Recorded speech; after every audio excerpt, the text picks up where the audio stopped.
Benvenuti su Beneist, onde letterarie e audiolibri.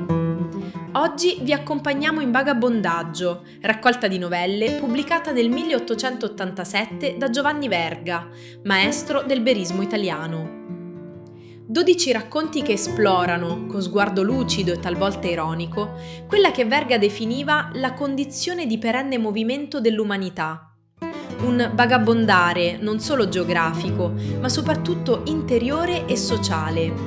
Tra paesi, città, processi, feste popolari e destini segnati, i personaggi si muovono, sospesi tra speranza e disillusione, desiderio di riscatto e forza inesorabile delle circostanze. Ogni novella è un frammento di vita colto con realismo essenziale, capace di restituire l'anima di un'epoca e allo stesso tempo parlare ancora al nostro presente. Questa versione audiolibro proviene da LibriVox ed è frutto del lavoro di diversi lettori volontari che hanno dato voce ai singoli racconti.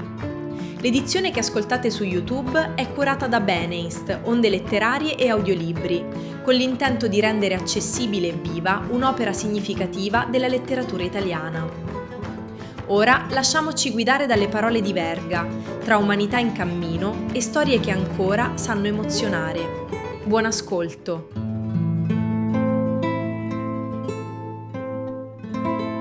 Vagabondaggio. Nanni Lasca, da ragazzo, non si rammentava altro. Suo padre, compare Cosimo, che tirava la fune della chiatta sul simeto, con Mangialerba, Ventura e l'orbo, e lui a stendere la mano per riscuotere il pedaggio. Passavano carri, passavano vetturali, passava gente a piedi e a cavallo, d'ogni paese, e se ne andavano per il mondo, di qua e di là del fiume. Prima compare Cosimo aveva fatto il lettighiere, e Nanni aveva accompagnato il babbo nei suoi viaggi, per strade e sentieri, sempre con l'allegro scampanellio delle mule negli orecchi. Ma una volta, la vigilia di Natale, giorno segnalato, tornando a Licodia con la lettiga vuota, compare Cosimo trovò al biviere la notizia che sua moglie stava per partorire. Comare Menica stavolta vi fa una bella bambina, gli dicevano tutti all'osteria, e lui, contento come una Pasqua, si affrettava ad attaccare i muli per arrivare a casa prima di sera. Il baio, birbante, che lo guardava di malocchio per certe perticate che se l'era legate al dito, come lo vide spensierato che si chinava ad affibbiargli il sottopancia cantarellando, affilò le orecchie a tradimento. Shm! E gli assestò un calcio secco. Nanni era rimasto nella stalla a scopare quel po d'orzo rimasto in fondo alla mangiatoia. Al vedere il babbo lungo disteso nell'aia, che si teneva il ginocchio con le due mani e aveva la faccia bianca come un morto, volle mettersi a strillare. Ma compare Cosimo balbettava: va a pigliare dell'acqua fresca piuttosto, va a chiamare lo zio Carmine che mi aiuti. Accorse il ragazzo dell'osteria col fiato ai denti. Oh, che è stato, compare Cosimo? Niente, Misciu, ho paura di aver la gamba rotta. Va a chiamare il tuo padrone piuttosto che mi aiuti. Lo zio Carmine andava in besso ogni volta che lo chiamavano. Che c'è? Cos'è successo? Non vi lasciano stare un momento, santo diavolone. Finalmente comparve sulla porta, sbadigliando col cappuccio sino agli occhi. Cos'è stato? Ora che volete? Lasciate fare a me, compare Cosimo. Il poveraccio lasciava fare, con la gamba ciondoloni, come se non fosse stata più roba sua. Questa è roba della Gagliana, concluse lo zio Carmine, posandolo di nuovo in terra adagio adagio. Allora compare Cosimo sbigottì e si abbandonò sul ciglione, stralunato. Sta zitto, malannaggia, che gli fai la jettatura a tuo padre, esclamò lo zio Carmine, seccato dal piagnucolare che faceva Nanni, seduto sulle calcagna. Cadeva la sera, smorto in un gran silenzio. Poi si udirono lontano le chiese di Francoforte che scampanavano. La bella vigilia di Natale che mi mandò domeneddio, balbettò compare Cosimo, con la lingua grossa dallo spasimo. Sentite, amico mio, disse infine lo zio Carmine, che sentiva l'umidità del biviere penetrargli nelle ossa. Qui non possiamo farvi nulla. Per farvi muovere come siete adesso ci vorrebbe un paio di buoi. Che mi lasciate così, in mezzo alla strada? Si mise a lamentarsi compare Cosimo. No, no, siamo cristiani, compare Cosimo. Bisogna aspettare lo zio Mommu per darci una mano. Intanto vi manderò un fascio di fieno e anche la coperta della mula, se volete. Il fresco della sera è traditore qui nel lago, amico mio. 13 anni che compro medicine. Ha la malaria nella testa il padrone, disse poi Misciu, il ragazzo della stalla, tornando col fieno alla coperta. Non fa altro che dormire tutto il giorno. Intanto sopra i monti spuntava la prima stella, poi un'altra, poi un'altra. Compare Cosimo, sudando freddo, col naso in aria, le contava ad una e tornava a lamentarsi. Che non giunge mai compare Mommu? Che mi lasciate qui stanotte come un cane? Tornerà, non dubitate, rispondeva Misciu, accoccolato su di un sasso col mento nelle mani. È andato a caccia nel biviere. Alle volte passano mesi e settimane senza che lo veda anima viva, ma ora che è Natale deve venire per prendere la sua roba. E il ragazzo, mentre ciaramellava, s'andava appisolando anche lui, col mento sulle mani, raggomitolato nei suoi cenci. Viene di notte, viene di giorno, secondo va alla caccia. Quando si mette alla posta delle anatre, lo zio Carmine gli lascia la chiave sotto l'uscio. Poi dorme di giorno, o va a vendere la selvaggina di qua e di là. Ma la sua roba l'ha sempre qui, nella stalla, appesa al capezzale. Il cavicchio per il fucile, il cavicchio per la carniera, un cavicchio per ogni cosa. Tanti anni che sta qui. Lo zio Carmine dice che era ancora giovane. Quando compare Cosimo tornava a lamentarsi, il ragazzo trasaliva, quasi lo svegliassero, e poi tornava a borbottare, come in sogno. Nanni, stanco di singhiozzare, sbarrava gli occhi nel buio. Tutt'a un tratto scappò una gallinella, schiamazzando. Oh, zio Mammu! Si mise a chiamare Nanni ad alta voce. Dopo si spandeva un gran silenzio nella notte. So io, disse infine Misciu. Non risponde per non spaventar le anatre. Poi ci ha fatta l'abitudine a quella vita e non parla mai. Però si udiva già il fruscio dei giunchi secchi e il tonfo degli scarponi dello zio Mommu, che sfangavano il greto.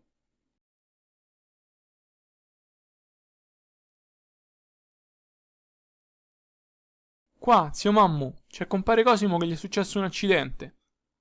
Lo zio Mommu stava a guardare al barlume che faceva la lanterna di compare Carmine, tutto intirizzito e battendo le palpebre, con quel naso a becco di jettatore. Poi sollevarono il lettighiere al modo che diceva lo zio Carmine, uno sotto le ascelle e l'altro pei piedi. Cristo, come vi pesano le ossa, compare Cosimo, sbuffava l'oste, per fargli animo con una barzelletta. E lo zio Mommu, Mingerlino, barellava davvero come un ubriaco sotto quel peso. Ah, che vigilia di Natale mi ha mandato Domeneddio, tornava a dire compare Cosimo, stesa al fine nello strapunto come un morto. Non ci pensate, compare Cosimo, che ora la Gagliana vi guarisce in un batter d'occhio. Bisogna andare a chiamarla, compare Mommu, nel tempo stesso che andate a Lentini per vendere la vostra roba. Il vecchietto acconsentì con un cenno del capo e mentre si preparava a partire, legandosi in testa il fazzoletto e assettandosi la besaccia in spalla, l'oste continuava. È meglio di un cerusico la Gagliana. Vedrete che vi guarirà in meno di dire un'Avemaria. State allegro, compare Cosimo, e se non avete bisogno d'altro, vado a fare la vigilia di Natale anch'io, con quei 4 maccheroni.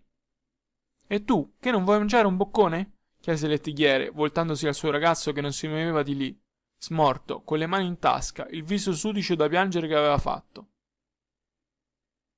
No, rispose Nanni, non ho più fame. Povero figlio mio, che vigilia di Natale è venuta anche per te. La Gagliana venne a giorno fatto, che lo zio Cosimo aveva il viso acceso e la gamba gonfia come un'otre, talché bisognò tagliargli le brache per cavargliele, mentre la Gagliana per modestia si voltava dall'altra parte, con gli occhi bassi, preparando intanto ogni cosa lesta lesta, bende, stecche, empiastri, con certe erbe miracolose che sapeva lei. Poi si mise a tirare la gamba come un boia. Da principio compare Cosimo non diceva nulla, sudando a grosse gocce e ansimando quasi facesse una gran fatica. Ma poi, tutto a un tratto, gli scappò un grande urlo che fece drizzare a tutti i capelli in testa. Lasciatelo gridare, che gli fa bene. Compare Cosimo faceva proprio come una bestia quando le si dà il fuoco, talché lo zio Carmine s'era alzato per vedere anche lui coi suoi occhioni assonnati. E Nanni strillava che pareva l'ammazzassero. Sembrate un ragazzo, compare Cosimo, gli diceva l'oste. Non vi hanno detto di star tranquillo? Fosse in mano di qualche cerusico, pazienza. Stava fresco, Dio liberi, saltò su la vecchia come se l'avessero punta. Perlomeno gli avrebbero tagliata la gamba a questo poveretto. Io non ho mai tagliato né per un pelo in vita mia, grazie a Dio. Tutta grazia che mi dà il Signore. Ora state tranquillo, compare Cosimo, che non avete più bisogno di nulla. Ella sputava sul ginocchio enfiato l'empiastro che andava masticando, metteva le stecche e stringeva forte le bende, senza badare agli oi, ciarlando sempre come una gazza. E quando ebbe terminato si nettò le mani nella criniera ispida e grigia che le faceva come una cuffia sporca sulla testa. Sembra un diavolo quella strega, ammiccava l'oste lo zio Mommu, il quale stava a guardare col naso malinconico seduto sullo strapunto, le gambe penzoloni e sgretolando a poco il suo pane nero. Lo zio Cosimo s'era lasciato andare di nuovo supino, col viso stralunato e lucente di sudore, accarezzando con la mano il suo ragazzo e balbettando che non era nulla. Ora chi mi paga? Domandò infine la Gagliana. Non dubitate che sarete pagata, rispose il poveraccio, più morto che vivo. Venderò il mulo se così vorrà Dio e vi pagherò, sorella mia. Com'era un bel giorno di Natale, col sole che veniva fin dentro la stalla e le galline pure, a beccare qualche briciola di pane, la gente che era stata a sentir messa a primo sole si fermava a bere un sorso a metà strada e vedendo compare Cosimo sul pagliericcio dello stallatico volevano sapere il come e il perché. Poi davano un'occhiata ai muli in fondo alla stalla. L'oste li faceva vedere, fiutando la senseria. Belle e buone bestie, quiete come il pane, un affare d'oro per chi li compra. Se compare Cosimo, Dio liberi, rimane storpio. Il baio voltava indietro il capo, come se capisse, con la sua boccata di fieno in aria. No, no, non sono ancora in questo stato, lagnavasi compare Cosimo dal fondo del suo giaciglio. Diciamo così per dire, compare Cosimo, state tranquillo. Nessuno vi vuol toccare alla roba vostra, se non volete voi. Qui c'è paglia e fieno per i vostri muli e potete tenerli 100 anni. Lo sventurato pensava a quello che si sarebbero mangiati i muli, di fieno e di stallaggio, e lamentavasi. Stavolta non gliela faccio più la dote per la mia bambina che mi è nata adesso. Ora gli si manda la notizia a vostra moglie, la prima volta che lo zio Mommu andrà a Licodia per vendere la sua roba. Così lo zio Mommu portò la brutta notizia alla moglie di compare Cosimo, masticando le parole e dondolandosi ora su di una gamba e ora sull'altra, che alla prima non si capiva nulla, nella casa piena di vicine, mentre si aspettava il marito per il battesimo. Comare Menica, poveretta, nella prima furia voleva balzare dal letto, in camicia com'era, e correre al biviere, se non era per il medico che si mise a sgridarla. Come le bestie, voi altri villani, non sapete cosa vuol dire una febbre puerperale. Signore Don Battista, come posso fare a lasciare quel poveretto fuori via, in mano altrui, ora che è in quello stato? E voi non vi muovete, appoggiava comare Stefana. Vostro marito andrete a trovarlo poi. Temete che scappi? Date retta al medico, aggiunse la Cirona. Compare Cosimo è in mano di cristiani. Lo vedete qui, questo poveretto, che è venuto apposta? E lo zio Mommu accennava di sì col capo, ritto dinanzi al letto, battendo gli occhi, non sapendo come fare per voltare le spalle e andarsene per le sue faccende. Indi la convalescenza, il baliatico, il bisogno dei figliuoli e il tempo era passato. Compare Cosimo, quando infine la Gagliana gli aveva detto di alzarsi, era rimasto su di una sedia alla porta dello stallatico, con una gamba più corta dell'altra. Così com'è non ve la lasciavano neppure se eravate in mano del cerusico, gli disse la Gagliana per consolarlo. I muli stessi se li mangiò metà lei e metà la stalla. Quando il povero zoppo, dalla porta dell'osteria, vide Nunzio della Rossa che si portava via la sua lettiga, si mise a sospirare. Queste campanelle non le udrò più. E lo zio Carmine anche lui gli disse: che diavolo rimpiangete, quel baio birbante che vi acconciò in quel modo? Intanto bisognava pensare a buscarsi da vivere, lui e il suo ragazzo. E adesso che era conciato a quel modo per le feste, voleva un mestiere facile, di quelli poco pane e poca fatica. Se è un guaio, dillo a tutti. Lo zio Carmine, che era un buon diavolaccio, ne parlava con questo e con quello. E come seppe che uno di quelli della chiatta lì vicino era morto di malaria, disse subito a compare Cosimo: questo è quello che fa per voi. E tanto disse e tanto fece, per mezzo anche dello zio Antonio, l'oste di Primosole, lì accanto al cimeto, che il capoccio della chiatta chinò il capo e disse di sì anche lui. Da allora in poi compare Cosimo rimase a tirare la fune, su e giù per fiume, e con ogni conoscente che passava mandava sempre a dire a sua moglie che sarebbe andato a vederla, un giorno o l'altro, e la bambina pure. Verrò a Pasqua, verrò a Natale. Mandava sempre a dire la stessa cosa, tanto che comare Menica ormai non ci credeva più. E Nanni ogni volta guardava il babbo negli occhi, per vedere se dicesse davvero. Ma succedeva che a Pasqua e a Natale s'aveva sempre una gran folla da tragittare, talché quando il fiume era grosso c'erano più di 50 vetture che aspettavano all'osteria di Primosole. Il capoccia della chiatta bestemmiava contro lo scirocco e il levante che gli toglieva il pan di bocca e la sua gente si riposava. Mangialerba, Bocconi dormendo sulle braccia in croce, Ventura all'osteria. E l'orbo cantava tutto il giorno, ritto sull'uscio della capanna, a veder piovere, guardando il cielo con gli occhi bianchi. Comare Menica avrebbe voluto andarvi lei a Primosole, almeno per vedere suo marito e portargli la bambina, che il padre non la conosceva neppure, quasi non l'avesse fatta lui.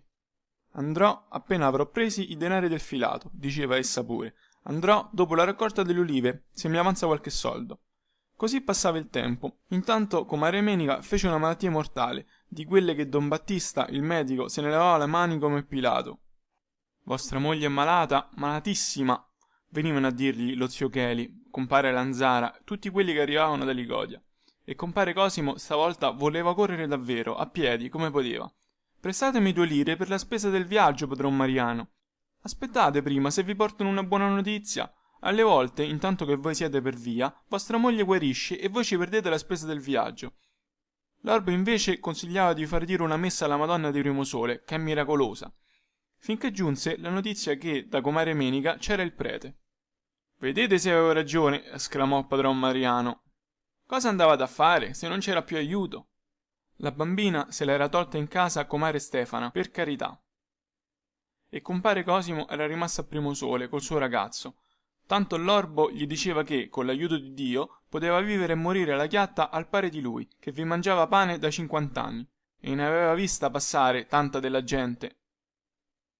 Passavano conoscenti, passavano viandanti che nessuno sapeva donde venissero, a piedi, a cavallo, d'ogni nazione, e se ne andavano pel mondo, di qua e di là del fiume. Come l'acqua del fiume stesso che se ne andava al mare, ma lì pareva sempre la medesima, fra le 2 ripe sgretolate. A destra le collinette nude di Val Savoia, a sinistra il tetto rosso di Primosole. E allorché pioveva, per giorni e settimane, non si vedeva altro che quel tetto tristo nella nebbia. Poi tornava il bel tempo, e spuntava del verde qua e là, fra le rocce di Val Savoia, sul ciglio delle viottole, nella pianura, fin dove arrivava l'occhio. Infine veniva l'estate e si mangiava ogni cosa, il verde dei seminati, i fiori dei campi, l'acqua del fiume, gli oleandri che intristivano sulle rive, coperti di polvere. La domenica cambiava. Lo zio Antonio, che teneva l'osteria di Primosole, faceva venire il prete per la messa e mandava Filomena, la sua figliuola, a scopare la chiesetta e a riscattare i soldi che i devoti vi buttavano dal finestrino per le anime del purgatorio. Accorrevano dai dintorni, a piedi, a cavallo, e l'osteria si riempiva di gente. Alle volte arrivava anche il zanno, che guariva di ogni male, con le sue scarabattole, o don Tinu, il merciaiuolo, con un grande ombrellone rosso, e schierava la sua mercanzia sugli scalini della chiesa, forbici, temperini, nastri e refe d'ogni colore. Nanni si affollava insieme agli altri ragazzi per vedere, ma suo padre gli diceva sempre: no, figliuolo mio, questa è roba per chi ha denari da spendere. Gli altri invece comperavano bottoni, tabaccherie di legno, pettini di osso, e Filomena frugava dappertutto con le mani sudice, senza che nessuno le dicesse nulla, perché era la figliuola dell'oste. Anzi, un giorno don Tinu le regalò un bel fazzoletto giallo e rosso, che passò di mano in mano. Sfacciata, dicevano le comari. Fa l'occhio a questo e a quello, per amor dei regali. Un giorno Nanni li vide tutti e 2 dietro il pollaio, che si tenevano abbracciati. Filomena, che stava allerta per timore del babbo, si accorse subito di quegli occhietti che si ficcavano nella siepe e gli saltò addosso con la ciabatta in mano. Cosa vieni a fare qui, spione? Se vai a raccontare quel che hai visto, guai a te, ve? Ma don Tinu la calmava con le belle maniere. Non lo strapazzare quel ragazzo, comare Mena, che gli fate pensare al male. Però Nanni non poteva levarsi dagli occhi il viso rosso di Filomena e le manacce di don Tinu che brancicavano. Quando lo mandavano a comperare il vino all'osteria si piantava davanti al banco della ragazza, che glielo mesceva con la faccia tosta e lo sgridava: guardate qua, cristiani, non gli spuntano ancora i peli al mento quel moccioso e ha già negli occhi la malizia. Nanni voleva far lo stesso con la Grazia, la servetta dell'osteria, quando andavano insieme a raccoglier l'erbe per la minestra lungo il fiume, ma la fanciulla rispondeva: no, tu non mi dai mai niente. Essa invece gli portava, nascosta in seno, delle croste di formaggio che gli avventori avevano lasciato cadere sotto la tavola, o un pezzetto di pane duro rubato alle galline. Accendevano un focherello fra 2 sassi e giocavano a far la merenda, ma Nanni finiva sempre il gioco col buttar le mani sulla roba e darsela a gambe. La ragazzetta allora rimaneva a bocca aperta grattandosi il capo, e alla sera si buscava pure gli scapaccioni di Filomena, che la vedeva tornare spesso con le mani vuote. Nanni, per risparmiarsi la fatica, le arraffava anche la sua parte di cicoria o di finocchi selvatici. Poi il giorno dopo giurava con le mani in croce che non l'avrebbe fatto più, e la poverina ci tornava sempre. Appena la vedeva da lontano, coi capelli rossi in mezzo alle stoppie gialle, si accostava quatta quatta e gli si metteva alle calcagna come un cane. Quando essa arrivava, piagnucolando ancora per le buste che s'era buscate, Nanni, per consolarle, le diceva: e tu perché non scappi e te ne vai a casa tua?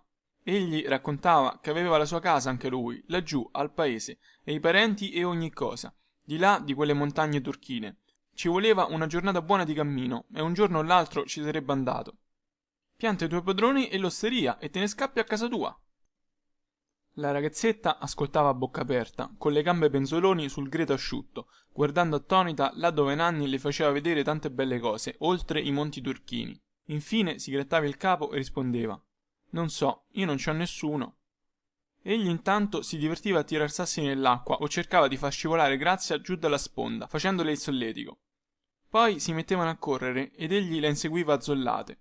Andavano pure a scovare i grilli delle tane con uno sterpolino o a caccia di lucertole. Nanni sapeva coglierle con un nodo scorsoio fatto in cima a un filo di giunco sottile. Dentro al cerchietto che formava il nodo spuntava una bella campanella lucente e le povere bestioline, assetate in quell'arsura, si lasciavano adescare. In mezzo alla gran pianura riarsa il fiume si insaccava come un burrone enorme fra le rive slabbrate. Mostrava le ossa, brontolavano quelli della chiatta, talché anche dei poveri diavoli ci si arrischiavano a guado qualche miglio più in su. Tanti baiocchi levati di bocca a quegli altri poveri diavoli che stavano con la fune in mano tutto il giorno sotto il solleone e litigavano fra di loro a digiuno. Nanni allora per un nulla si buscava delle pedate anche da suo padre, sciancato com'era. Di tanto in tanto passava una frotta di mietitori che tornavano al mare, bianchi di polvere, e si calavano nel greto uomini e donne con le gambe nude, raccomandandosi ai loro santi nel dialetto forestiero. Poi nell'afa della strada, dritta dritta, si vedeva venire da lontano il polverone che accompagnava qualche carro, o spuntava dall'altra parte la sonagliera mezza addormentata di un mulattiere. L'orbo, che non aveva nessuno al mondo e se l'era girato tutto, diceva: quello lì viene da Catania, quell'altro da Siracusa.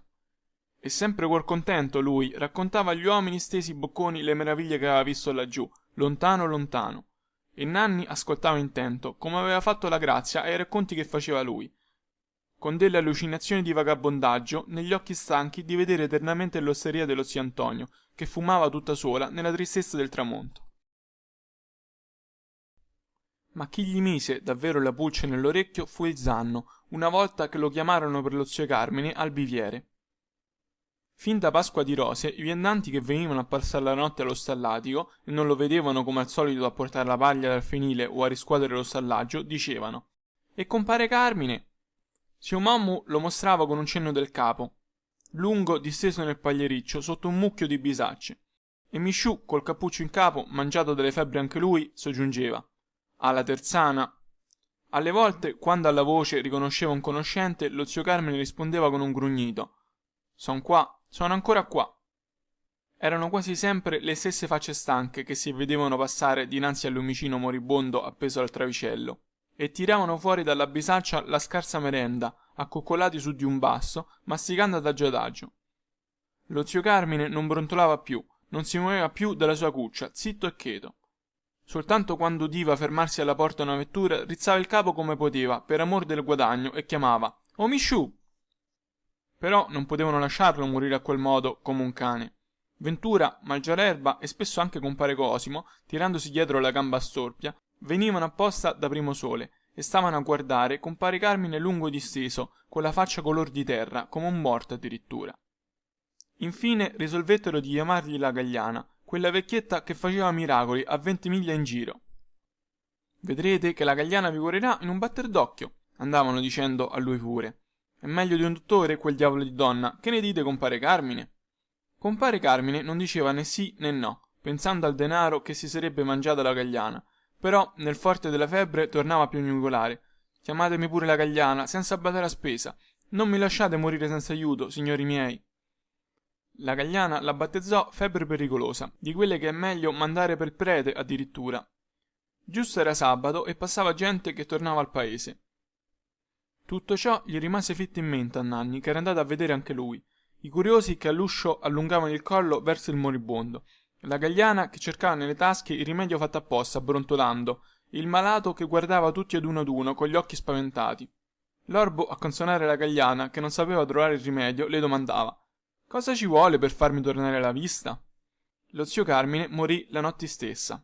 Peccato, perché la domenica poi si trovò a passare il zanno, il quale ci aveva sempre il toccasana per ogni male nelle sue scarabattole.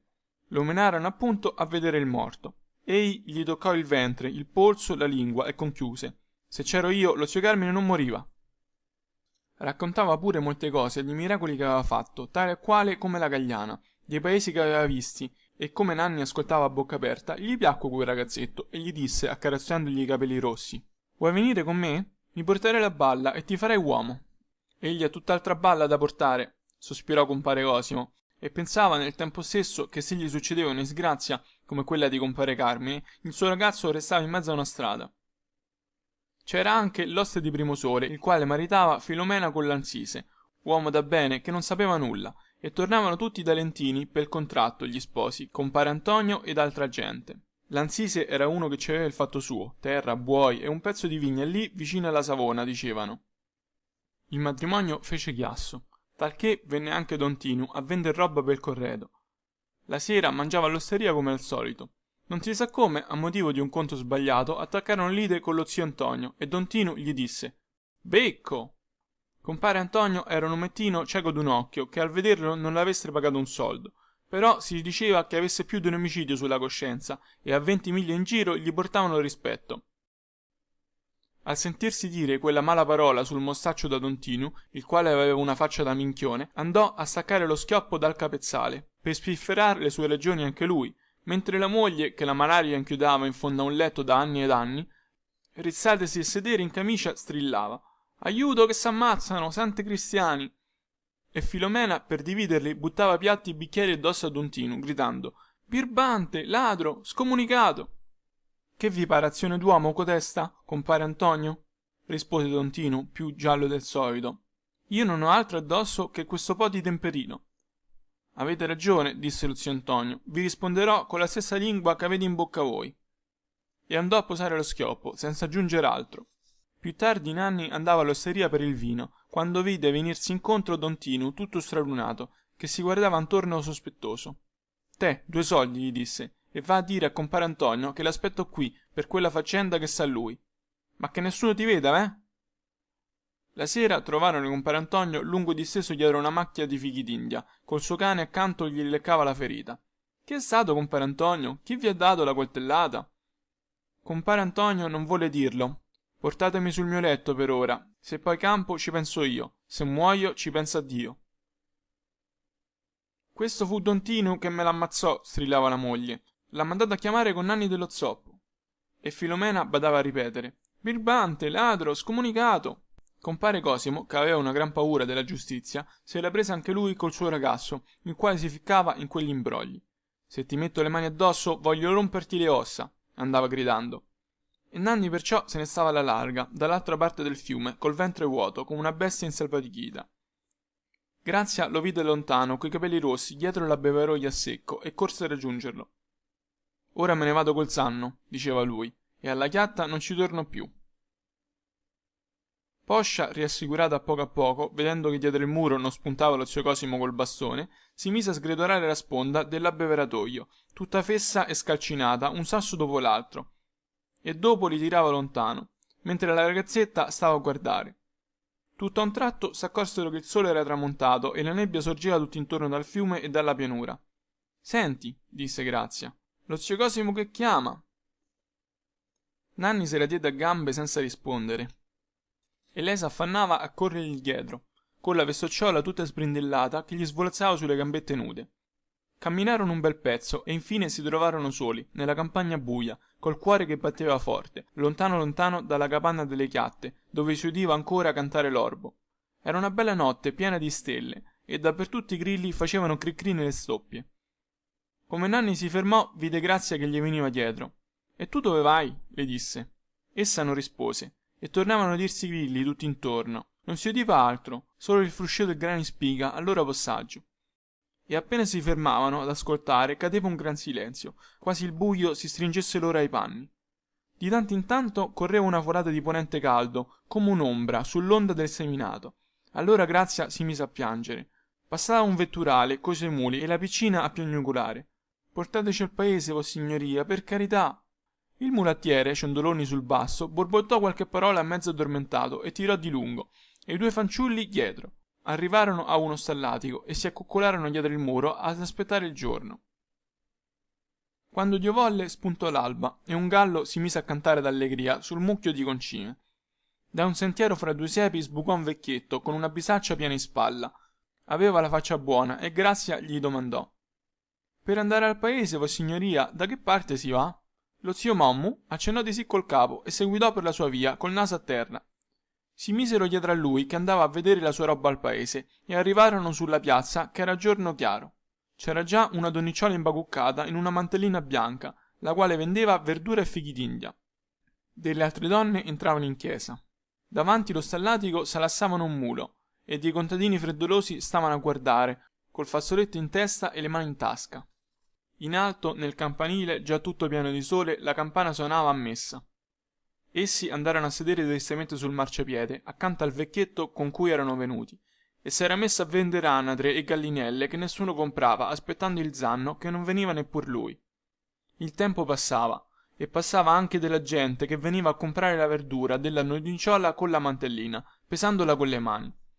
Da una stradicciuola spuntarono due signori, col cappello alto, passeggiando adagio, e si fermarono a controttare lungamente, toccando la roba con la punta del bastone, senza comprar nulla. Poi venne la serva della locanda a prendere una grembiolata di pomodori. Sulla piazza facevano passeggiare innanzi e indietro il mulo salassato. Infine lo speziale chiuse la bottega mentre suonava mezzogiorno. Allora lo zio Mommu tirò dalla bisaccia un pane nero e si mise a mangiare adagio con un pezzo di cipolla. Vedendo i due ragazzi che guardavano affamati, gliene tagliò una gran fetta per ciascuno, senza dir nulla. Infine raccolse la sua mercanzia e se ne andò a capo chino, come era venuto. Ora rimanevano soli e sconsolati. Si presero per mano e arrivarono sino alla fontana che era in fondo al paesetto. Per la strada che scendeva a zig-zag nella pianura arrivava gente a ogni momento. Donne che venivano ad attingere acqua, vetturali che abbeveravano i muli e coppie di contadini che tornavano dai campi, chiacchierando a voce alta con le bisacce vuote avvolte al manico della zappa. Poi una mandra di pecore in mezzo a un nuvolo di polvere. Un frate cappuccino che tornava dalla cerca saltò a terra da una bella mula baia, schiacciata sotto il carico, e si chinò a bere alla cannella, tutto rosso, sguazzando nell'acqua la barbona polverosa. Quando non passava alcuno, venivano delle cutrettole a saltare sui sassi in mezzo alla fanghiglia, battendo la coda. Lontano si udiva la cantilena dei tre bedori nell'aia, perduta in mezzo alla pianura che non finiva mai, e cominciava a velarsi nelle caligini della sera. E in fondo, come un pezzetto di specchio appannato, il biviere. Guarda com'è lontano, disse Nanni col cuore stretto. Il sole era già tramontato, ma non sapevano dove andare e rimanevano aspettando l'una accanto all'altra, seduti sul muricciolo nel buio. Infine si presero per mano e tornarono verso l'abitato. Nelle case luccicava ancora qualche finestra, ma i cani si mettevano a latrare appena i due ragazzi si fermavano presso a un uscio e il padrone minaccioso gridava: chi è là? La fanciulletta scoraggiata buttò le braccia al collo di Nanni. No, no, piagnucolava lui, lasciami stare.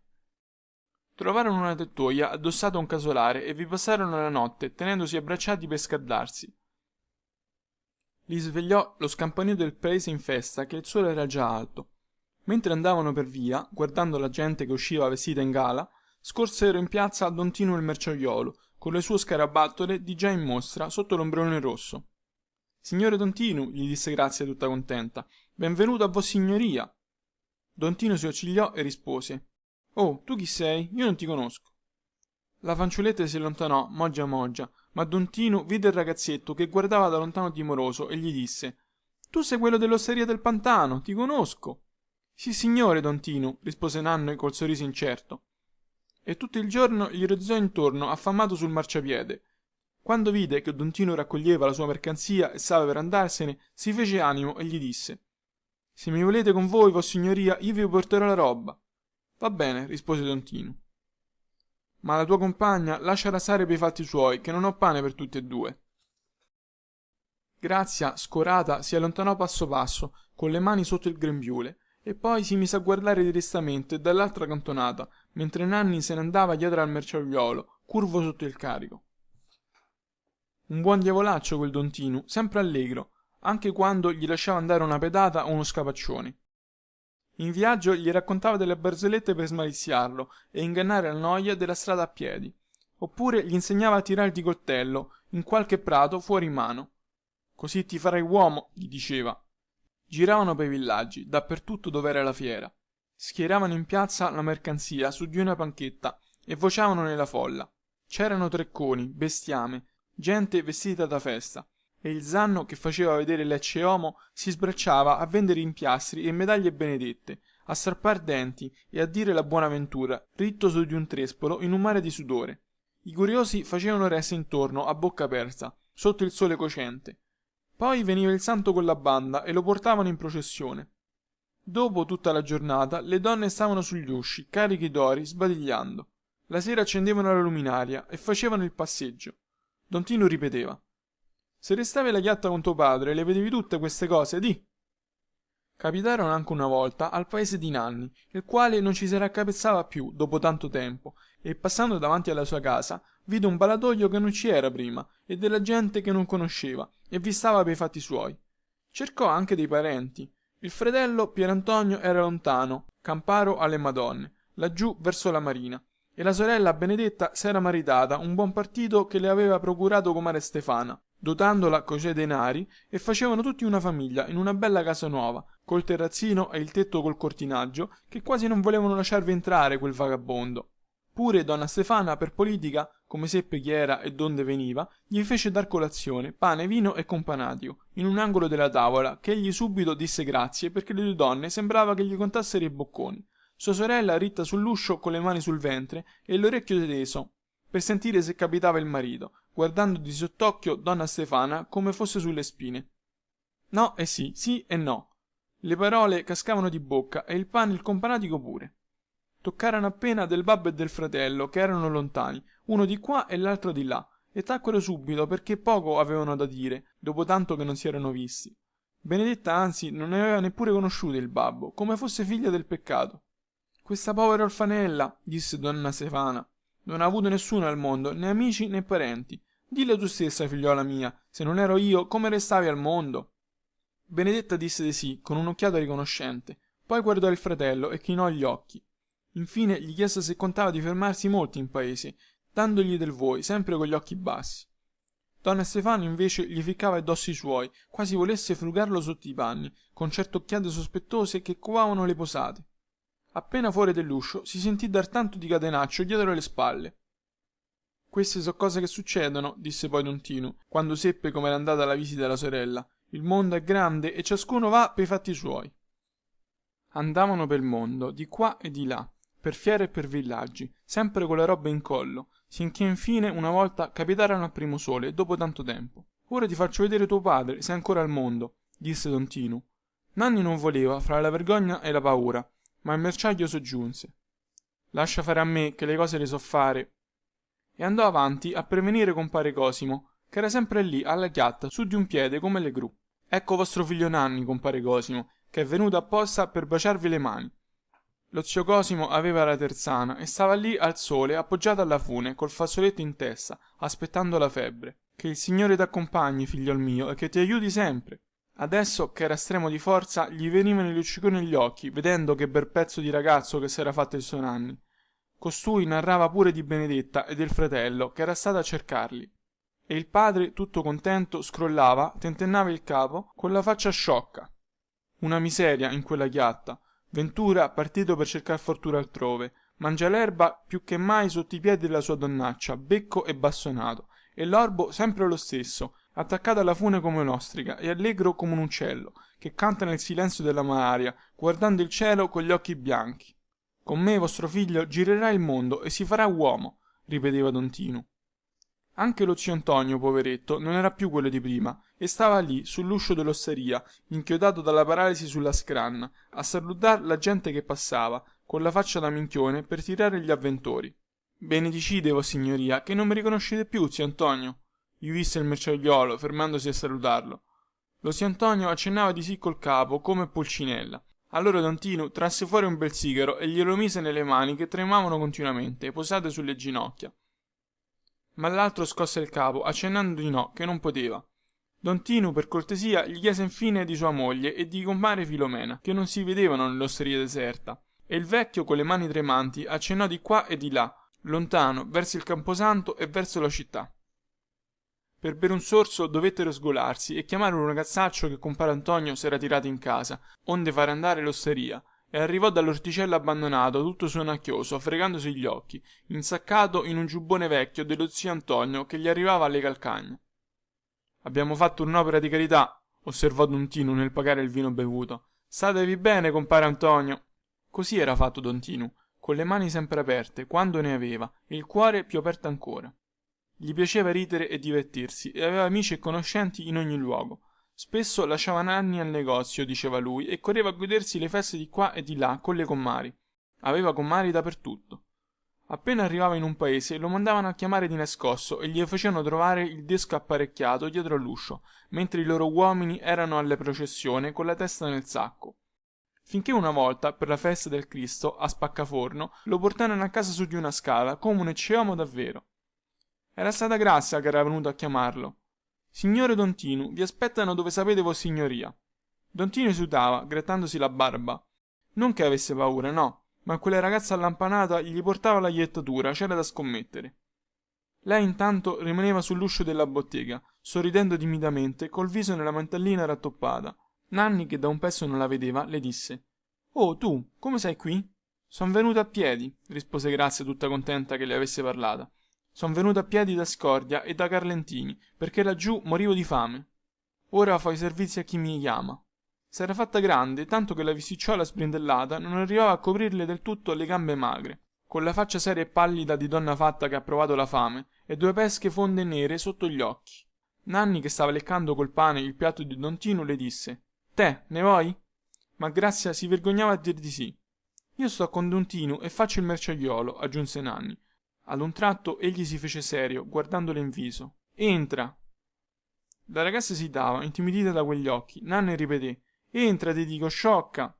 E la tirò per il braccio, chiudendo l'uscio. Ella obbediva tutta tremante, poi gli buttò le braccia al collo.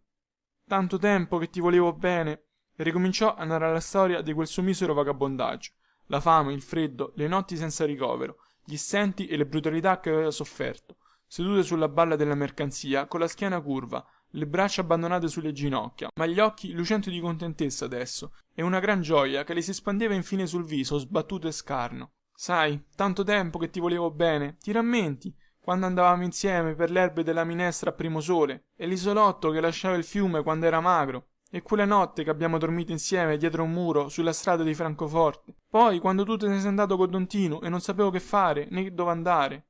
Quella donna che vendeva i fichi d'India, vedendomi ogni giorno a frugare nel mondezzaio fra le bucce e i torsi di lattuga, mi dava ora una crosta di pane ed ora qualche cucchiaio di minestra. Ma essa pure dovette andarsene quando finì il tempo dei fichi d'India, e io partii con quello che faceva gente per la raccolta delle olive, laggiù a Leone. Presi le febbri e mi mandarono all'ospedale. Dopo non mi vollero più perché dicevano che mi mangiavo il pane a tradimento. Sono stata anche a Dissodare, dove hanno fatto quella gran piantagione di vigne al Boschitello, e ho lavorato allo stradone e ci sarei tuttora a mangiar pane se non fosse stato pel sovrastante. Si interruppe, facendosi rossa, e guardò Nanni timorosa. Ma a costui non gliene importava nulla, le disse solo: Vattene ora, che sta per tornare il mio padrone. La poveretta si lasciava spingere verso l'uscio col capo chino sotto la mantellina rattoppata, balbettando: Non ci ho colpa, ti giuro, per la Madonna Addolorata, cosa potevo fare? Egli era il padrone. Tu non c'eri più, non sapevo dov'eri nemmeno. Sì, va bene, adesso vattene che sta per venire don Tinu, ripeteva lui, allungando il collo fuori dell'uscio, di qua e di là dalla straduccia, come un ladro. Infine la ragazza se ne andò adagio adagio, rasente al muro. Poco dopo portarono a casa il merciaiuolo con le ossa rotte, che lo zio Cheli, per combinazione tornando prima del solito, aveva trovato don Tinu che gli faceva il pulcinello in casa. Il zanno, nel mendicare il merciaiuolo, andava predicando: Coi villani ci vuole prudenza, don Tinu caro, che son peggio delle bestie, i vetturali poi, Dio liberi. Ogni volta, quando gli capitava male, don Tinu si sfogava dopo col ragazzo, a calci e scapaccioni, tanto che gli strilli accorrevano l'oste e i viandanti, e il Zanni gli diceva: non gli dar retta, figliuolo mio, perchè il tuo padrone deve essere ubriaco. Il Zanno invece, se voleva ubriacarsi, si chiudeva nella sua stanzetta, faccia a faccia con la bottiglia. Non gridava, non picchiava nessuno, sempre con quel risolino di prete sulla faccia magra. E le donne venivano a cercarlo a casa sua di soppiatto verso sera, imbacuccate sino al naso, e chiudeva a catenaccio. Tutto il giorno sempre allegro, a strappar denti senza dolore, vendere empiastri e intascar soldi. Nanni, quando lo incontrava per le piazze, nelle bettole, andando di qua e di là per fiere e per paesi, gli ripeteva: vi rammentate, vossignoria, quando mi diceste se volevo venire con voi a fare il zanno, quella volta che morì lo zio Carmine allo stallatico del biviere? Il zanno fingeva di non capire perché non voleva aver questioni con don Tinu, ma infine, messa alle strette, si lasciò scappare. Beh, se il tuo padrone ti manda via, io non ci ho difficoltà a pigliarti con me. Nanni se la legò al dito, e la prima volta che il merciaio si sciolse la cinghia per menargli la solfa addosso, gli disse brusco: don Tinu, lasciate stare la cinghia, vossignoria, che se no stavolta finisce male. Ah, carogna, e rispondi anche, ti farò vedere io come finisce. Lasciate stare la cinghia, don Tinu, o finisce male, vi ho detto. E mise la mano in tasca. Don Tinu, che era stato il suo maestro e gli vide la faccia pallida, mutò subito registro. Ah, così rispondi al tuo padrone? Ora ti lascio morire di fame, pigliati la tua roba e via di qua. Nanni raccolse i 4 cenci nel fazzoletto e conchiuse: benedicite a vossignoria, e se ne andò a trovare il zanno. Bada che qui si guarda e non si vede, si ode e non si sente, si abbocca e non si parla, gli disse il zanno per prima cosa. Se hai giudizio starai bene, se hai la lingua lunga andrai a darla ai cani, come quel re che aveva le orecchie lunghe e non poteva tenere una cosa sullo stomaco. Io non faccio chiacchiere né chiassi come don Tinu. Bada, marcia, torna e sparisci, e bravo chi trova. Menavano una vita allegra, ma sempre con l'orecchio teso e un piede in aria. Di notte, se picchiavano alluscio, era un lungo tramestio, un ciangottare dietro l'uscio, un andare e venire prima di tirare il catenaccio. Poi Nanni udiva il suo padrone che parlava con qualcuno sottovoce nell'altra stanza e pestare nel mortaio. Oppure erano strilli e pianti soffocati. Una notte, che non poteva chiudere occhio, vide dal buco della serratura il zanno che intascava dei soldi e una che gli pareva Grazia, pallida come la cera vergine, la quale se ne andava barcollando. Ma il zanno, appena gli chiese se era davvero Grazia, montò in furia come una bestia. Tu sei troppo curioso, figliolo mio, e un giorno o l'altro ti finisce male. E gli finì male davvero, per un altro motivo.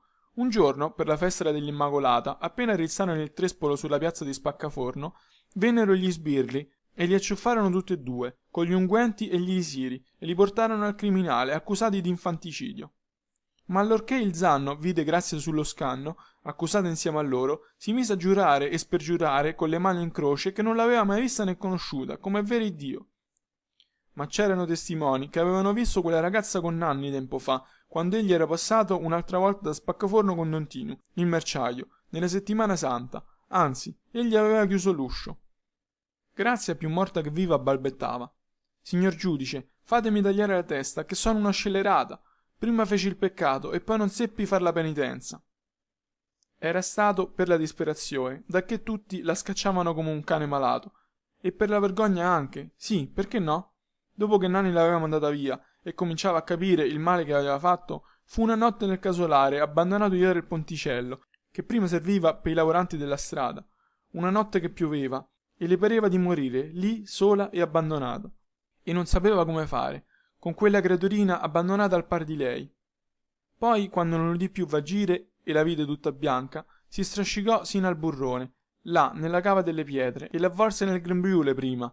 Povere carni tenere ed innocente. Ma Nanni non ne sapeva nulla, non s'erano più visti. Potevano andare loro stessi a vedere lì, nella cava delle pietre, vicino al casolare, giù dal ponticello. Così Grazia andò in galera, ma loro se la cavarono con la sola paura della forca, il zanno e l'aiutante. Però il primo fece voto a Dio e al Cristo di Spaccaforno che giovani non ne voleva più alla Cintola, come è vero Gesù sacramentato. Nanni girò ancora un po' di qua e di là, finché spinto dalla fame tornò a Primosole, dove almeno ci aveva qualcuno. Trovò che suo padre era sottoterra e l'orbo guidava lui la chiatta, asciutto come un osso.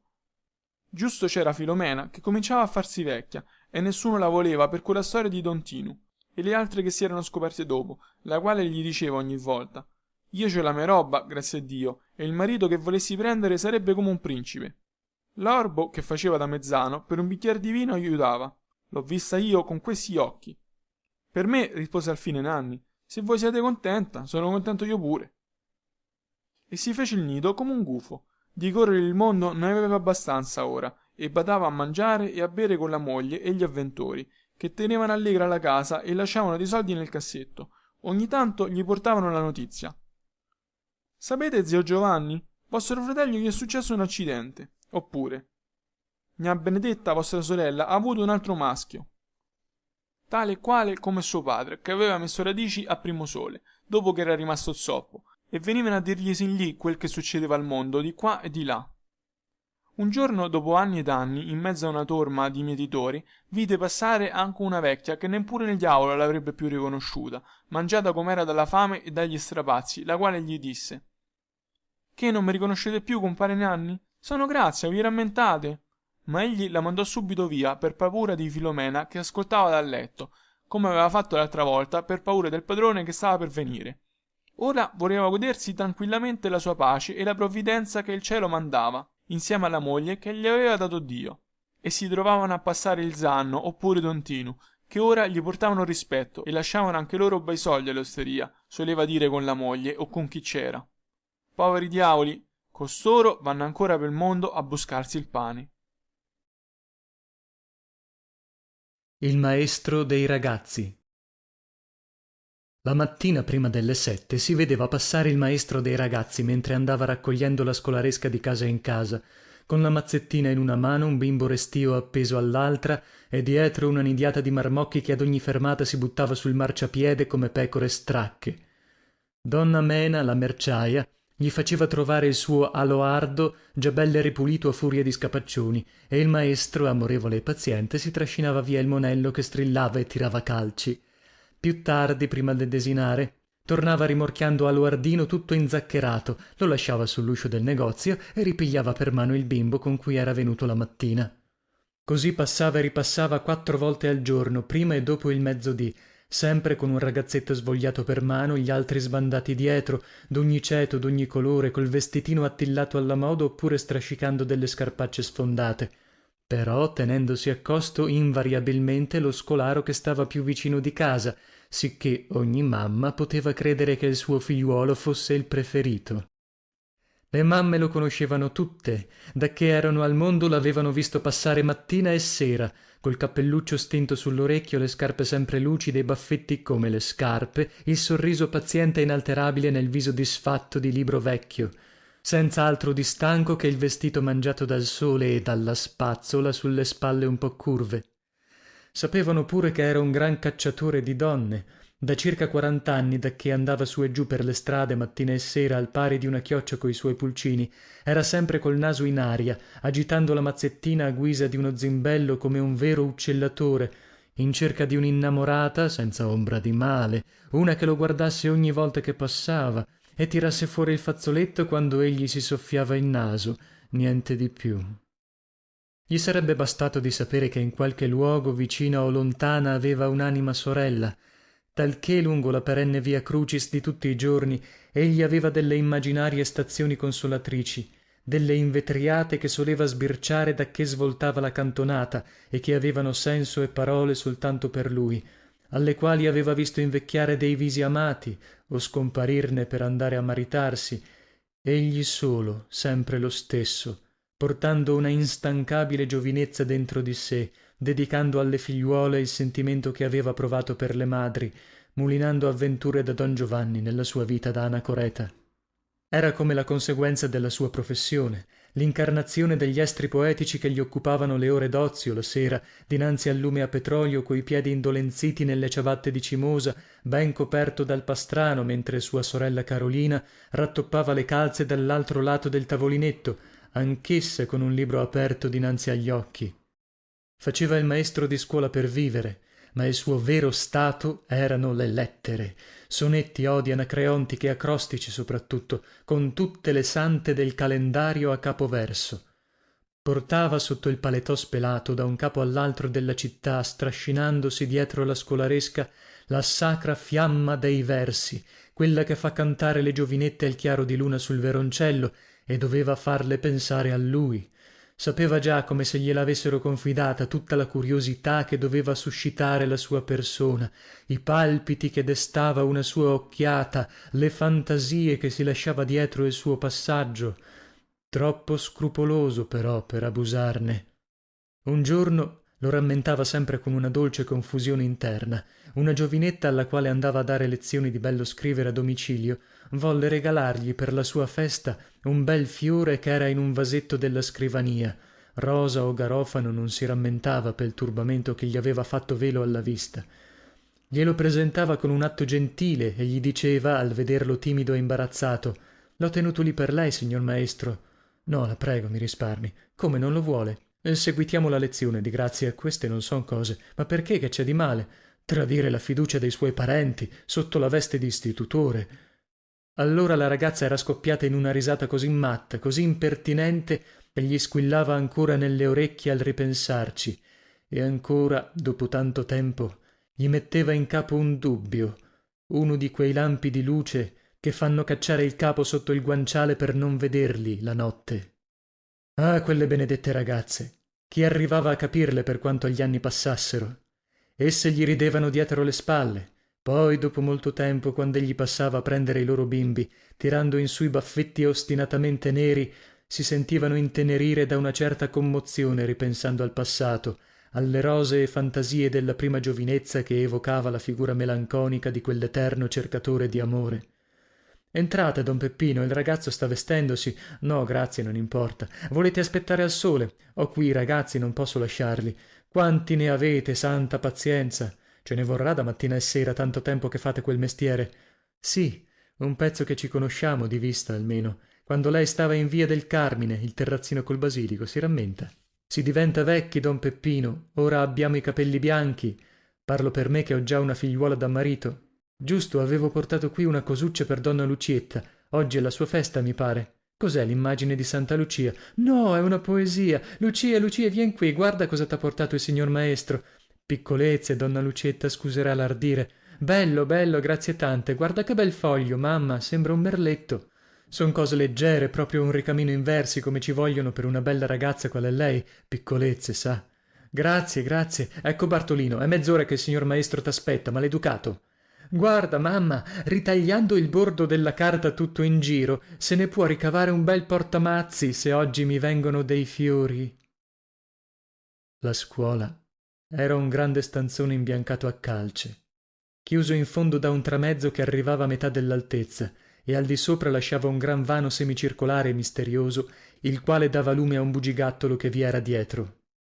Accanto all'uscio vedevasi il tavolinetto del maestro, coperto da un tappetino ricamato a mano e sopra tanti altri lavori fatti di ritagli.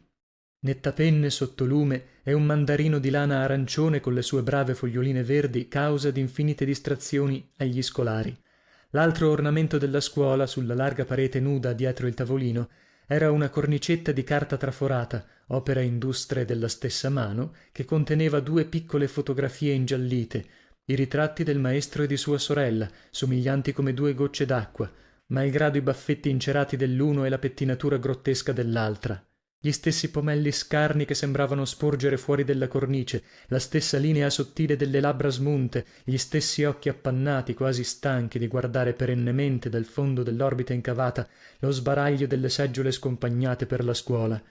E tutto in giro la tristezza delle pareti bianche, macchiate in un canto dalla luce scialba della finestra polverosa che dava nel cortiletto. Di buon mattino, appena il falegname accanto principiava a martellare, udivasi bispigliare due voci sonnolente nel bugigattolo oscuro, e poi si illuminava il vano al di sopra del tramezzo. Il maestro andava a prendere una manata di trucioli strascicando le ciabatte, tutto raggomitolato in un pastrano spelato, e accendeva il fuoco per fare il caffè. Allora, dietro la finestra appannata, vedevasi salire la fiamma del focolare annidato sotto quattro tegole sporgenti dal muro e il fumo denso che stagnava nel cortiletto cieco. In fondo allo stanzino la sorella del maestro intanto cominciava a tossire dall'alba. Egli andava a prendere le scarpe appoggiate sullo stipite dell'uscio, l'una accanto all'altra, coi tacchi in alto, e si metteva a lustrarle amorosamente mentre faceva bollire il caffè, ritto innanzi al fuoco, col bavero del pastrano sino alle orecchie. In seguito toglieva dal fuoco la caffettiera, sempre con la mano sinistra, per pigliare con la destra la chicchera senza manico dall'asse inchiodata accanto al fornello, la risciacquava nel catino fesso incastrato fra due sassi accanto al pozzo, e portava finalmente il lume nel bugigattolo diviso in due da una vecchia tenda da finestra appesa a una funicella. La sorella si alzava a sedere sul letto in fondo, stentatamente, tossendo, soffiandosi il naso, gemendo sempre, con le trecce arruffate, il viso consunto, gli occhi già stanchi, salutando il fratello con un sorriso triste d'incurabile. Come ti senti oggi, Carolina? Le chiedeva il fratello. Meglio, rispondeva lei invariabilmente. Intanto il sole sormontava il tetto di faccia alla finestra come una polvere d'oro, in mezzo a cui balenava il volo dei passeri schiamazzanti. Dietro l'uscio passava lo scampanellare delle capre. Vado pel latte, diceva don Peppino. Sì, rispondeva lei con lo stesso moto stracco del capo. E cominciava a vestirsi lentamente, mentre il maestro, accoccolato col bicchiere in mano, leticava col capraio che gli misurava il latte come fosse oro colato. Carolina andava a rifare il lettuccio piatto del fratello dall'altra parte della cortina, rialzandola tutta sulla funicella per dare aria alla stanza, come era solita dire, e si dava a strascicare la scopa per la scuola, adagio, movendo le seggiole una dopo l'altra, appoggiandosi al bastone della scopa per tossire in mezzo al polverio.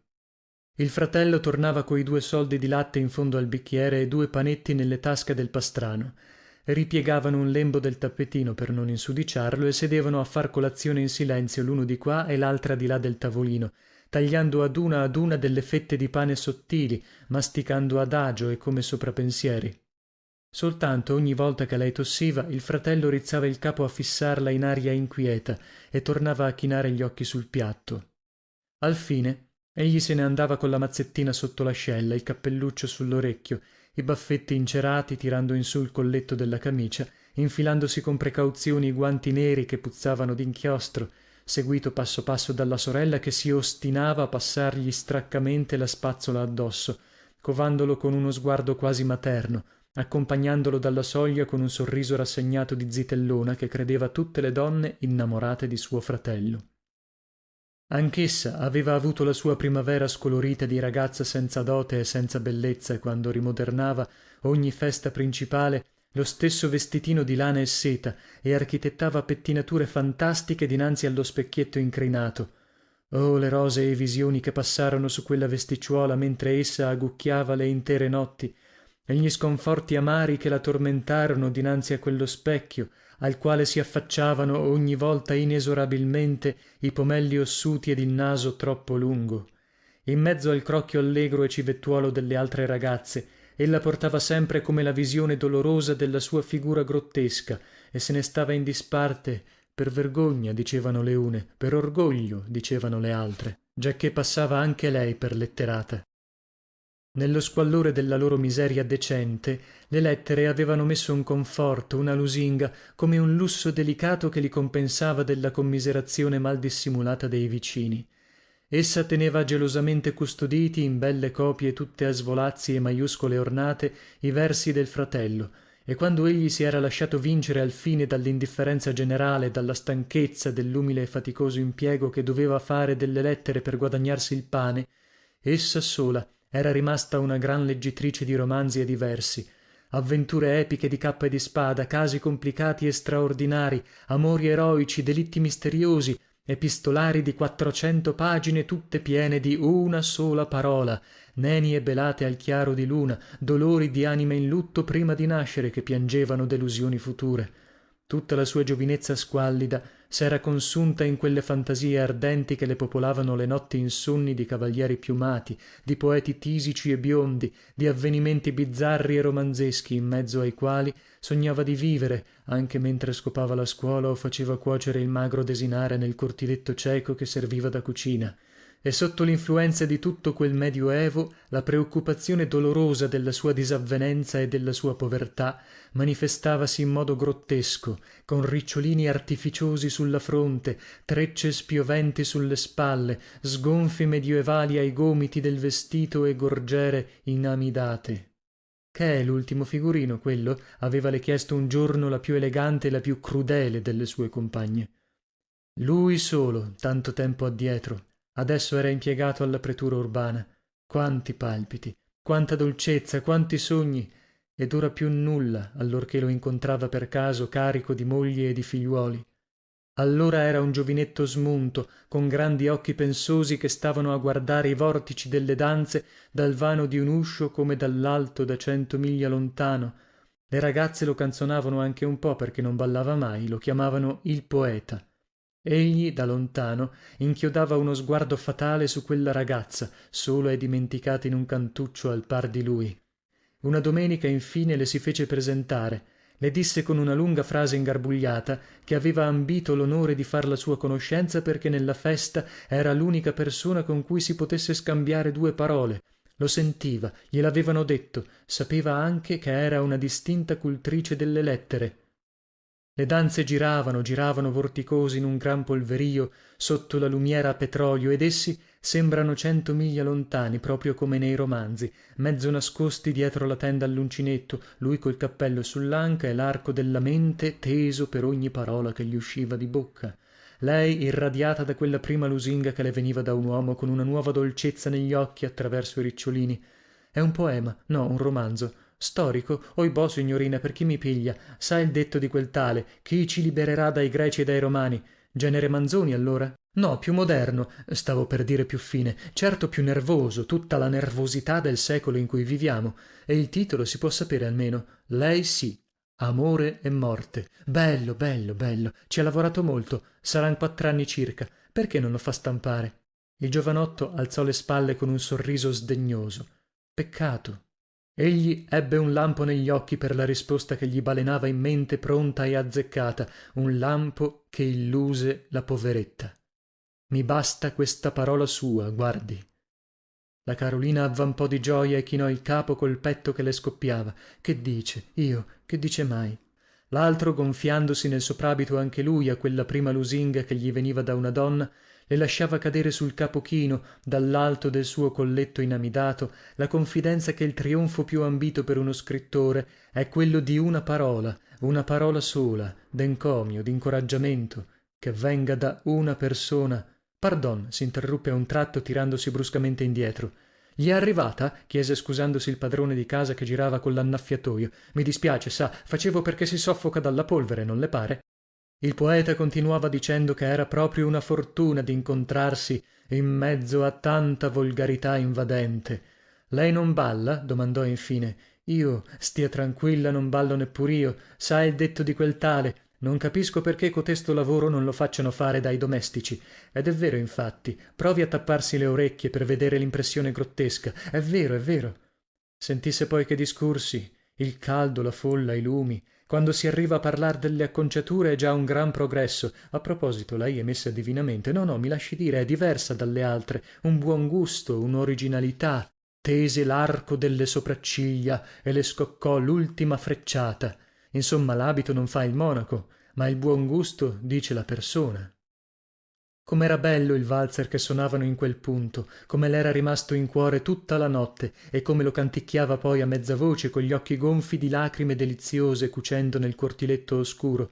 Sul pilastrino del pozzo i garofani che allungavano dal vaso slabbrato gli steli tisici s'agitavano lieve al sole e parevano rinascere.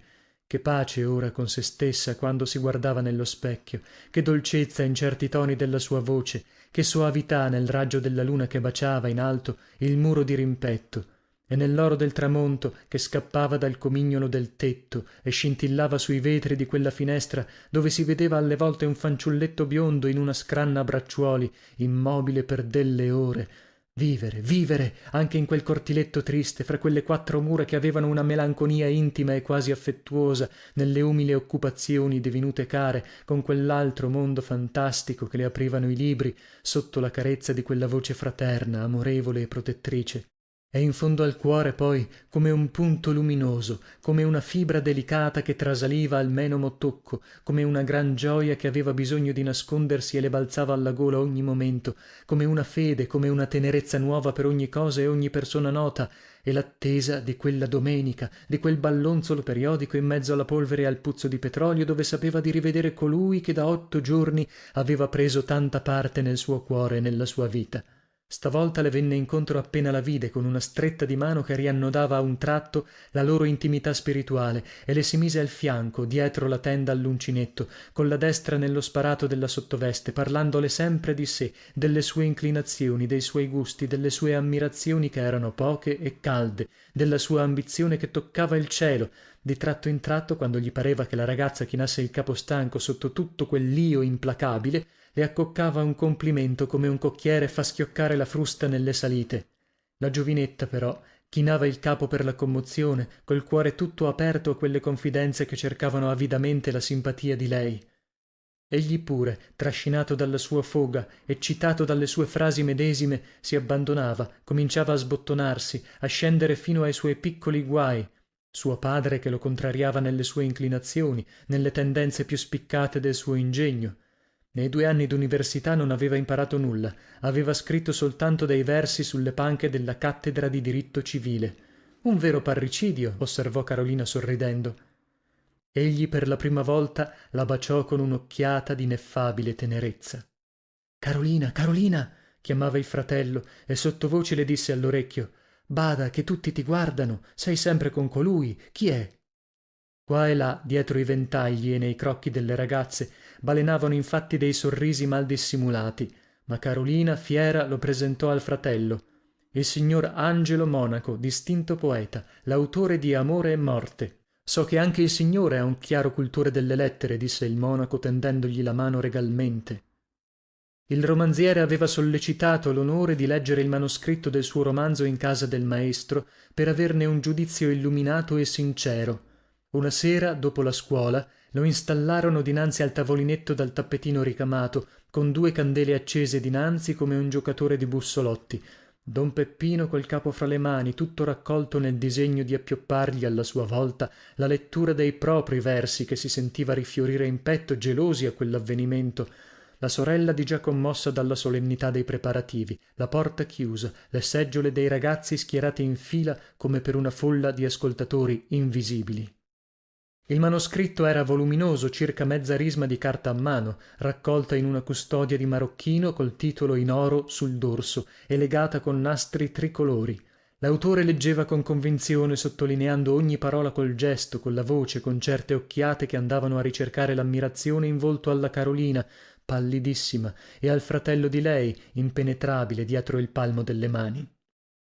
Si animava alle sue frasi stesse come un barbero allo scrosciare delle vesciche che porta attaccate alla coda, senza un minuto di stanchezza, quasi senza bisogno di voltar pagina.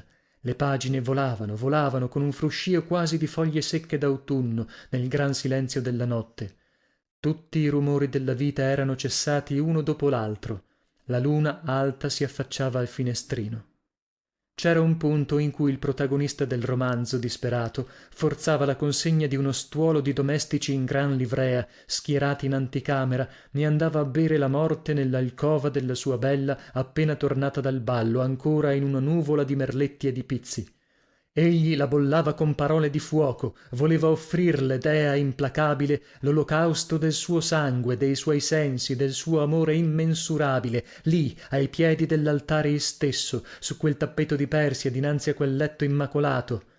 E all'occhiata trionfante che faceva punto, l'autore vide con gioia crudele la sua ascoltatrice che piangeva cheta cheta, con la mano dinanzi agli occhi. Ei le prese quella mano e se la tenne sulle labbra a lungo per godere del suo trionfo. Perdonatemi, mormorò poscia. Ella scosse il capo dolcemente e rispose con un filo di voce: no, sono tanto felice. La luna dal finestrino baciava la parete di rimpetto, tacita. Al silenzio improvviso il maestro si destò. Angelo monaco prese a frequentare la casa del maestro attratto dalla simpatia che vi trovava, lusingato da quell'ammirazione fervida, da quell'amore timido e profondo di cui la sua vanità era riconoscente in modo da simulare alle volte un ricambio dello stesso sentimento. Carolina aspettava, felice, tutta piena di una vita nuova, in mezzo alle solite modeste occupazioni, sorpresa da batticuori improvvisi, da dolcezze inesplicabili, per un nulla, per taluni avvenimenti consueti che prima non le avevano detto cosa alcuna, beandosi di uno sguardo, di un sorriso, di una parola, di una stretta di mano di lui, trepidante all'ora in cui egli soleva venire, commossa da una tenerezza ineffabile, quando vedeva il raggio della luna sul finestrino ogni quintadecima, al sentire la campana dell'Ave Maria, l'organetto che passava, la voce del fratello che pronunziava il suo nome, turbata solo da un imbarazzo insolito e da una nuova tenerezza per lui. Anch'egli le sembrava cambiato. Da qualche tempo la trattava con una dolcezza affettuosa e quasi triste, con un riserbo discreto e pietoso.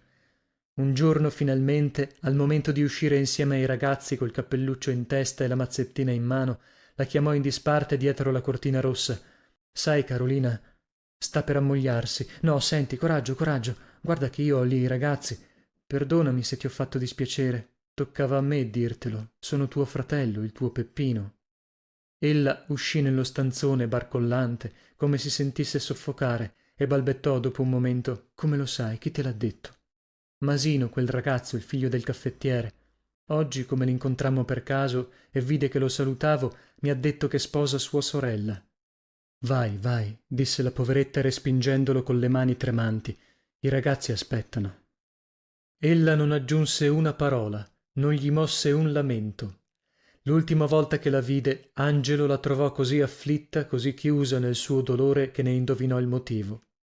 Sull'uscio del cortiletto, con gli occhi rivolti a quello spicchio di cielo e una lagrima vera negli occhi, egli le disse addio, commosso dall'accento suo stesso.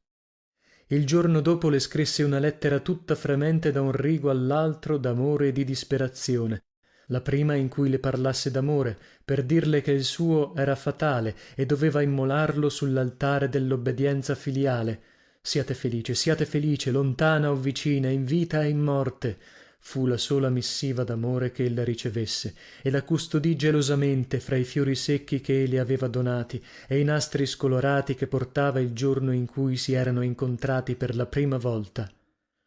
Poi, stanca, aveva riversato sul fratello le sue illusioni giovanili, rifacendo per lui i castelli in aria in cui s'erano passati i sogni ardenti della sua vita claustrale, subendo sotto altra forma le stesse calde allucinazioni che le erano rimaste di tante bizzarre letture nelle quali si era consunta la sua giovinezza dietro il tramezzo della scuola, come era morto il geranio che aveva agonizzato 10 anni nel cortiletto senza sole. Una volta era stata una rosa che essa aveva sorpreso nel portapenne della scrivania e s'era sfogliata senza che lei osasse toccarla, lasciandole un grande sconforto a misura che le foglioline si sperdevano nella polvere. Un'altra volta un bigliettino profumato, visto alla sfuggita sul tappetino della scrivania, scomparso subito misteriosamente, che l'aveva fatta almanaccare un mese, turbandola anche, mentre stava chiuso nel cassetto col suo odore sottile, finché le era caduto un'altra volta sotto gli occhi fra le cartacce inutili da buttare via nel cortiletto. La stessa corona dorata in cima al foglio profumato, lo stesso carattere elegante con cui un ragazzo si faceva scusare dalla mamma non so quale mancanza. Un giorno infine il romanzo sembrò disegnarsi al giungere di una superba bionda che era venuta a prendere un ragazzetto pallido in una carrozza signorile, riempiendo tutta la scuola del fruscìo della sua veste, del profumo del suo fazzoletto, del suono armonioso della sua voce fresca e ridente come un raggio di sole che avesse abbarbagliato maestro e discepoli. La povera zitellona per molti giorni ancora, alla stessa ora, aveva aspettata la bella seduttrice, nascosta dietro la tenda del tramezzo, col cuore che le batteva forte, sconvolta sino alle viscere e come violentata da un delizioso segreto, da un turbamento strano, in cui si mescevano una tenerezza nuova pel fratello, un senso di vaga gelosia e una contentezza, un orgoglio segreto. Erano reticenze discrete, silenzi pudichi, imbarazzi scambievoli per un cenno, per una parola, per un'allusione lontana che cadesse nel discorso, mentre sedevano a tavola, l'uno di qua e l'altra di là di un lembo del tappetino ripiegato, mentre rifacevano tutti i giorni la stessa conversazione vuota e insignificante del giorno innanzi, ripetendo le stesse frasi monotone che compendiavano la loro esistenza scolorita ed uniforme, a voce bassa, con una certa timidezza vergognosa. Egli chinava il capo arrossendo, come sorpreso sul fatto, e giurava di no, facendo una scrollatina di spalle, gongolando dentro di sé, con un sorrisetto di vanagloria che gli tremolava sulle labbra. Alle volte, in un'effusione improvvisa di tenerezza riconoscente, le posava la destra sul capo con quello stesso sorrisetto discreto che pareva dicesse: stai tranquilla, scioccherella. Però, nella rettitudine istintiva della sua coscienza, la zitellona sentiva nascere una ripugnanza, un'inquietudine dolorosa per tutto ciò che doveva esserci di losco e di pericoloso in quel romanzo clandestino. Allora correva a buttarsi ai piedi del confessore, nel nuovo fervore religioso in cui si era rifugiata quando aveva provato il più gran dolore della sua giovinezza, lo sconforto e l'abbandono d'ogni lusinga terrena, e domandava perdono per la dolce colpa che lei non aveva commesso. Faceva la penitenza del peccato immaginario che era nella sua casa. E calda ancora di quel fervore, vi attingeva il coraggio per esortare il fratello a rientrare nel retto sentiero con delle allusioni velate, delle insinuazioni discrete, un'effusione di tenerezza timida e quasi materna. Peppino, gli disse infine, dovresti darmi una gran consolazione, dovresti risolverti a prender moglie. Egli rizzò il capo, sorpreso prima, e poscia lusingato dalla proposta che gli toglieva 20 anni d'addosso, obiettando col medesimo ingenuo entusiasmo della sua prima giovinezza che il matrimonio è la tomba dell'amore, per farsi pregare ancora. Dammi retta, Peppino, poi quando non sarai più in tempo te ne pentirai. Egli si ostinava a scrollare il capo, lusingato internamente di poter rifiutare per la prima volta, senza notare l'espressione dolorosa che c'era nell'accento della povera zitellona. No, non mi lascio pescare, stai tranquilla, amo troppo la mia libertà. Ella provava un senso strano di simpatia, di commiserazione e di rancore per quel fanciulletto esile e pallido che la dama bionda era venuta a cercare e che supponeva fosse il complice innocente della loro tresca. Lo covava cogli occhi da lontano, nascosta dietro la tenda, quasi egli portasse alla scuola, nei sereni lineamenti infantili, un riflesso delle seduzioni tentatrici della mamma, inquieta se lo scolaretto mancava qualche volta, almanaccando tutto un romanzo domestico dai menomi atti del ragazzo inconsapevole. Se lo chiamava vicino quando poteva farlo da solo a solo, lo accarezzava, lo interrogava, gli faceva qualche regaluccio insignificante, attratta e ripugnante nello stesso tempo della sua grazia infantile. Un giorno il fanciulletto, tutto contento, le disse: dopo le vacanze non vengo più a scuola. Ella gli chiese il perché, balbettando: la mamma dice che ora son grande, andrò in collegio. Così terminò anche quel romanzo. Ella ne sentì prima un gran sollievo, ma nello stesso tempo un dubbio, uno sconforto amaro, vedendo dileguarsi anche le ultime illusioni che aveva collocate sul fratello. Il male che la rodeva da anni e anni la inchiodò infine nel letto. Il povero maestro non ebbe più un'ora di pace. Sempre in faccende, anche nei brevi istanti che la scuola gli lasciava liberi, scopando, accendendo il fuoco, rifacendo i letti, correndo dal medico e dallo speziale, coi baffi stinti, le scarpe infangate, il viso più incartapecorito ancora. Le vicine, mosse a compassione, venivano a dare una mano, ora l'una ed ora l'altra. Donna Mena, la vedova del merciaio, con tutti gli ori addosso come se andasse a nozze, e la gatina del falegname, lesta di mano e sempre allegra, che riempiva della sua gaia giovinezza la povera casa triste. Talché il vecchio scapolo era tutto scombussolato da quelle gonnelle che gli si aggiravano per casa, tentato, anche in mezzo alle sue angustie, quasi da un ritorno di giovinezza, da sottili punture nel sangue e al cuore che gli cocevano come un rimorso nelle ore nere. Meglio, meglio, ha riposato. Il poveraccio, al trovare quella buona notizia sulla soglia, le afferrò la mano tremante e la baciò. Oh, donna Mena, che consolazione! essa gli fece segno di tacere e lo condusse in punta di piedi a veder l'inferma che riposava con una gran dolcezza sul viso già lambito da ombre funebri.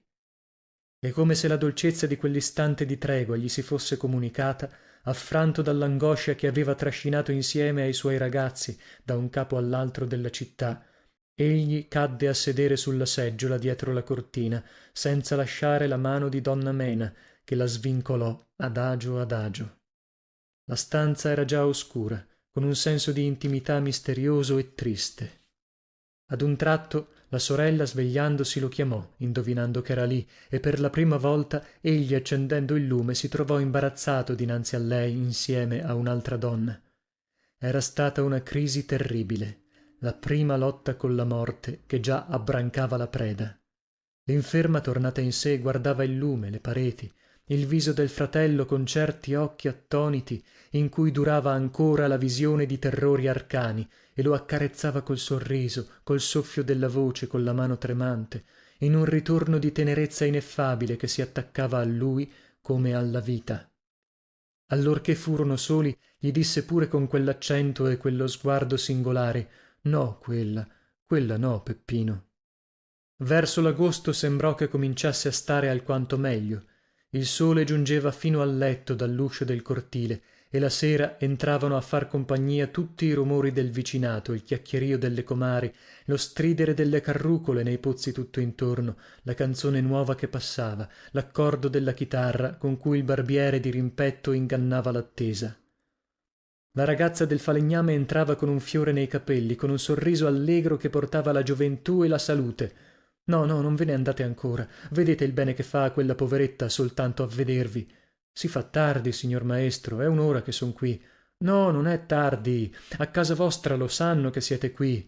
Piuttosto dite che vi aspettano le compagne lì sull'uscio. No, no. Ho l'innamorato, eh? Sarà l'ora in cui suole passare col sigaro in bocca. Oh, che dite mai, vossignoria? Sì, sì, una bella ragazza come siete, è naturale. Chi non si innamorerebbe al vedere quegli occhi e quel sorriso e quel visetto furbo? Ma cosa gli salta in mente adesso? E un giorno s'arrischiò anche a dirle nel vano dell'uscio tutto illuminato dalla luna: ah, foss'io quel tale. Lei, signor maestro, che dice mai? L'emozione lo prendeva alla gola, mentre la ragazza, per rispetto, non osava ritirare la mano che le aveva afferrata, e traboccarono frasi sconnesse: l'amore che eguaglia, la poesia che è profumo dell'anima, i tesori d'affetto che si cristallizzano nelle anime timide, la divina voluttà di cercare il pensiero e il volto dell'amata nel raggio della luna a un'ora data. La ragazza lo guardava quasi impaurita, con grand'occhi spalancati e tutta bianca nel raggio della luna. Non dimenticherò mai quest'ora che mi avete concesso, Agata, né questo nome, mai, divisi, lontani, ma ricorderemo entrambi. Mi lasci andare, mi lasci andare. Buonasera. L'inferma, appoggiata a un mucchio di guanciali, chiacchierava sottovoce col fratello seduto accanto al letto, ancora col cappello in testa e la mazzettina fra le gambe. Pareva che avesse a dirgli una cosa importante dai silenzi improvvisi che le soffocavano la parola in gola, dalle occhiate lunghe che posava su lui, dai rossori fugaci che passavano sul pallore del viso disfatto. Infine, chinando il capo, gli disse: perché non ci pensi ad accasarti? No, no, rispose lui scrollando il capo. Sì, ora che sei in tempo, devi pensarci finché sei giovane, poi quando sarai vecchio e solo, come farai? Il fratello, sentendosi vincere dalle lagrime, conchiuse per tagliar corto: non è tempo di parlarne adesso. Però essa ritornava spesso sullo stesso argomento. Se trovassi una bella giovinetta, ricca, istruita, di buona famiglia, che facesse per te. E una sera che si sentiva peggio tornò a parlargliene ancora, con l'inquieto cicaleccio proprio del suo stato. No, lasciami dire, ora che ho un po di fiato, non posso permettere che ti sacrifichi per tenermi compagnia tutta la tua giovinezza. Una buona dote non può mancarti, e se lasci la scuola tanto meglio. Vivremo tutti insieme, faremo una casa sola, uno stanzino mi basterà, purché sia molto arioso. Vorrei che fosse verso il giardino. Della strada non so che farmene oramai. Ho sempre desiderato di vedere il cielo stando in letto, e del verde, degli alberi. come per esempio averci una finestra là dove c'è ora la cortina, una finestra che guardasse nei campi. Si udiva la pioggia che scrosciava nel cortiletto, una di quelle piogge che annunziano l'autunno, e la pentola di latta lasciata fuori che risonava sotto la grondaia. Un gatto nella bufera chiamava ai quattro venti con voce umana. Il maestro, che aveva seguito il vaneggiare della sorella verso il verde ed il sole con l'allucinazione perenne che era in lui, le chiese affettuosamente: ora che viene l'autunno saresti contenta d'andare in campagna? E la scuola? Ribatté lei con un sorriso malinconico. Se tu pigliassi una buona dote invece, con dei poderi. Benedette donne, quando si ficcano un chiodo in testa, rispose lui con un sorrisetto malizioso, e pareva esitare a decidersi. Ma dopo averci pensato su, finì col dire: non mi vendo, no. E abbottonò il soprabito con dignità. Se ho da fare una scelta, se mai... È inutile, conchiuse finalmente. Amo troppo la mia libertà. Ella insisteva a dire che queste cose si fanno finché uno è giovane, che se no si finisce in mano della serva o di qualche intrigante. Poi, siccome il fratello non voleva arrendersi, la zitellona si lasciò scappare in un impeto di gelosia, alludendo alle vicine: vedi che già ti si ficcano in casa e cominciano a fare dei disegni su di te. E la poveretta morì col crepacuore di lasciare il fratello esposto alle insidie di quelle intriganti. Com'ella aveva fatto un gran vuoto in quel bugigattolo, per quanto poco spazio vi avesse occupato in vita, e il fratello vi si sentiva come perduto in una gran solitudine nelle ore che i ragazzi gli lasciavano libere, prese ad andare dal falegname tutte le sere, attratto da una gratitudine dolce e malinconica verso la ragazzona che aveva avuta tanta carità per la sua povera morta. Ma il falegname, che certe cose non le intendeva, gli fece capire che in bottega del maestro di scuola non sapeva che farsene e gli facesse invece il piacere di levarsi di quei trucioli. Anche donna Mena, qualche tempo dopo, quando vide che le visite del maestro si facevano troppo frequenti, col pretesto dell'aloardino, e non finiva mai di ringraziarla dell'assistenza che aveva fatta alla sua povera sorella per stringerle la mano e farle gli occhi di triglia, gli disse sul mostaccio: orsù, signor maestro, facciamo a parlarci chiaro, che il vicinato comincia a mormorare dei fatti nostri. Il poveraccio, colto alla sprovvista, si confuse, ma infine prese il suo coraggio a due mani. Orbene, donna Mena, anche quella poveretta l'aveva previsto. Non ho voluto decidermi mai a fare questo passo, perché amavo troppo la mia libertà, ma ora che vi ho conosciuta meglio, se volete... non li avevate fatti male i vostri conti, caro mio, poiché siete stanco d'andare attorno coi ragazzi, ma il fatto mio ce lo siamo lavorato io e la buonanima di mio marito, e non per farcelo mangiare a tradimento. Ogni giorno, mattina e sera, tornava a passare il maestro dei ragazzi, con un fanciulletto restio per mano, gli altri sbandati dietro, il cappelluccio stinto sull'orecchio, le scarpe sempre lucide, i baffetti color caffè, la faccia rimminchionita di uno che è invecchiato insegnando il b-a-ba e cercando sempre l'innamorata col naso in aria. Soltanto, tornando a casa, serrava a chiave l'uscio per scopare la scuola, rifare il letto e tutte le altre piccole faccenduole per le quali non aveva più nessuno che l'aiutasse. La mattina, prima di giorno, accendeva il fuoco, si lustrava le scarpe, spazzolava il vestito, sempre quello, e andava a bere il caffè nel cortiletto, seduto sulla sponda del pozzo, tutto solo e malinconico, col bavero del pastrano sino alle orecchie. Ed ora che la povera morta non ne aveva più bisogno, risparmiava anche quei 2 soldi di latte. Un processo. All'assise discutevasi una causa capitale. Si trattava di un facchino che per gelosia aveva ucciso il suo rivale, giovane da bene e padre di famiglia. La folla inferocita voleva far giustizia sommaria dell'assassino, pallido e lacero dalla lotta, che i carabinieri menavano in prigione.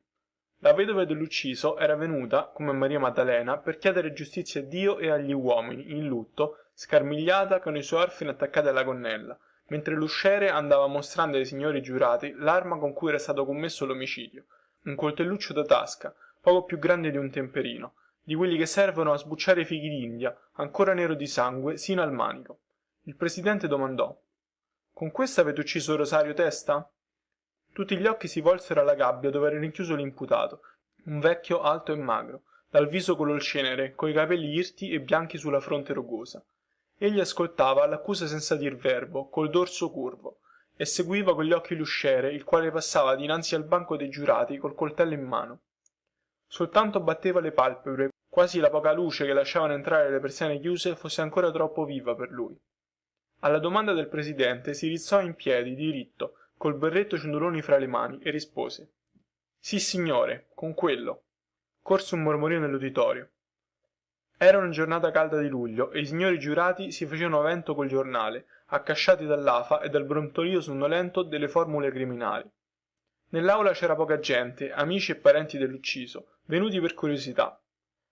La vedova stralunata si teneva sul viso un fazzoletto orlato di nero e faceva frequentemente un gesto macchinale, come per avviare le folte trecce allentate con le mani bianche, levando in aria le braccia rotonde con un moto che sollevava il seno materno, orgoglio della sua bella giovinezza vedovata, e fissava sitibonda sull'uccisore gli occhi arsi di lagrime. Costui non sapeva rispondere altro che sì, signore, a tutte le domande del presidente che gli stringevano il capestro alla gola, guardando inquieto i movimenti di indignazione dei giurati, non avvezzi alla severa impassibilità della toga, con un'aria di bestia sospettosa. Incominciò la sfilata dei testimoni, tutti a carico. Gli amici del morto, un buon diavolaccio incapace di far male ad una mosca, la vedova piangeva, i vicini che l'avevano visto barcollare come preso dal vino e cadere balbettando: mamma mia! Quelli che avevano gridato all'assassino, il coraggioso che aveva afferrato per petto l'omicida prima che giungessero le guardie nella brusca e feroce lotta per lo scampo. Giustizia, giustizia! Gridava nella folla la vedova, con la voce del sangue che chiedeva sangue, accompagnata dal piagnisteo degli orfani inteneriti dalla solennità. Infine fu introdotto un testimonio sinistro, l'amante che quei due uomini si erano disputata a colpi di coltello, una creatura senza nome, senza età, quasi senza sesso, alta, nera, magra, mangiata dagli stenti e dal vizio, che solo le era rimasto vivo negli occhi arditi. Destò un senso di ripugnanza al solo vederla. Il pubblico accusatore l'aveva fatta venire appunto per ciò.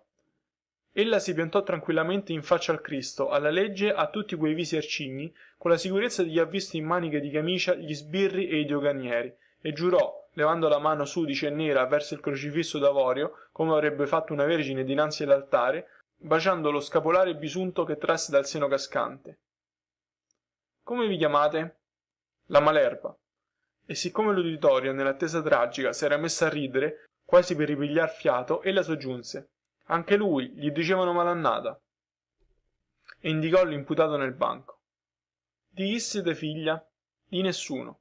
Quanti anni avete? Non lo so. Che professione fate? Essa parve cercare la parola. Donna di mondo, disse infine. Scoppiò una risata nell'uditorio, il presidente impose silenzio, scampanellando. Sì, donna di mondo, ribatté lei per spiegarsi meglio, ora con questo e ora con quell'altro. Basta, abbiamo capito, interruppe il presidente. Conoscete da molto tempo l'imputato? Sì, signore, questo qui me l'ha fatto lui, 3 anni sono. Indicò fieramente uno sfregio che le segnava la guancia dall'orecchio sinistro al labbro superiore. E non ve ne querelaste? No, era segno che mi voleva bene. Fosse presente all'uccisione di Rosario Testa? Sì, signore, fu alla Marina il giorno di tutti i santi. E ne sapete il motivo? Il motivo fu che Malannata era geloso. Geloso di Testa? Sì, signore. E ha ragione? Sì, signore. Allora la vedova si celò il viso fra le mani. Com'è possibile che Rosario Testa, giovane, marito di una bella donna, gli desse ragione d'esser geloso per voi? Come è vero Dio, questa è la verità, rispose la Malerba. Va bene, continuate. Avevo conosciuto quel poveretto, il morto, prima di quest'altro cristiano, molto tempo prima ancora che si maritasse. Allora mi chiamavano la Mora dei Canali. Rosario Testa faceva il fruttaiolo, lì alla pescheria. Era un libertino, buonanima. Le lavandaie dei canali, le serve che venivano a far la spesa con quella sua galanteria di fare regali, se la pigliava tutte. ma per me specialmente ci aveva un debole, che una volta alla festa dell'ognina gli ruppero la testa per via di un marinaio ubriaco che mi voleva. Poi seppi che si maritava e mutava vita. Andò a stare a San Placido col suo banchetto, né visto né salutato. Io mi misi con Malannata, sì che erano giorni del colera. Buon uomo anche lui, buono come il pane, e se lo levava di bocca quel poco che guadagnava per darlo a me, ma geloso come il gran turco. Dove sei stata? Cosa hai fatto? E poi si picchiava la testa con un sasso, pentito delle botte che mi dava. Quell'annata del colera, che tutti scappavano via e si moriva di fame davvero. Egli voleva anche mettersi a beccamorto per non farmi fare la malavita, col castigo di Dio che si aveva addosso. Si lasciava morire di fame piuttosto che mangiare del mio guadagno. Sì, glielo dico in faccia ora che la vedo a condannare, perché questa è la verità dinanzi a Dio, mi diceva poveretto. No, non me ne importa, è che penso al come lo guadagni questo pane e non posso mandarlo giù. Ma io che potevo farci? Poi lui lo sapeva cosa io ero. Non importa, tornava a dire, almeno non ci voglio pensare. Ma aveva i suoi capricci anche lui, come una donna, e certuni non me li voleva attorno. Allora diventava come un pazzo, si strappava i capelli e si ricosicava le mani, perché non era più giovane.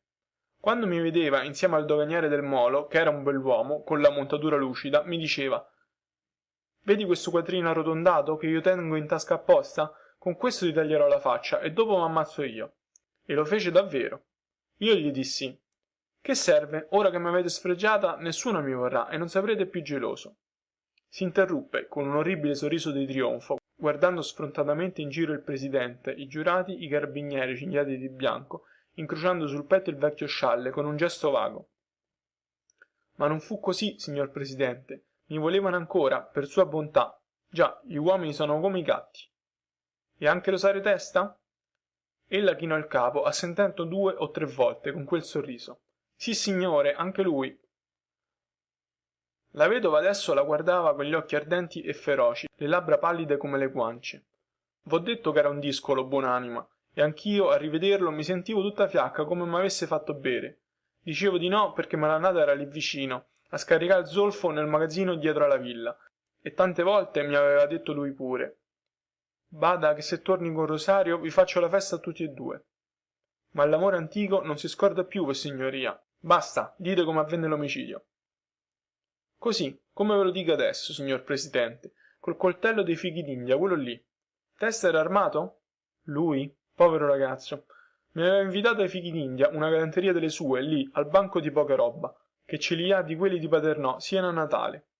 Pocaroba dice: badate che Malannata è in sospetto, l'ho visto che si affaccia ogni momento alla porta del magazzino e tiene d'occhio compare Rosario. E Testa: lasciatelo guardare, compare Pocaroba, che me ne rido di Malannata e del suo santo. Allora lasciai stare i fichidindia e cercavo di condurmi via l'altro, quando ecco quel cristiano lì correre dall'arco della ferrovia, tutto bianco di zolfo e che gli occhi come uno che ha bevuto, e in 2 salti ci fu addosso, afferrò il coltello dal banco dei fichidindia prima di dire Gesù e Maria. Accusato, avete qualcosa da aggiungere? Nulla, signor presidente, questa è la verità sacrosanta. Allora sorse il pubblico accusatore, togato e solenne, a malgrado della nota mondana dell'alto colletto inamidato che gli usciva dal nero della toga, e fulminò il reo con la sua implacabile requisitoria, facendo inorridire i giurati col quadro del vizio abietto che vive nel fango dei bassi strati sociali, per dar l'orrido fiore del delitto, senza neppure la febbre della giovinezza, della passione o dell'onore, senza nemmeno la scusa della tentazione o della gelosia. Il vizio che vive del disonore ed osa ribellarvisi col delitto. E stendeva verso quel grigio capo avvelito l'indice minaccioso dell'unghia rosea e lucente. Le signore, che dovevano alla sua galanteria i posti riservati dell'aula, rianimavano la loro indignazione col profumo della boccetta di sale inglese, soffocate dall'afa, e i larghi ventagli si agitavano vivamente a scacciare il lezzo immondo della colpa come farfalle gigantesche. Poscia, il magistrato, si assise tranquillamente, ringraziando, con un impercettibile sorriso, all'applauso discreto di quei ventagli che si inchinavano, ponendosi sul viso il fazzoletto di Battista. Solo l'imputato non aveva caldo, seduto sulla panchetta, col dorso curvo, il viso color di terra, rivolto verso tutte quelle infamie che gli rinfacciavano. A sua volta prese a parlare l'avvocato. Era un giovane di belle speranze, delegato d'ufficio dal presidente a quella difesa senza compenso. Egli sfoderò gratuitamente tutte le sue brillanti qualità oratorie, esaminò lo stato psicologico e morale degli attori del lugubre dramma, sciorinò le teorie più nuove sul grado di responsabilità umana, argomentò sottilmente intorno alle circostanze di fatto per farne risultare tutto ciò che occorreva a dimostrare la provocazione grave e l'ingiuria. Qui veniva a taglio una pittura commoventissima di quella morbosa gelosia senile, che doveva avere tutti gli strazi e le collere furibonde dell'umiliazione e dell'abbandono. Sì, egli lo sapeva, non erano le coscienze di uomini onesti, vissuti nel culto della famiglia, resi più sensibili dagli agi, che avrebbero potuto scendere negli abissi di quei cuori tenebrosi e di quelle infime esistenze per scoprire il movente di certe dilettuose follie. Forse soltanto il sentimento più delicato e immaginoso di quelle dame eleganti avrebbe potuto sorprendere il tenue filo per cui si legano i fatti più mostruosi al sentimento più nobile in quegli animi rozzi.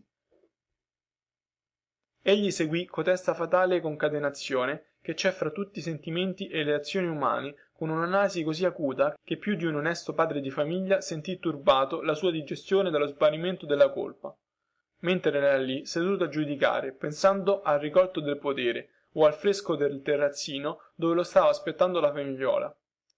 Per poco non si udirono degli applausi alla perorazione dell'avvocato. Lo stesso presidente gli fece velatamente i mirallegro.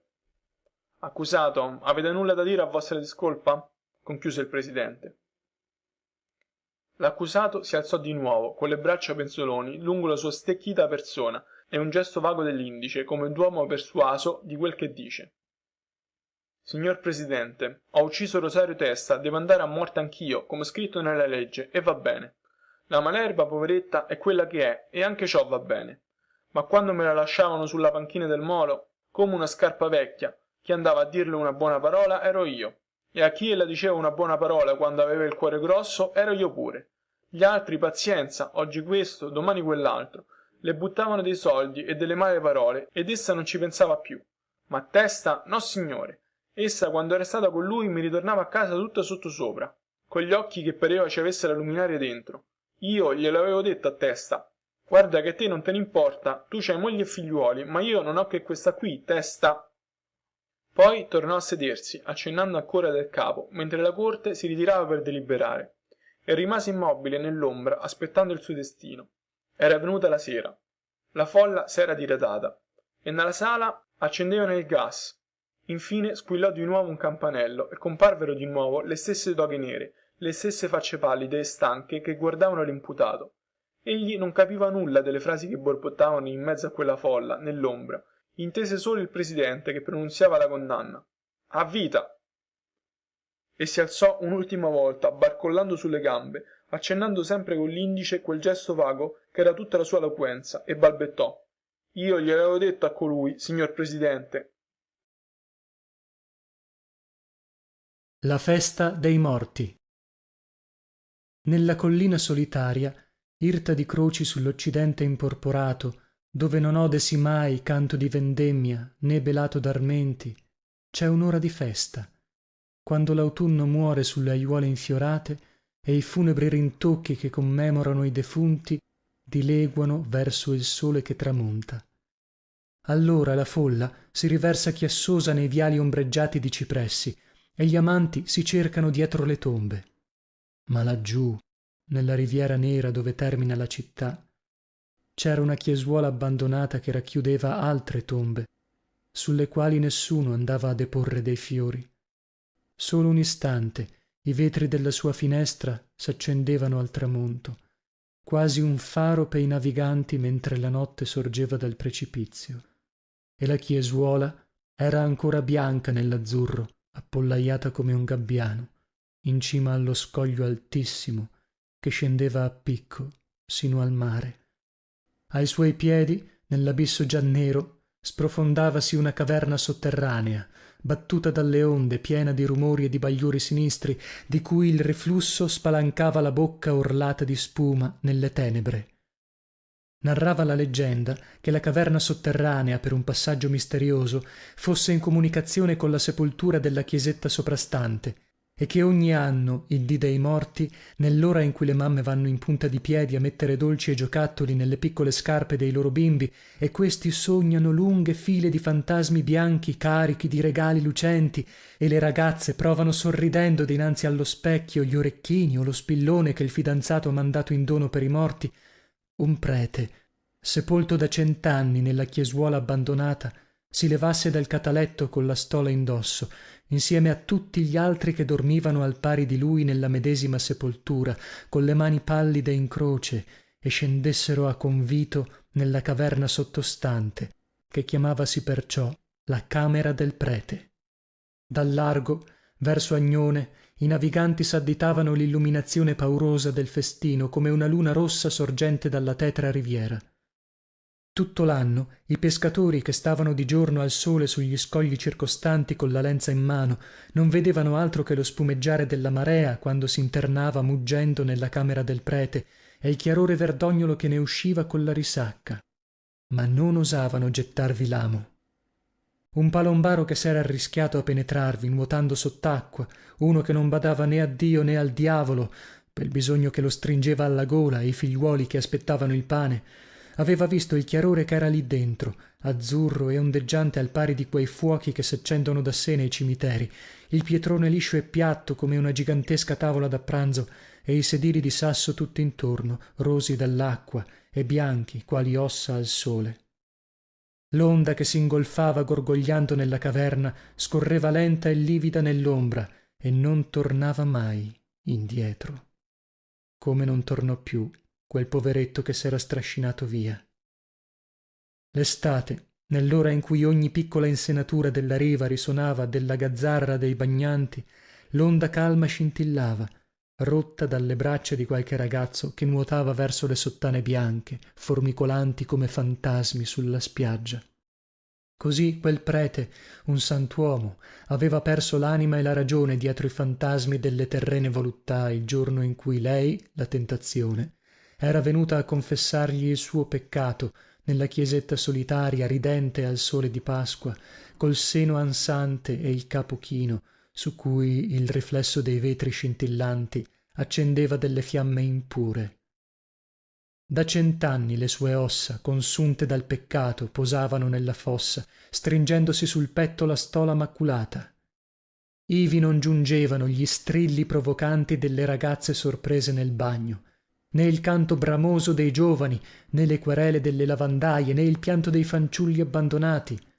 La luna vi entrava tacita dallo spiraglio aperto nella roccia e andava a posarsi uno dopo l'altro su tutti quei cadaveri stesi in fila nei cataletti sino in fondo al sotterraneo tenebroso dove faceva apparire per un istante delle figure strane. L'alba vi cresceva in un chiarore smorto che al fuggire delle ombre sembrava far correre un ghigno sinistro sulle mascelle sdentate. Il giorno lungo della canicola indugiava sotto le arcate verdognole con un brulichio furtivo di esseri immondi in mezzo all'immobilità di quei cadaveri.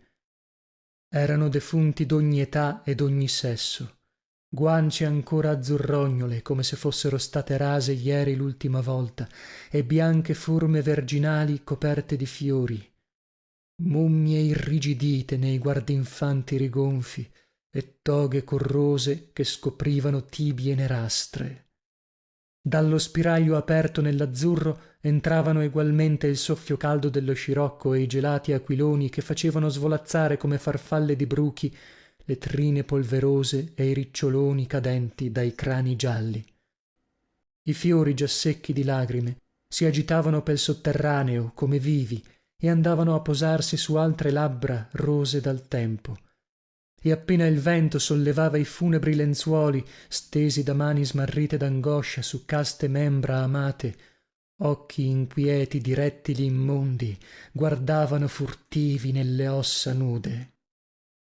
Poscia, nelle ore in cui il sole moriva sull'orlo frastagliato dello spiraglio, il ghigno schernitore di tutte le cose umane sembrava allargarsi sui teschi camusi e le occhiaie vuote farsi più nere e profonde, quasi il dito della morte vi avesse scavato fino alla sorgente delle lagrime. là non giungeva nemmeno il mormorio delle preci recitate all'altare in suffragio dei defunti che dormivano sotto il pavimento della chiesuola, e i singhiozzi dei parenti non passavano il marmo della lapide. Le raffiche delle notti di fortuna scorrevano gemendo sulla casa dei morti, senza lasciarvi un pensiero per coloro che in quell'ora erravano laggiù pel mare tempestoso, coi capelli irti d'orrore al sibilo del vento nel sartiame, né un senso di pietà per le povere donne che aspettavano sulla riva, sferzate dal vento e dalla pioggia, né un ricordo delle lagrime che videro forse nell'ora torbida dell'agonia e che bagnarono quegli stessi fiori che adesso vanno da una bara all'altra come li porta il vento. Così le lagrime si asciugarono dietro il loro funebre convoglio, e le mani convulse che composero nella bara le loro spoglie si stesero ad altre carezze, e le bocche che pareva non dovessero accostarsi ad altri baci insegnano ora sorridendo a balbettare i loro nomi ai bimbi inginocchiati ai piedi dello stesso letto con le piccole mani in croce, perché i buoni morti lascino dei buoni regali ai loro piccoli parenti che non conobbero. Tanto tempo è passato insieme alle bufere della notte e al soffio d'aprile, con le ore che suonano uniformi e impassibili anch'esse sul campanile della chiesuola sino a quella del convito. A quell'ora tutti gli scheletri si levano ad uno dalle bare tarlate, coi legacci cascanti sulle tibie spolpate, con la polvere del sepolcro nelle orbite vuote, e scendono in silenzio nella camera del prete, recando nelle falangi scricchiolanti le ghirlande avvizzite col ghigno beffardo di tutte le cose umane nelle bocche sdentate. Più nulla,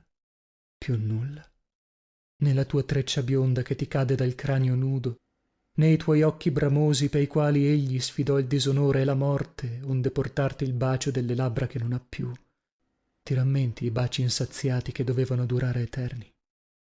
E neppure i morsi acuti della gelosia, il delirio sanguinoso che mise in mano a quell'altro l'arma omicida, né le lagrime che si piangevano attorno a quel letto e quel morente voleva stamparsi negli occhi dilatati dall'agonia, né le ansie delle notti vegliate in quella stanza già funebre, in quell'attesa già disperata, né le carezze con cui il caro bimbo pagava il latte di quel seno e i dolori di quella maternità, e neppure le lotte in cui l'uno si è logorato, né le speranze che hanno accompagnato l'altro sin là, né i fiori del campo per cui si è tanto sudato, né i libri sui quali si è vissuto tanta e tanta vita, né la bestemmia del marinaio che stringe ancora le alghe secche nelle falangi contratte, né la preghiera del prete che implora il perdono dei falli umani, e non l'azzurro profondo del cielo tempestato di stelle, né il tenebrore vivente del mare che batte allo scoglio,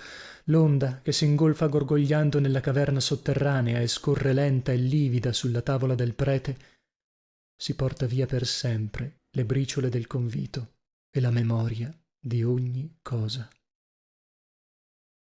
Ora nel costruire la diga del molo nuovo hanno demolito la chiesuola e scoperchiano la sepoltura.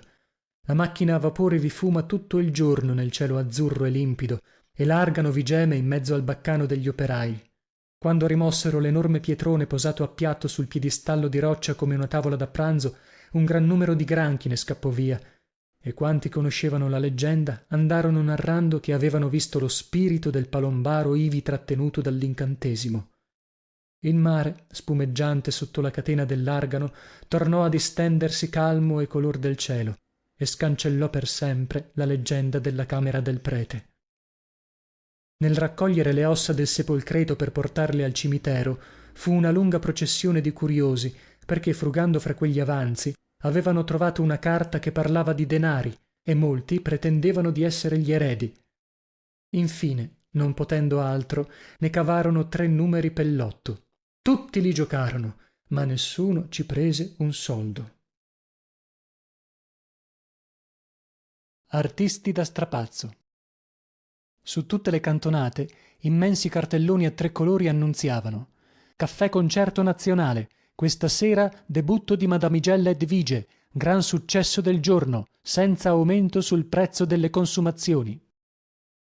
I pochi avventori mattutini del Caffè Concerto Nazionale, già avvezzi ai grandi successi, non degnavano neppure di un'occhiata il lenzuolo bianco, verde e rosso sciorinato dietro il banco sul capo della padrona, la quale stava discutendo con una ragazza alta e magra che la supplicava a voce bassa, in atteggiamento umile, infagottata nella cappa lisa.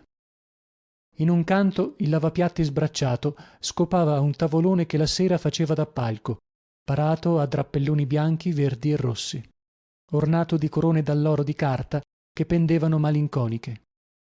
La padrona scrollava il capo ostinatamente, stringendosi nelle spalle. L'altra insisteva sempre a mani giunte, facendosi rossa, quasi piangendo. Infine, come entrò un forestiero stracco a bere un moka da 20 centesimi, col naso sul giornale del giorno innanzi, la ragazza si rassegnò ad intascare i pochi soldi che la padrona le contava ad uno sul marmo, con un fare d'elemosina.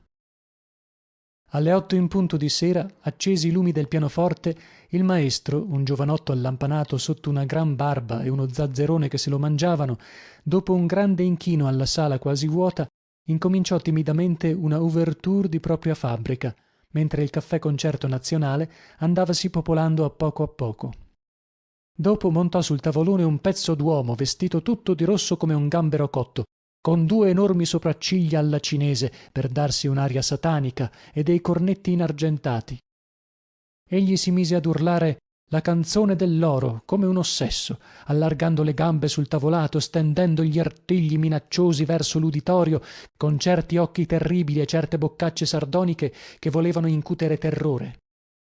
Al dio dell'oro mescolavasi l'acciottolio dei piattini, lo sbattere dell'usciale e la voce dei tavoleggianti, i quali gridavano panna e cioccolata oppure tazza vienna. Mefistofele salutò lo scarso pubblico che non gli badava e scese adagio la scaletta col mantello ad ali di pipistrello che gli sventolava dietro. Stasera avremo il gran debutto, osservò un avventore che centellava da 3/4 d'ora una chicchera di levante. Il successo del giorno, grugnì il vicino, che era sempre lì a quell'ora, con la coppa di Vienna vuota dinanzi, un mucchio di giornali sotto la mano e la moglie addormentata accanto. Infatti, dopo il pezzo con variazioni per pianoforte sulla Stella confidente, venne il duetto dell'Ernani e comparve un'altra volta dalla cucina il baritono vestito alla spagnuola, con un medaglione d'ottone che gli ballava sul ventre e un cappello piumato in testa, facendo largo a Madamigella Edvige, tutta di bianco come un fantasma, sotto la polvere d'amido e la veste di raso del rigattiere. Che braccia magre! Osservò un dilettante, fiutandole quasi sotto i guanti lunghi e duri di benzina. Carlo V offrì cavallerescamente la mano ad Elvira per montare sul palco malfermo, e lì, nella gran sala piena di fumo, il duetto incominciò. Ahimè, una vera delusione pel pubblico e pel caffettiere. Madamigella Edvige aveva una voce stridente che faceva voltare arrabbiati anche i tranquilli lettori di giornali, e la poveretta, pallida come una morta, aveva un bell'annaspare con le mani e dimenare i fianchi, rizzandosi sulla punta delle scarpette di raso troppo larghe per acchiappare le note. Una voce dal fondo della sala gridò presto un bicchier d'acqua, e tutto l'uditorio scoppiò a ridere. Carlo V invece se la cavava magnificamente, avendo le signore dalla sua, pei suoi effetti di polpa sotto le maglie di colore incerto e le sue note alte che assordavano perfino i camerieri e facevano tintinnare le gocciole delle lumiere. La debuttante scese dal palco più morta che viva, incespicando, con le sottane in mano fra gli spintoni dei tavoleggianti che correvano di qua e di là portando i vassoi in aria. Il dilettante di prima osservò pure: che piedi! Seduta in un cantuccio della cucina, fra i lazzi degli sguatteri e il fumo delle casseruole, la debuttante aspettava scorata la sua sentenza ed anche la cena, che era compresa nell'onorario, alla tavola comune insieme al cuoco, il baritono, i camerieri ed il maestro ancora in cravatta bianca. Quest'ultimo, un gran buon diavolo malgrado la sua barbona, cercava di confortarla come poteva. La sala era tanto sorda, chissà una seconda volta, quando fosse stata più sicura dei suoi mezzi. La poveretta rispondeva di tanto in tanto con un'occhiata umile e riconoscente a quelle buone parole. Il baritono intanto, con un pastrano peloso gettato sul giustacuore di Carlo V e un tovagliuolo al collo, divorava in silenzio. Artisti bisogna nascere, osservò infine a bocca piena. La padrona, chiuso il libro e spenti i lumi del caffè, era scesa in cucina a dare un'occhiata. Alla povera ragazza che aspettava col viso ansioso disse bruscamente: cara mia, me ne dispiace, ma non ne facciamo nulla. Avete visto che fiasco? L'altra rimaneva a capo chino, coi fiori di carta nei capelli e le spalle infarinate. Mangiate, mangiate pure, ripigliava la padrona, una buona donna.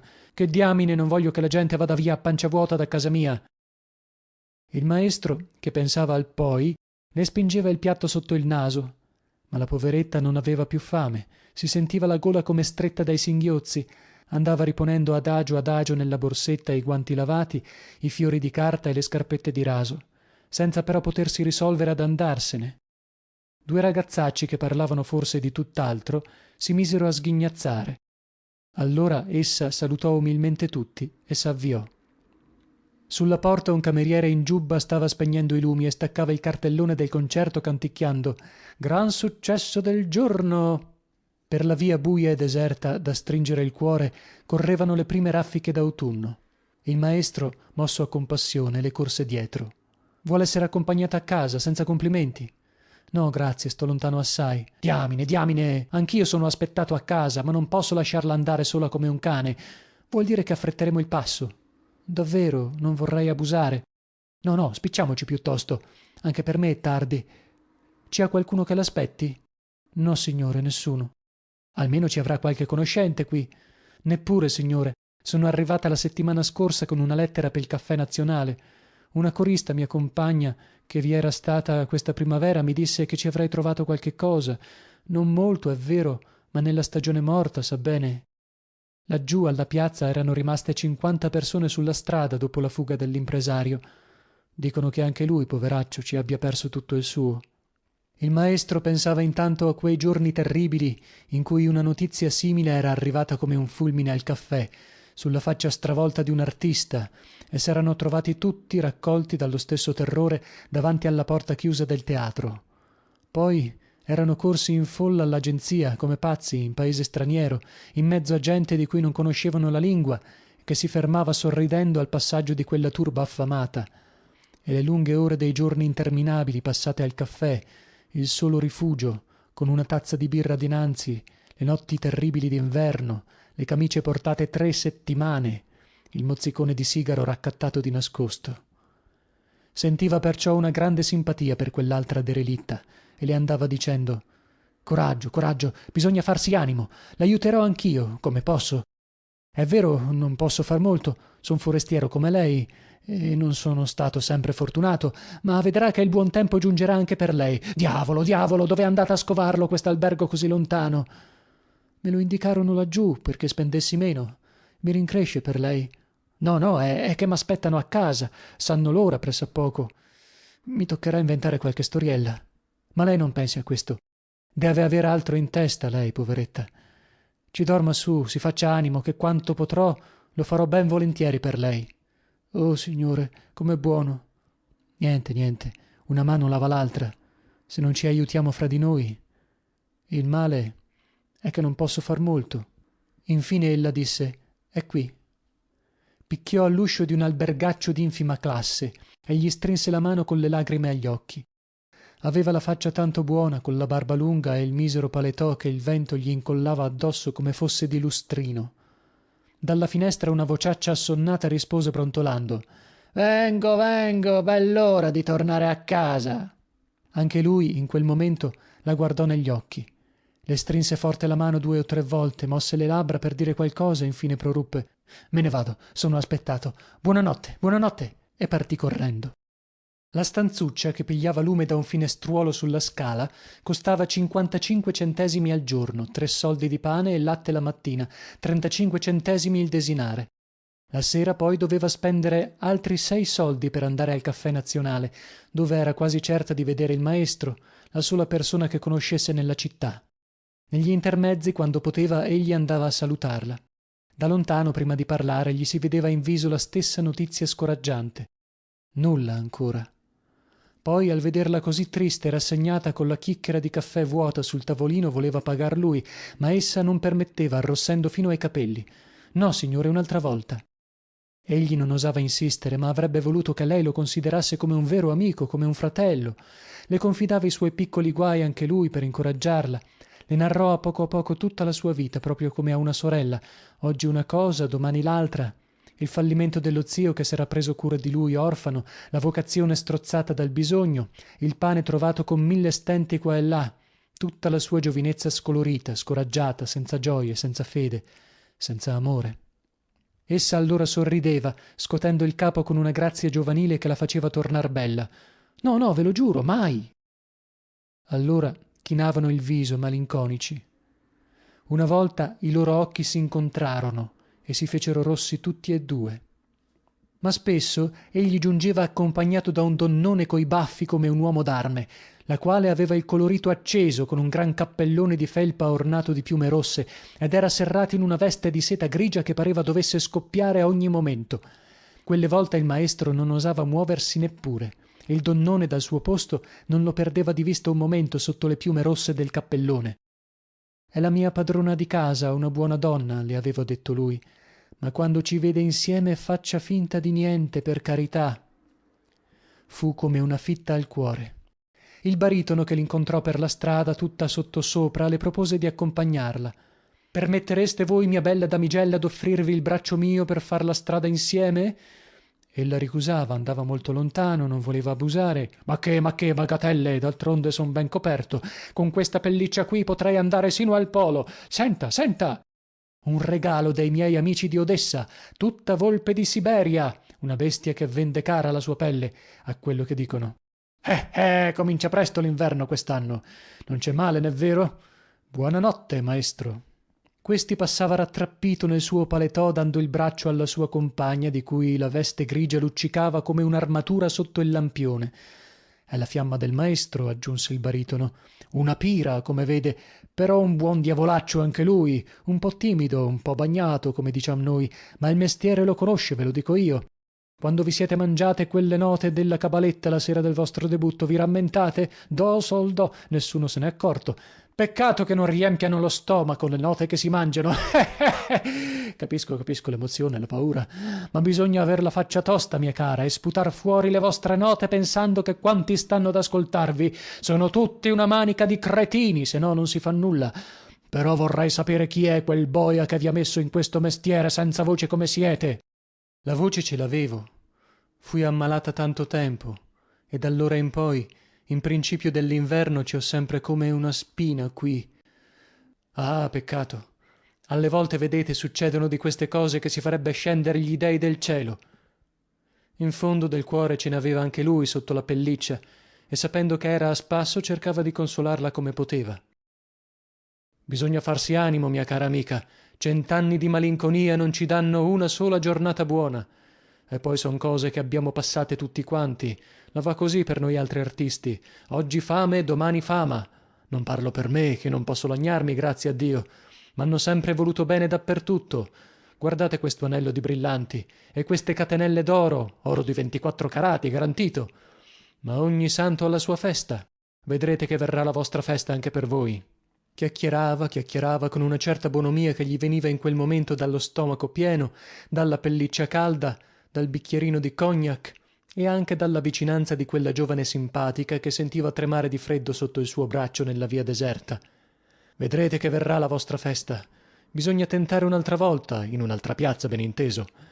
Peccato che non abbiate voce. Avete provato se vi vanno le canzonette allegre? Per quelle si fa anche a meno della voce. Ma occorrono altri requisiti, del tupè, l'occhio ardito, i fianchi sciolti e un po' più di polpa, che diavolo! È vero che questa può venire, siete giovane. Così dicendo l'esaminava dalla testa ai piedi ogni volta che passavano sotto un lampione, col fare allegro e senza cerimonie di buon camerata. E non bisogna fare tante smorfie, cara mia, con le smorfie non si mangia, e non aver neppure dei grilli in capo. Io, come mi vedete, ho fatto i primi teatri del mondo. Potete dimandare a chi volete di Arturo Gennaroni. Eppure quando vennero ad offrirmi la scrittura per il concerto del Caffè Nazionale non mi feci tirar le orecchie. Si piglia quel che capita. Oggi qui, domani là. Come, ci siamo di già? Avrei fatto altri 2 passi per avere il piacere di stare con voi ancora. Il tempo passa presto. Che bella serata in così buona compagnia, eh? Un freddo secco che fa bene allo stomaco. È quello il vostro albergo? quasi quasi v'offrivo ospitalità in casa mia. E com'essa si stringeva all'uscio: non abbiate paura, che non voglio mica mangiarvi per forza. Non volete? Buonanotte. Il maestro le aveva procurato 2 o 3 indirizzi d'agenti teatrali ai quali l'aveva raccomandata. La presentò ad un impresario che montava un'operetta. Tutti rispondevano: pel momento non c'è nulla. L'impresario soggiunse: bisogna vedere se vi è rimasta qualche altra cosa di bello, figliuola mia, perché la voce se n'è andata. Beh, se avete di questi scrupoli non ne parliamo più. Ella tornava indietro così avvilita che il maestro si fece animo per dirle: sentite, se avete bisogno di denaro, forestiera come siete, senza amici, senza aver altri conoscenti, non son ricco, è vero, ma quel poco che ho...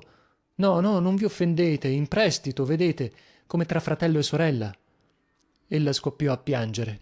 Dio mio, vi ho forse offesa? Non intendevo offendervi, vi giuro, se mi volete un po' di bene anche voi, io ve ne voglio tanto. Basta, perdonatemi, sia per non detto, ma promettetemi almeno che se mai, il giorno in cui...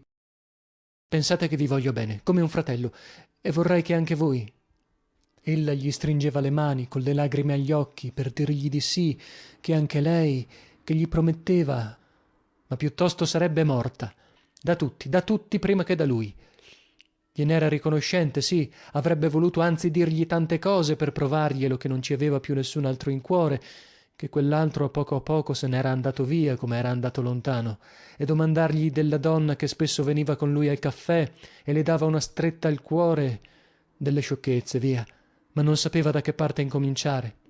E gli sembrava sulle spine ogni volta che erano insieme, guardava intorno con aria inquieta, evitando di incontrarla nelle vie frequentate, scappando subito con un pretesto se c'era gente. Uno dopo l'altro aveva prima impegnato i pochi oggetti che avessero qualche valore, gli orecchini, il braccialetto d'argento dorato, la poca roba d'estate, fino il baule dove la teneva. Tanto non poteva più andarsene. Poscia vendette le polizze dei pegni. Alla posta, l'ultima speranza degli sventurati in paese straniero le rispondevano invariabilmente 2 volte al giorno. Nulla. Una sera che se ne usciva barcollante incontrò il baritono Arturo Gennaroni, sempre impellicciato, che le fece un gran saluto cerimonioso levando in alto il cappello come se volesse dire evviva. Giusto voleva presentarle l'amico che era con lui, Temistocle Marangoni, il primo basso del mondo, un uomo di mezza età, tutto capelli e barba, con un cappellone a cono, drappeggiato in un mantello grigio e che sembrava che parlasse di sottoterra. E dove corre, signora Edvige? Voleva sfuggirmi? Non è mica in collera con me, spero. Ella si scusava di non aver udito perché credeva che non dicesse a lei. Io mi chiamo Assunta, ma sul cartellone la padrona del caffè pretendeva che quel nome non facesse. È vero, anche il mio è un nome di guerra per riguardi di famiglia, sa bene. Mio padre è il primo negoziante di Napoli. Laggiù hanno ancora dei pregiudizi, sa bene. Veniamo con lei se non le dispiace. Strada facendo aggiunse che era libero quella sera perché la padrona del caffè nazionale l'aveva licenziato, una cabala che gli avevano inventato contro per gelosia di donne. Temistocle lì poteva dirlo. Il basso agitava il barbone per attestarlo. Anche a lui avevano rubato la scrittura, quell'animale di Gigi Lotti, una scrittura di 6.000 franchi, viaggio intero pagato, col pretesto che la conferma al telegramma non era venuta. Ma gli voleva rompere il muso la prima volta che l'incontrava alla birreria. Gennaroni, intanto che il suo amico si sfogava, chiedeva ad Assunta cosa avrebbe fatto della sua serata. Si voleva andare al concerto del Caffè Nazionale? Sentirebbero che porcherie. Lui se le sarebbe godute mezzo mondo e si sarebbe fregate le mani, magari, se quella carogna della padrona fosse venuta ginocchioni a supplicarlo e ad offrirgli doppia paga. Andiamo, pago io, Temistocle. Dei soldi, grazie a Dio, ce n'è sempre qui. Veniteci anche voi, bella Assuntina. Chissà che non troverete il fatto vostro. Sul tavolato, in mezzo al gran fumo della sala, una donna con gli occhi neri come avesse il colera e i pomelli color cinabro, nuda fino allo stomaco, strillava con voce rauca delle canzonette che facevano andare in visibilio l'uditorio, schioccando le dita e con una mossa dei fianchi che faceva svolazzare la sua gonnella corta sino ai legaccioli. Un vecchiotto seduto in prima fila col mento sul pomo dell'ombrello si crogiolava dal piacere, ammiccando ai vicini, ridendo nella bazza, applaudendo anche col cranio calvo sino alle orecchie. Una modesta famigliuola, padre, madre e figliuoli in abbondanza, era venuta a solennizzare la festa al caffè ridendo saporitamente. Solo la maggiore, una ragazzina magra e nera come un tizzone, dimenticava persino il sorbetto per ascoltare la cantatrice, sgranando degli occhi enormi, seria. altri nella sala vociavano, picchiavano con le mazze ed i pugni sui tavolini, facevano un chiasso indiavolato accompagnando il ritornello, interrompendolo con esclamazioni da trivio. Gennaroni ripeteva: ditemi poi se questa è arte, ditemi se non è vera porcheria. Tutt'a un tratto si vide la gente affollarsi davanti al palco intorno a un omettino in tuba, il quale gesticolava con le mani in aria. La donna invece si ostinava col viso sfacciato, cercando con gli occhi nella folla i suoi protettori. Un tale, vestito da operaio, coi baffi grossi e la faccia dura, si arrampicò sul tavolato in mezzo ai fischi che assordavano e prese la cantante per le spalle, spingendola verso due questurini in uniforme che s'erano fatti largo a furia di spintoni e agitavano le braccia. Il gruppo scomparve nella folla verso la cucina, fra un uragano di fischi, d'urli e di risate. Il baritono si dimenava come un ossesso, smanacciando, gridando «Bravo, bis!». Poi corse a stringere la mano al maestro, ancora sbalordito dinanzi al pianoforte. «Che cagnara, ma la colpa non è tua, poveretto. Ci ho gusto per quella carogna della padrona, la quale pretendeva di averne le tasche piene di musica seria. Lei e il suo pubblico, come se non glielo avessimo fatto noi, questo pubblico. E non le avessi fatto guadagnare più quattrini che non abbia capelli nella parrucca, quella strega». Intanto si sbracciava per farsi scorgere, gesticolando, gridando forte, calcandosi ogni momento la tuba sull'orecchio, posando di tre quarti, col bavero della pelliccia rialzato sino alle orecchie, malgrado il gran caldo, e un fazzoletto di seta al collo, come avesse avuto un tesoro da custodirvi. Dovresti farla intendere ragione a quella stupida, dovresti metterti in mezzo. Se è questione di soldi si può aggiustarsi. Non ho mai fatto questione di quattrini per l'arte, ma bisogna concludere subito, sì o no. Ho delle offerte magnifiche per l'estero, domattina devo dare una risposta. Poi tornò al suo posto trionfante, facendosi largo nella folla. Oh, ve lo dicevo io, ora tornano a pregarmi, mi hanno offerto carta bianca, hanno bisogno di me per fare andare la baracca. Il basso gongolava come si fosse trattato di lui, picchiava sul tavolino per ordinare altra birra. Ogni conoscente che entrava nel caffè lo invitava a prendere qualche cosa, facendo segno con l'ombrello, chiamando ad alta voce: tienti sulla tua, sai, Gennaroni, fatti tirar le orecchie prima di dir sì. L'altro scrollava il capo minaccioso, come a dire: vedrete, vedrete. Poi si alzava in piedi e faceva le presentazioni in regola: Romolo Silvani, primo ballerino; Augusto Baracconi, primo tenore assoluto, e suo fratello Ernesto Lupi, distinto pittore. Fiasco completo, amici miei. Peccato che siate venuti tardi. Essi per cortesia tornavano a pregarlo che narrasse, ma Baracconi fratello stava col naso nel bicchiere, tutto intento a godersi il trattamento. Lupi disegnava delle caricature sul marmo del tavolino. Il tenore diceva roba da chiodi di un collega sottovoce con Marangoni, e Silvani dall'altro lato domandava se quella bella giovane appartenesse all'amico Gennaroni, lisciandosi i baffettini neri come la pece, accarezzando la chioma inanellata, componendo la faccetta in carta pecorita a un risolino seduttore. Tutti quanti però, a ogni pezzo nuovo, quando Gennaroni atteggiava il viso a una boccaccia di disgusto, facevano coro per sdebitarsi con l'amico, battendo in terra coi tacchi e coi bastoni, vociando basta, basta, mettendosi a sghignazzare.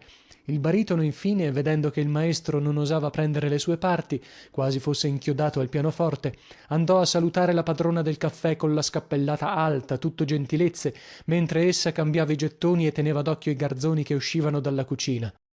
In quella entrò il donnone del maestro, più acceso in viso che mai. Aveva udito il baccano dalla strada mentre veniva a prendere Bebè. No, no, lui non ci ha colpa, le dicevano gli amici. Gennaroni, che tornava dal banco fuori di sé, aggiunse che era proprio un bebè, un pulcino bagnato, uno che non era capace di dir due parole per un amico. Le domandava ridendo se le capitava di dargli le sculacciate qualche volta. L'altra continuava a ridere scrollando le piume del cappello. No, no, era così buono il poveretto, proprio come un fanciullo. A lasciarlo fare se lo sarebbero mangiato vivo certe sgualdrinelle che sapeva lei. Infine se lo prese sotto il braccio e se lo portò via. Gli altri se n'erano andati pure ad uno. Il basso protestò che correva a vedere se era giunto il telegramma e piantò lì il bicchierone vuoto su di una pila di piattelli. Assunta rimaneva sbalordita, con la tazza a metà piena, il cappellino di paglia e la eterna cappa grigia che la facevano sembrare più misera. Nell'uscire barcollava perché non aveva preso altro tutto il giorno. Quasi il chiasso le avesse dato alla testa. Che avete? Chiese Gennaroni. La birra, non ci sarete avvezza. Essa invece pensava a quella disgraziata che l'avevano mandata via coi questurini. Non temete, no, che il pane non gli manca a quella lì, e il letto neppure, conchiuse il baritono. Tirava vento e cominciavano a cadere i primi goccioloni della pioggia. Sentite, cara Assunta, adesso dovreste fare una bella cosa, venirvene a casa mia a scacciare insieme la malinconia. Avete visto come fanno gli altri? Ciascuno con la sua ciascuna. Ci avete il vostro ciascuno voi? Ella non rispondeva, con la testa sconvolta, il cuore stretto da un'angoscia vaga, un senso di sconcerto nello stomaco, davanti agli occhi una visione confusa dell'albergatrice Arcigna che voleva esser pagata, dell'impiegato postale che le rispondeva nulla, dei visi sconosciuti in mezzo ai quali andava e veniva tutto il giorno, della donna enorme che si era portato il maestro sotto il braccio, intirizzita dalla tramontana coi ginocchi che le si piegavano sotto. L'altro seguitava a stordirla chiacchierando, soffiandole sul viso le sue parole calde e il fumo del sigaro, stringendole forte il braccio sotto la pelliccia. Allo svoltare di un'altra via essa alzava gli occhi e si guardava intorno balbettando: dove andiamo? Dove andiamo? Come fuori di sé. Gennaroni le diceva adesso delle parole dolci e sonore che la stordivano: vieni meco, sol di rosa, intrecciarti vo la vita. Con la chiave che s'era levata di tasca aveva aperto un usciolino sgangherato. Nell'androne buio, prima d'accendere un fiammifero, se la strinse sul costato come nel melodramma di tre quarti, un braccio sulla spalla e l'altro sotto l'ascella. Là, nel lettuccio magro e cencioso della cameraccia nuda che prendeva lume da un cortiletto puzzolente, ella gli narrò il povero romanzo della sua vita per quel bisogno d'abbandono con cui gli si era data, mentre egli sbadigliava con gli occhi gonfi e l'alba insudiciava le pareti untuose da cui pendevano appesi ai chiodi i costumi stinti da teatro. Aveva amato un giovane che usciva dal conservatorio con 2 o 3 spartiti pronti e intanto s'era messo a dozzina in casa loro per 60 lire al mese, tutto compreso. Gli altri pigionali erano un professore, un impiegato al dazio e 2 studenti. Sua sorella lavorava in un magazzino di guanti. Il babbo era guardia municipale. Lei gli avevano consigliato di imparare il canto, che sarebbe stata una fortuna per tutti, e le avevano fatto lasciare anche il mestiere d'orlatrice col quale si sciupava le mani per 90 centesimi al giorno. Finché giungevano le vacanze, 9 mesi dell'anno, si stava piuttosto bene. Poi, quando gli studenti se ne partivano, il professore andava a fare i bagni e l'impiegato desinava in un'osteria fuori porta per risparmiare i soldi dell'omnibus. Si restringevano un po' nelle spese e il giovane del conservatorio s'adattava con loro proprio come uno della famiglia. Le domeniche andavano a spasso insieme. Qualche volta egli portava un bel cocomero e si faceva festa nel terrazzino. Soleva dire scherzando: ce ne ricorderemo poi quando saremo ricchi, sora Assunta. Era così buono. Aveva negli occhi un non so che, come vedesse lontano tante cose, e diceva che l'arte gli spingeva delle nuvole d'oro sconfinate nel pezzettino di cielo che si vedeva al di sopra del vicoletto, allungando il collo. La sera si metteva a sonare al buio, pratico com'era della tastiera, ed essa stava ad ascoltare più che poteva, dietro l'uscio, quella bella musica che le penetrava al cuore come una dolcezza. Egli, che se n'era accorto infine, le diceva di tanto in tanto: le piace, dice davvero? Voleva pure che Assunta gli cantasse la sua musica. Un giorno che la sua voce gli era piaciuta tanto, tanto che a lei stessa le sembrava fosse un'altra che cantasse, egli si alzò all'improvviso dal pianoforte e la strinse fra le braccia, tutta tremante anche lei, senza sapere quel che si facessero. La mamma, povera e santa donna, non ne seppe nulla. Allorché fu impossibile nascondere quello che era avvenuto, il giovane scappò al suo paese per paura del babbo municipale.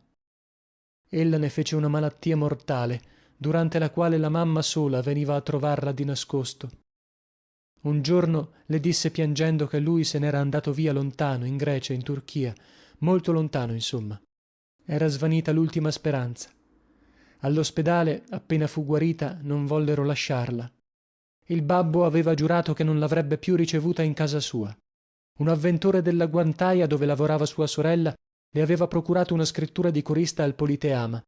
Da allora aveva girato il mondo da un teatro all'altro, viaggiando in terza classe, dormendo in alberghi dove la notte venivano a bussarle all'uscio e a minacciarla, digiunando spesso per mantenersi onesta, passando lunghe ore nell'anticamera di un'agenzia, assediando il camerino dell'impresa per essere pagata, impegnando la roba d'estate per coprirsi l'inverno. A Mantova s'era ammalata d'angina, mentre provavano il Ruy Blas, e aveva perso la voce. La mamma era morta giusto mentre era all'ospedale. Il babbo s'era rimaritato. La sorella era andata via di casa per non stare con la matrigna. Un bel porco quel tuo allievo del conservatorio, te lo dico io, conchiuse Gennaroni stirandosi le braccia. Ora purtroppo gli era cascata addosso quella tegola sul capo. Per un momento di debolezza, per aver troppo cuore e non trovare il verso di dirle: cara mia, ogni bel giuoco vuol durar poco. Ella non se ne dava per intesa. Aveva fatto lì il nido come una rondine, una che non era neanche buona a stirargli i solini o a fargli uno stufatino con patate. Giusto in quel momento poi che si trovava a spasso e i soldi volavano come avessero le ali. Vero che la poveretta non si lagnava mai, fossero carezze o schiaffi, mangiava poco e non chiedeva neppure un paio di scarpe, ma tanto era un altro peso. Agli amici che le facevano l'occhietto, Gennaroni, fra burbero e scherzoso, soleva dire: da cedere con ribasso per liquidazione. Avevano preso a frequentare un caffeuzzo oscuro annesso al teatro, una specie di succursale dell'agenzia dove bazzicavano soltanto gli artisti a spasso, che vi facevano un gran consumo di Virginia ai ferri ed acqua fresca, sparlando dei colleghi assenti, portandovi le prime notizie dei fiaschi, sempre a caccia di 5 lire e giocando alle carte sulla parola. Gennaroni vi conduceva la sua amante di prima sera per risparmiare il lume. La faceva sedere nel suo cantuccio, lì vicino alla stufa, dove nessuno andava a disturbarla, giacché il garzone del caffè era avvezzo a non seccar la gente se prima non lo chiamavano, e si metteva a giocare a scopone, oppure se ne andava pei suoi affari. Spesso le diceva: sai, mia cara, io non sono geloso. Ma il primo ballerino si limitava a strizzarle l'occhio da lontano, col gomito appoggiato al banco e il busto inarcato sotto la giacchetta bisunta. Marangoni, all'ombra del suo enorme cappellaccio, facendole il solletico con la barbona nel parlarle all'orecchio, le chiedeva con la sua bella voce che sembrava venire di sotto il tavolino: quando verrà il mio quarto d'ora? E Lupi diceva che voleva farle il ritratto, se era tutt'oro quel che riluceva. Oro di coppella come è vero Iddio, sghignazzava Gennaroni. Il tenore invece non parlava d'altro che di scritture e di telegrammi che aspettava, di cabale che gli montavano contro tutti i giorni, di gente a cui voleva rompere il muso. Dell'amore lui non sapeva che farne, era buono da mettere in musica soltanto. Più d'una volta con gli amici aveva detto chiaro e tondo quel che pensava di Gennaroni. Lui, stupido, che si era appiccicato quel cerotto, una che tossiva sempre come se gli fossero mancate altre donne a quel macaco. Una sera capitò anche il maestro, il quale aveva fatto San Michele lui pure, ora che al Caffè Nazionale c'era un giocatore di bussolotti. Gennaroni si fregava le mani sbraitando: vedrete che chiuderanno fra 2 mesi, ve lo dico io.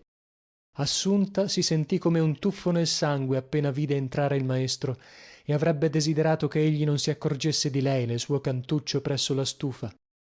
Il poveraccio era così disfatto e scombussolato che non sapeva nemmeno come rispondere a tutti coloro che gli facevano ressa intorno.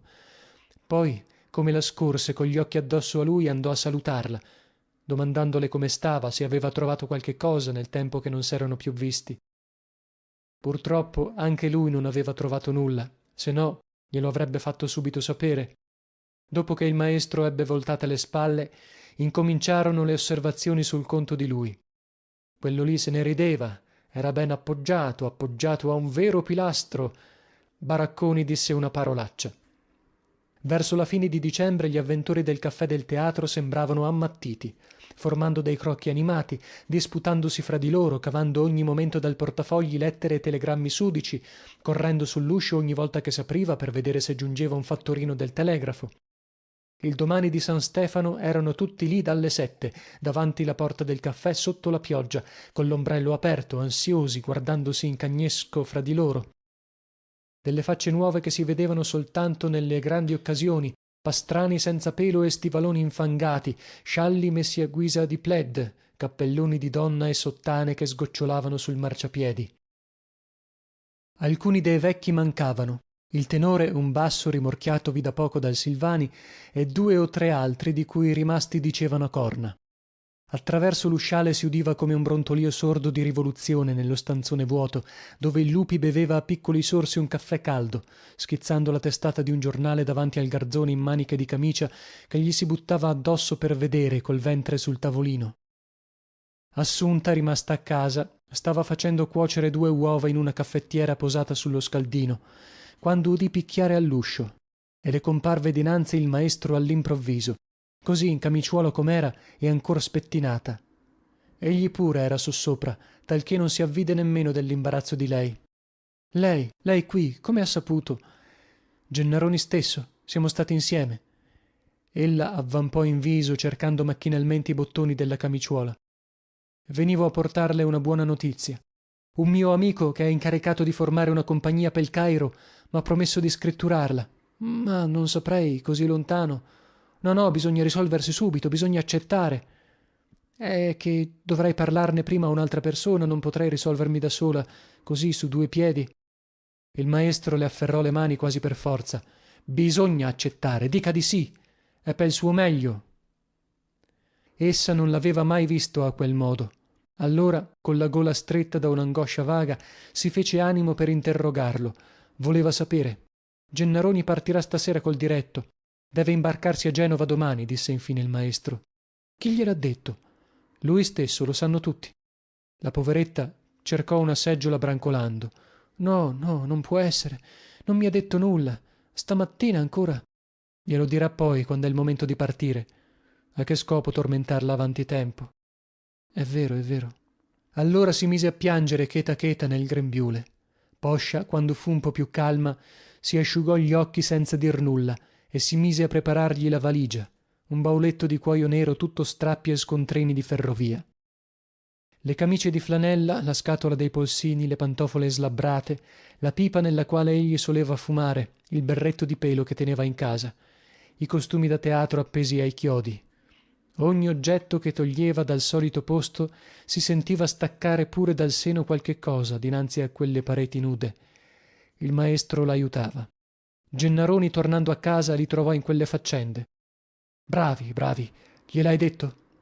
In fondo era davvero un buon diavolaccio, penetrato sino al cuore dalla dolcezza con cui Assunta s'era rassegnata. Così buona, così giudiziosa, povera ragazza, tutto l'opposto del tuo carabiniere, eh? Egli voleva anche abbracciarla dinanzi al maestro, strizzava l'occhio a costui perché li lasciasse soli, ma Assunta gli faceva segno di non andarsene, con gli occhi gonfi di lagrime. Non l'avrebbe dimenticata, no, finché era al mondo. Del resto le montagne sole non si incontrano.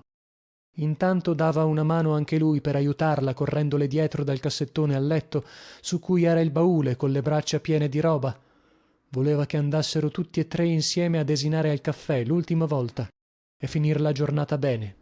Il maestro si scusò. Ah, il carabiniere. Però promise di trovarsi alla stazione.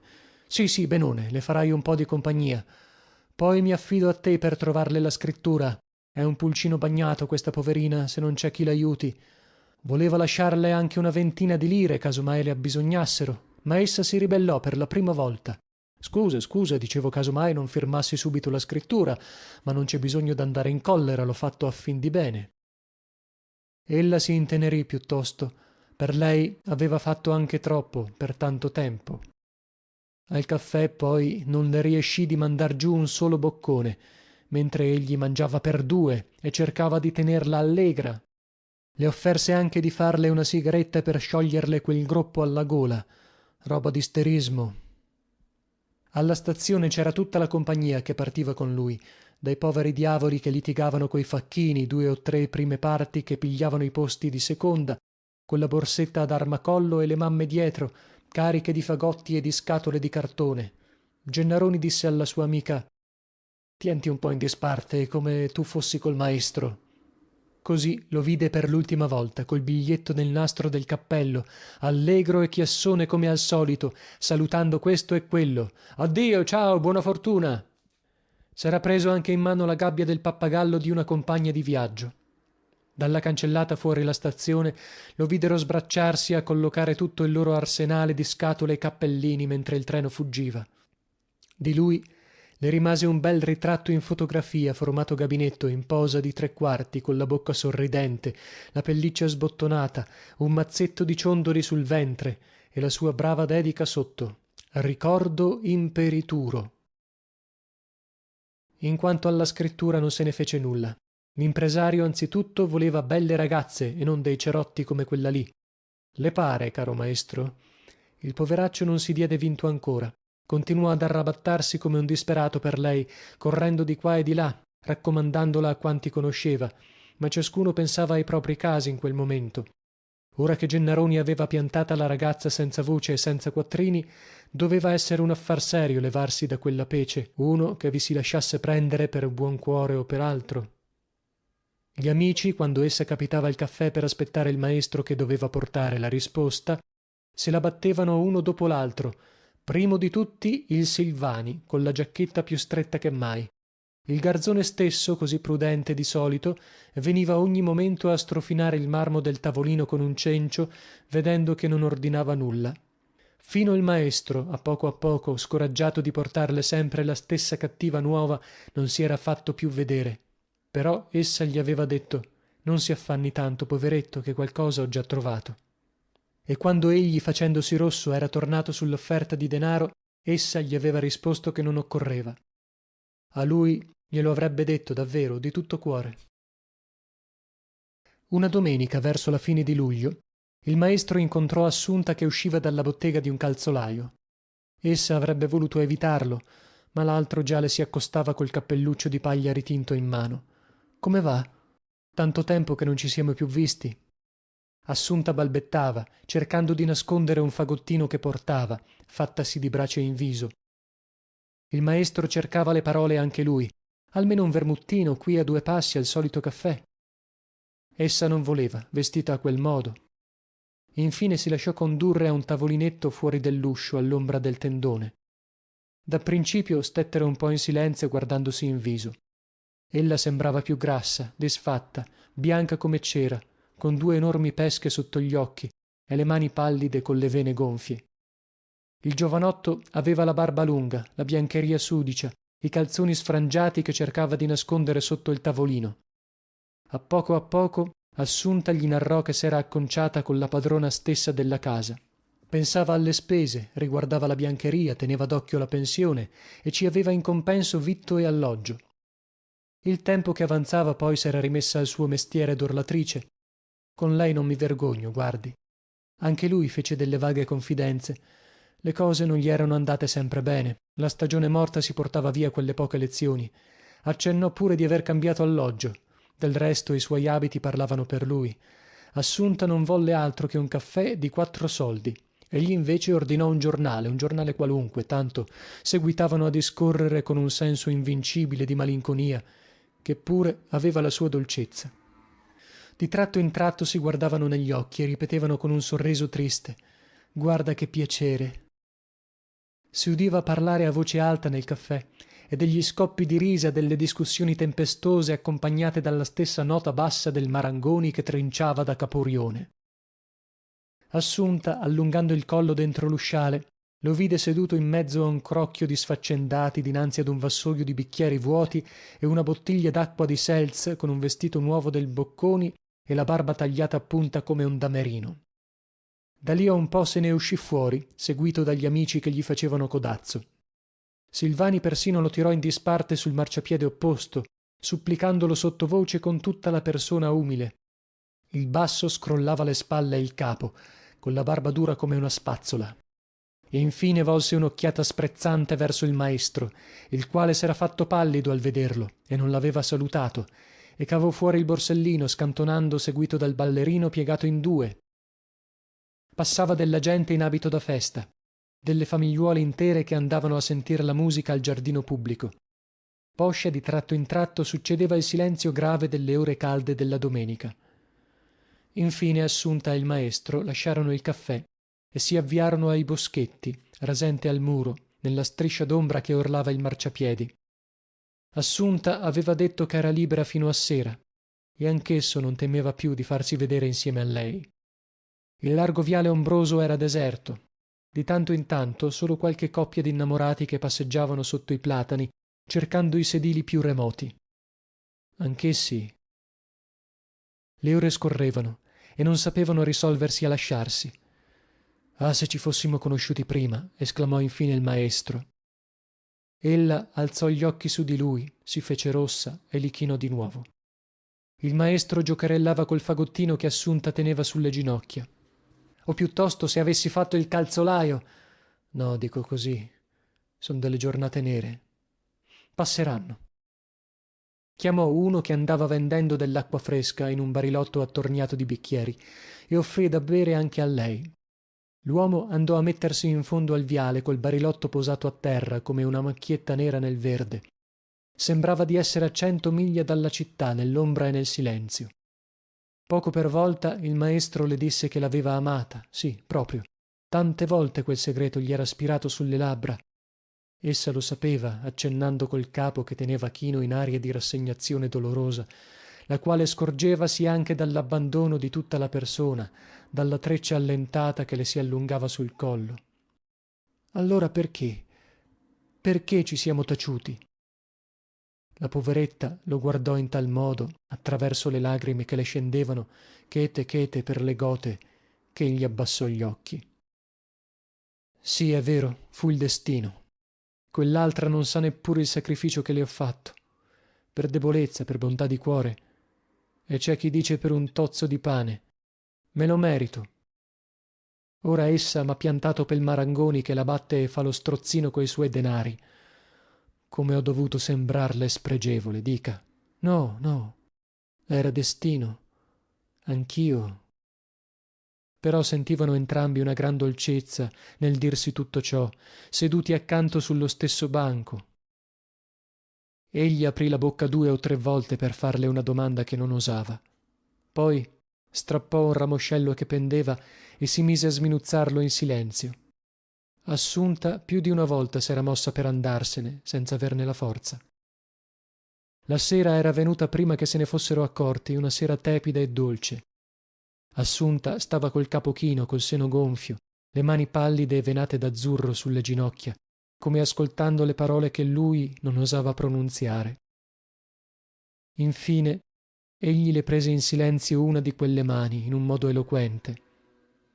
Per tutta risposta ella aprì le braccia che si teneva sulle ginocchia con un gesto desolato e scotendo il capo: no, guardi, non posso. A quell'atto per la prima volta il maestro la fissò in un certo modo che diceva d'aver capito ogni cosa e glielo disse nell'occhiata ingenua e desolata che le posò in grembo. Almeno le ha scritto? Balbettò infine. Ella rispose di no, chinando il capo rassegnato. Gennaroni ricomparve al caffè verso il principio dell'inverno masticando delle pastiglie, col fez come un turco e le tasche piene di bottigline di marsala per le quali ebbe a dire agli amici che volevano fargli festa: adagio, miei cari, questi qui sono campioni, voi altri non mi darete certo delle commissioni, eh? Toh, il maestro, ben trovato. So, briccone, so che me l'hai portata via, traditore. Dico per scherzo, sai, non sono in collera con te, tutt'altro. Non siamo mica dei piccioni per far sempre lo stesso paio, specie uno come me, che ha da girare il mondo, ora che mi son dato al commercio. Non c'è altro per guadagnar quattrini, te lo dico io, tutto il resto roba da pezzenti. Tanti saluti ad Assunta. Oppure no, non le dir nulla. A buon rendere. Il segno dell'amore. Algio penso, o cari amici, lo riposù di la notti, tosto dunami la molti, quando sogno tutto. Cantava Erresca, strimpellando sulla chitarra, colorendo la canzone con gran boccacce e a grottar di sopracciglia. Cessato appena il fron fron dell'accompagnamento, scoppiò una lunga smanacciata sul canto del piano dell'orbo. Gli amici si passarono le chitarre d'armacollo e si raccolsero intorno a Resca, chiacchierando sottovoce, dietro all'uscio di donna Concettina la fruttivendola. Come lo sportellino dell'uscio non s'apriva, Resca disse: «Vuol dire che la vecchia non è ancora addormentata. Buonanotte, signori miei». Allora dal voltone sotto il convento del Carmine si staccò un'ombra, piano piano, e si accostò per attaccar discorso con una gentilezza. Bravi, bravi, signori miei, bella la voce e belli gli strumenti. Il re squadrò lo sconosciuto, un ometto sparuto e con la barba di 8 giorni, il quale portava un cappelluccio accencio sull'orecchio, si passò il nastro della chitarra sulla spalla e rispose secco secco: «Grazie a tante». Ora m'avete a fare un piacere, signori miei, rispose l'altro. Dovete venire a cantare un'altra canzone alla mia innamorata che sta qui vicino. Gli amici, al vedere la piega che pigliava il discorso, tornarono ad accostarsi seri. Il Resca, che non aveva proprio voglia di attar briga lì a quell'ora, guardò lo sconosciuto nel bianco degli occhi sotto il lampione e disse, masticando adagio le parole: scusate, amico, è tardi e dobbiamo andarcene per i fatti nostri.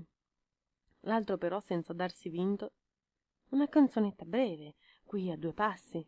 Il Resca si calcò il berretto sugli occhi e chiese sottovoce una voce singolare: cos'è?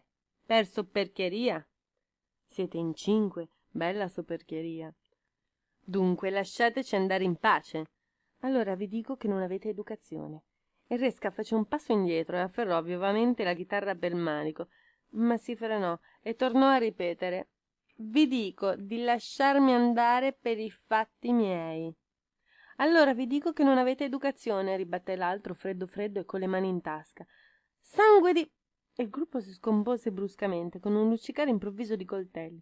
L'ometto, che era saltato indietro mettendosi con le spalle al muro, esclamò: shh, sangue di la questura. Lì accanto c'era l'impalcatura di una casa in costruzione. In un batter d'occhio i coltelli sparirono dietro l'assito. La pattuglia, accostandosi col passo cadenzato, addocchiò al crocchio. Siamo amici, disse l'ometto, che si faceva una serenata alle nostre innamorate qui vicino. Il permesso ce l'avete?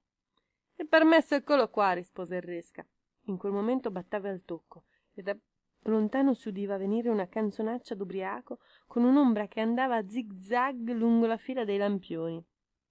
Quello lì canta senza permesso, osservò una della comitiva per ischerzo. Finiamola, intimò il brigadiere, o se no vi faccio visitare. L'ometto, che voleva la canzone per l'innamorata, lo stette a guardar zitto mentre si allontanava con la pattuglia, poi dietro gli sputò: sbirro. Sentite, amico, riprese quindi il Resca, qui non mi piace far del chiasso perché ci ho il mio motivo, ma se volete venire sotto il voltone laggiù vi serve subito. No, ho visto or ora che siete un uomo e mi basta. Di me, se conosco il mio dovere, potete domandarmene a chi vi piace. Vanni Mendola.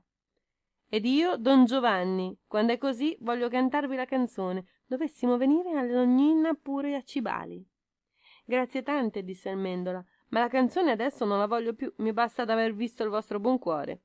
E come ciascuno se ne andava per la sua strada, dopo molte strette di mano e buona sera, scusate, semmai qualche parola, Mendola tirò in disparte il Resca e gli disse: volevo mostrare soltanto. Come vi chiamate? Giuseppe Resca, per servirvi, rispose l'altro, ma mi dicono anche il biondo. Volevo mostrare a donna Concettina, che è ora la vostra innamorata e sta dietro l'uscio ad ascoltare. Volevo mostrarle, don Giuseppe, che gli uomini non si misurano a palmo e che se sono piccolo di statura ho il cuore grande quanto questa piazza qui. Ma vedo che siete un galantuomo e non voglio che a casa vostra o a casa mia abbiano a piangere per quella donnaccia lì, che guardate, non val niente più di questo qui. E abbrancatosi il cappelluccio lo buttò a terra con disprezzo e vi sputò sopra. Allora si spalancò di botto al finestrino della fruttivendola e ne schizzò fuori un getto d'improperi.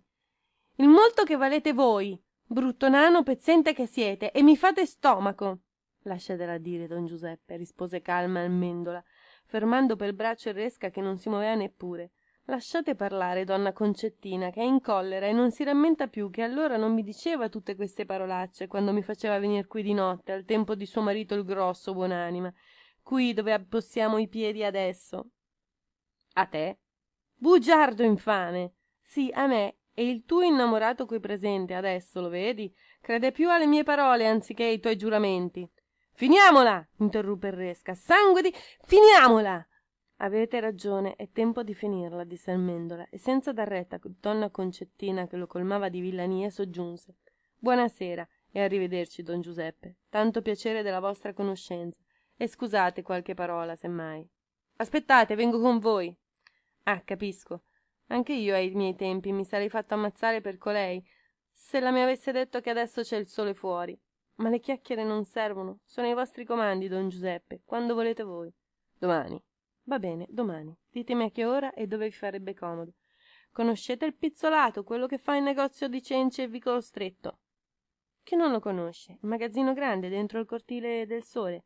Bravo, il magazzino grande dentro il cortile del Sole. Trovatevi lì a mezzogiorno che ci sarò anch'io, don Giovanni. Questi se ne andò per la sua strada, dondolandosi, e il biondo ripassò dinanzi alla bottega della vedova, buia dappertutto, e l'uscio chiuso che gli teneva il broncio. Ritornò il giorno dopo, prima di mezzogiorno, e trovò donna Concettina, la quale stava pettinandosi in fondo alla bottega, con quei bei capelli lunghi che faceva l'onda, ed essa vi metteva apposta un'ora a districarli innanzi a lui, senza levar gli occhi dallo specchietto. «Oh, cos'è, donna Concettina? Non vogliono lasciarsi fare oggi quei bei capelli?» cominciò infine Resca. «Questo è il grande amore che mi portate, che andate a bazzicare con tutti quelli che mi vogliono male», rispose ella, senza neppure voltarsi. «Quel tale l'ho incontrato iersera per caso, e non fui io che lo feci per parlare, ma conosco il dover mio e non ho bisogno che nessuno me lo insegni. Ora son venuto per sentire se avevi qualche cosa da dirmi. Anche tu, mentre sei sola nella bottega. Cosa volete che vi dica? Quel cristiano io non lo conosco e gli faccio lo scongiuro a lui e a tutte le bugie che ha avuto il coraggio di inventare, per il signore delle 40 ore che è alla parrocchia. Va bene, disse il re scalzandosi dallo sgabello. Va bene, vi saluto. Mendola l'aspettava nel cortile del Sole, discorrendo sottovoce col pizzolato, un omaccione senza un pelo di barba e che parlava come un ventriloquo. Si strinsero la mano e il pizzolato li lasciò a discorrere insieme, per correre a dare un'occhiata nel magazzino e a disporre l'occorrente. Vanni Mendola s'era fatto radere e aveva messo il vestito nuovo della domenica. Di giorno, così camuffato, sembrava più piccolo e sparuto ancora, con una faccia da pulcino e un certo ammiccar dell'occhio che sembrava dicesse delle barzellette a ogni parola. E quando parlava con le donne doveva far loro come il solletico. «Sentite», disse il biondo, «com'è vero Dio me ne dispiace. Alle volte, lo sapete, una parola tira l'altra e non si sa dove si va a finire.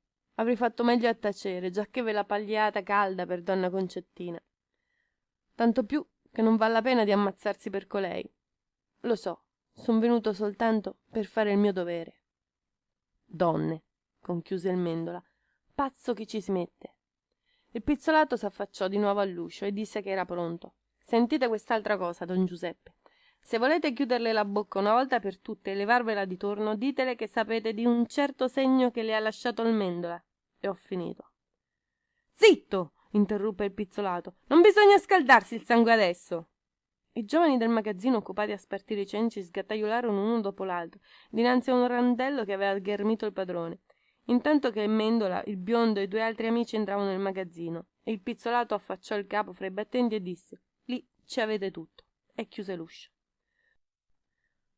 Successero alcuni minuti di silenzio, poi uno scalpiccio dentro il magazzino, dei salti sul battuto, delle esclamazioni brevi e secche, e infine uno degli amici fece capolino. «Tutti e due», rispose la domanda che era negli occhi del pizzolato. «Badate ai fatti vostri, voi altri», minacciò costui rivolto ai ragazzacci che levavano il capo curiosi. Prima uscì Mendola, piegato in due, con la faccia più incartapecorita ancora, e dopo viene il biondo, smorto in viso, sorretto per le ascelle da due amici. «Gli avete fatto quello che occorreva?» dimandò loro il pizzolato. «Signore?» «Sissignore, a tutte e due. Pericolo non c'è». «Voi altri tornate dentro a lavorare», ordinò il pizzolato con la voce di cappone ai giovani del magazzino, «e se mai non avete visto niente». All'ospedale volevano sapere del biondo un mondo di cose, chi era stato, come e quando. Il Mendola, appunto, per evitare tutte quelle noie, si faceva curare di nascosto dagli amici in un bugigattolo, ma anche il biondo aveva dello stomaco e se ne stava apposta col naso contro il muro per non essere seccato. «È stato un incidente. Lavorando da sellaio avevo il punteruolo in mano, così...» «Va bene, fatemi mettere in prigione, ma non posso dire altro». Giudice e carabinieri rimasero a denti asciutti. Quando donna Concettina mandò la vecchia per vedere come stava, il biondo tornò a dire le stesse cose, senza nemmeno voltare il capo. «Bene, bene, sto benone. È stato un incidente, roba da nulla. Salutatemi vostra figlia». Però appena ebbe lasciato l'ospedale, un po' debole e ancora bianco in viso, andò a trovare la fruttivendola. «Oh santo cristiano, che mi avete fatto morire di spavento!» gli disse lei. «Ora come state?» «Io sto bene», rispose lui, «e sono venuta apposta, ora che non c'è nessuno per parlarti da solo a sola». «Oh Gesù mio, tornate un'altra volta con quei discorsi vecchi. Che cosa vi hanno detto contro di me? Parlate chiaro». «E se parlo chiaro, tu chiaro mi rispondi?» Sì, per la Madonna Immacolata. Guarda che hai gli occhi falsi, Concettina. Con Don Giovanni Mendola cosa ci hai avuto? C'ho avuto? Niente c'ho avuto. Veniva a comprar noci e mele. Viene tanta gente, la bottega è un porto di mare. In coscienza mia, Peppino, non mi guardare a quel modo. Te lo farò dire dai vicini. Se non mi credi, vado a chiamarli. No, lascia stare i vicini. Dimmi cosa c'è stato fra voi altri. E se dicessi di sì a lui, quando era vivo il grosso tuo marito, perché mi hai detto sempre di no a me, ora che sei vedova? Ah, siete venuto ad insultarmi? Per questo siete venuto. Ebbene, già che credete piuttosto a quel galantuomo e sospettate ancora di me, ebbene, non voglio più saperne di voi, né per marito né per nulla. Lasciatemi andare. No, non te ne andare. Dimmi perché mi hai detto sempre di no. A me che ti volevo tanto bene, mentre a quell'altro gli hai detto di sì. Aiuto! Aiuto! No, non gridare! Tu gli hai fatto vedere il segno che c'avevi dalla nascita a quell'altro, perché l'amavi. Io voglio lasciartene uno sulla faccia, perché tutti lo vedono, che ti ho voluto bene anche io. Aveva nel taschino del panciotto una moneta sottile come una lama e arrotolata da una parte, una monetina da 2 centesimi che teneva fra l'indice e il pollice come un confetto e lasciava il segno dove toccava per tutta la vita. Aiuto! All'assassino! Urlò la donna, avventandoglisi contro con le unghie, accecata dal sangue che gli rigava la guancia. Il biondo, pallido come un cencio, in mezzo alla folla dei vicini che lo scrollavano tenendolo al petto, balbettava: ora vado in galera contento. Agonia di un villaggio. Bollettino dell'eruzione, il fuoco a Nicolosi. La folla accorreva da dintorni, a piedi, a cavallo, in carrozza, come poteva. Lungo la salita, fra il verde delle vigne, un denso polverone disegnava lo zig-zag della strada. Ad ogni passo si incontravano carri che scendevano dal villaggio minacciato, carichi di masserizie, di derrate, di legnami, perfino di imposte e di ringhiere di balconi, tutto lo sgombero di un villaggio che sta per scomparire, e con la roba, sui carri, a piedi, uomini e donne taciturni, recandosi in collo dei bambini sonnolenti, coi volti accesi dalla caldura e dall'ambascia. Pei casolari, nelle borgate, lungo la via, gli abitanti affacciati per vedere, con le mani sul ventre.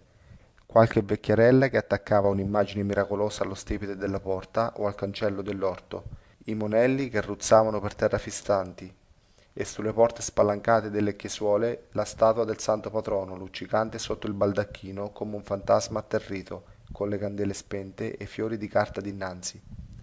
A Torre del Grifo scaricavano carrate intere di assi e di tavole sulla piazzetta per le baracche dei fuggiaschi. Le pompe d'incendio tornavano indietro di gran trotto col fracasso dei carri d'artiglieria e in alto, di rimpetto, il vulcano tenebroso, dietro un gran tendone di cenere, lanciava in aria, con un rombo sotterraneo, getti di fiamme alti 500 metri. All'ingresso del paesetto era un ingombro straordinario di carri, cavalli, gente che gridava e soldati col fucile ad armacollo, quasi l'avanguardia di un esercito in rotta. Si camminava su di una sabbia nera, fra le 2 file di case smantellate, irregolari, con gli usci e le finestre divelte. La gente ancora affaccendata a portar via la roba. Dal balcone di una casa nuova calavano gridando «Largo!» un armadio monumentale. Una vecchierella stava a custodia di alcune galline, seduta su di un cesto, in un cortile ingombro di doghe e cerchi di botte. E qua e là, sulle porte senza uscio, vedevasi qualche povero diavolo che voltava le spalle alle stanzucce nude, aspettando con le mani in mano e il viso lungo, in silenzio, come nell'anticamera di un moribondo.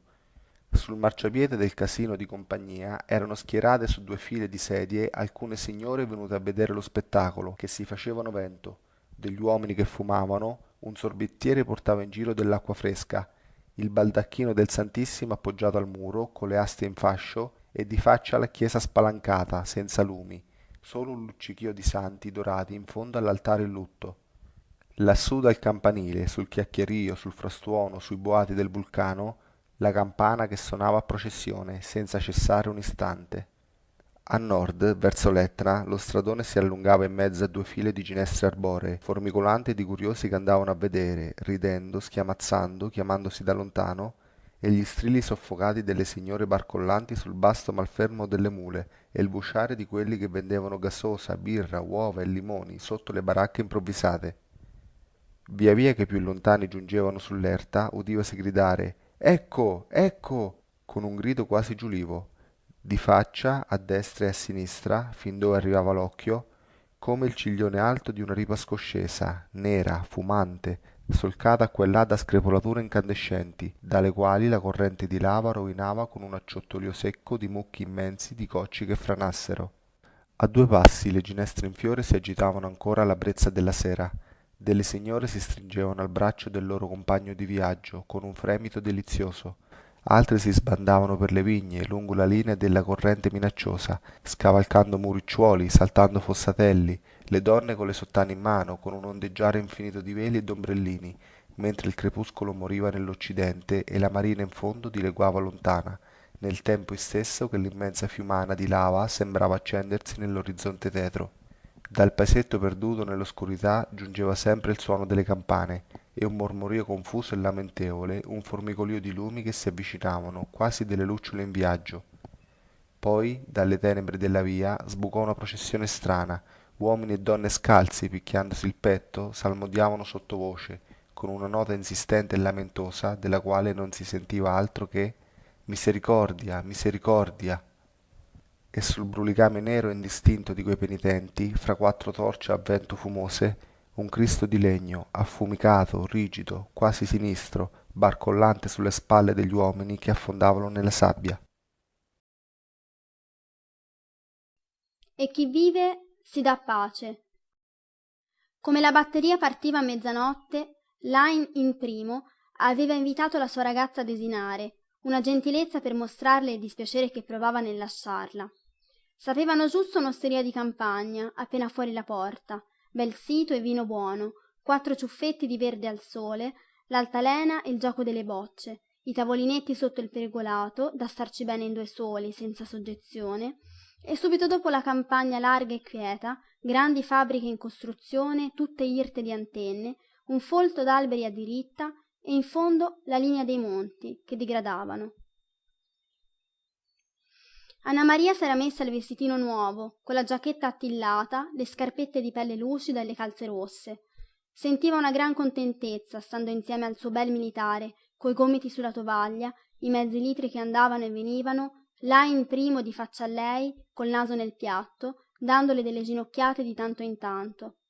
Però, al vedergli il chepicco lincerato e la striscia gialla della giberna che gli fasciava il petto, si sentiva gonfiare il cuore nel seno, grosso grosso, da mozzarle il fiato. «Mi scriverai?» «Di, mi scriverai?» Egli accennava di sì, a bocca piena, guardandola negli occhi lucenti che la accarezzavano tutto, il panno grosso dell'uniforme e la faccia lentigginosa di biondo. C'erano nel piatto dei mandarini con le foglioline verdi. Essa ne strappò una e volle mettergliela alla bottoniera. Lì accanto si udiva l'urtarsi delle bocce fra di loro. Alcune ragazze schiamazzavano attorno l'altalena con le gonnelle in aria. Passavano dei carri per la strada, cigolando, delle nuvole grigie di essate che lasciavano piovere una gran tristezza. Là in primo chiacchierava sempre lui, col sigaro in bocca, la testa già lontana, nei paesi dove andava la batteria, cercando di tanto in tanto la mano di Anna Maria attraverso la tavola, quando in bocca gli venivano le parole buone. Poi, siccome aveva il vino allegro, si mise a canticchiare. «Morettina di là stacioni, ecco il trenno che già parti, mi rincresse di lasciarti, il soldato mi tocca a far». E tutt'a un tratto la ragazza scoppiò a piangere, col viso nel tovagliuolo. «Via, via, i morti soli non si rivedono». Stavolta però gli tremavano i baffi rossi anche a lui, e le mani nell'affibbiarsi il cinturone. Vollero fare 4 passi sino al fiume, come le altre volte. C'era un sentieruolo fangoso a sinistra, fra i campi, sotto dei grandi olmi. Anna Maria si lasciava condurre a braccetto, con le sottane in mano, gli occhi socchiusi che non vedevano, un gran sbalordimento dentro, una dolcezza infinita e malinconica al tintinnio di quella sciabola e di quegli sproni e al contatto di quell'uniforme contro cui tutta la sua persona le sembrava che volesse fondersi. Egli le aveva passato il braccio attorno alla vita, mormorandole nei capelli tante paroline affettuose che essa udiva confusamente, l'orecchio però sempre teso verso la tromba della caserma da buon soldato. A un certo punto Anna Maria gli sfuggì di mano e corse a inginocchiarsi sul ciglione del fossatello, senza badare al vestito nuovo, per cogliere delle foglioline verdi che spuntavano dal muricciuolo. «Per te, le ho colte per te!» Egli non sapeva più dove metterle, le diceva scherzando che lo caricava d'erba come un asino, così per farla ridere. La ragazza però non rispondeva, Stava segnando delle grandi lettere storte sulla corteccia di un olmo, con un sasso, 2 cuori uniti e una croce sopra. Lajn non voleva, per via del malaugurio, però l'aveva presa fra le braccia, intenerito anche lui, tanto non passava nessuno nella stradicciuola fangosa di là dall'argine. Essa diceva di no, col cuore gonfio. Guardava piuttosto un gran muraglione nerastro che era di rimpetto, quasi volesse stamparselo negli occhi. Gli diceva: guarda anche tu, guarda anche tu. Aveva il viso triste, poveretta. Calava la sera, desolata, con una squilla mesta e lontana dell'Ave Maria che picchiava sul cuore. Quanto piangere fece Anna Maria cheta cheta nel fazzolettino ricamato. Prima di lasciarla, sull'angolo della via, egli le aveva detto: verrò a salutarti un'altra volta prima di partire, fatti portare sulla porta. E si tenevano per mano, non si risolvevano a staccarsi l'uno dall'altro. Lajn primo tornò infatti a salutarla un'altra volta prima di partire, come passasse per caso nell'andare in quartiere. Anna Maria teneva per mano la figlioletta del portinaio, un pretesto per star lì sulla porta, e gli fece segno che c'era gente dietro l'uscio. Allora scambiarono ancora 4 parole per dirsi addio senza guardarsi, parlando del più e del meno, lui che gli tremavano i baffi rossi un'altra volta. Passerete di qua per andare alla stazione? Sì, di qua. Ogni momento della gente che andava e veniva, Ghita nel cortile ad accendere il gas. Lajn primo accese anche un sigaro e se ne andò con le spalle grosse. Anna Maria lo guardava allontanarsi. La gente si affollava per la via a veder passare i soldati che partivano pel campo, tutti gli inquilini della casa sotto il lampione della porta, Ghita che teneva abbracciata Anna Maria, suo padre, il portinaio e i padroni anche loro alle finestre coi lumi. Così la povera ragazza vide passare la batteria dov'era il suo artigliere, in mezzo alla calca e ai battimani, i cavalli neri che sfilavano a due scotendo la testa, dei cassoni enormi che facevano tremare le case, e sopra, sui cappelli e i fazzoletti che sventolavano, i chepì degli artiglieri con l'incerato, dondolando. Non vide altro. Tutti quei chepì si somigliavano.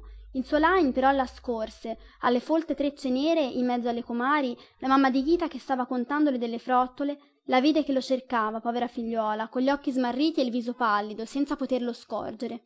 Seduto basso com'era sul sediolo accanto al pezzo, il guanto sulla coscia, al suono triste della marcia d'ordinanza che si allontanava. Passarono città, passarono villaggi, dovunque sulle porte uomini e donne che s'affacciavano a veder passare i soldati. Alle volte nella folla un musetto pallido che somigliava ad Anna Maria, Morettina di là Stacioni. Alle volte lungo lo stradone polveroso un'osteria di campagna con l'altalena e il pergolato verde come quella dove erano stati a desinare insieme. Alle volte un fossatello con 2 filari d'olmi o un muraglione nerastro che rompeva il verde, oppure una cascina coi panni stesi al sole, una vecchierella che filava, un sentieruolo come quello per cui era disceso dai suoi monti, col fagottino sulle spalle larghe e robuste che lo avevano fatto prendere artigliere.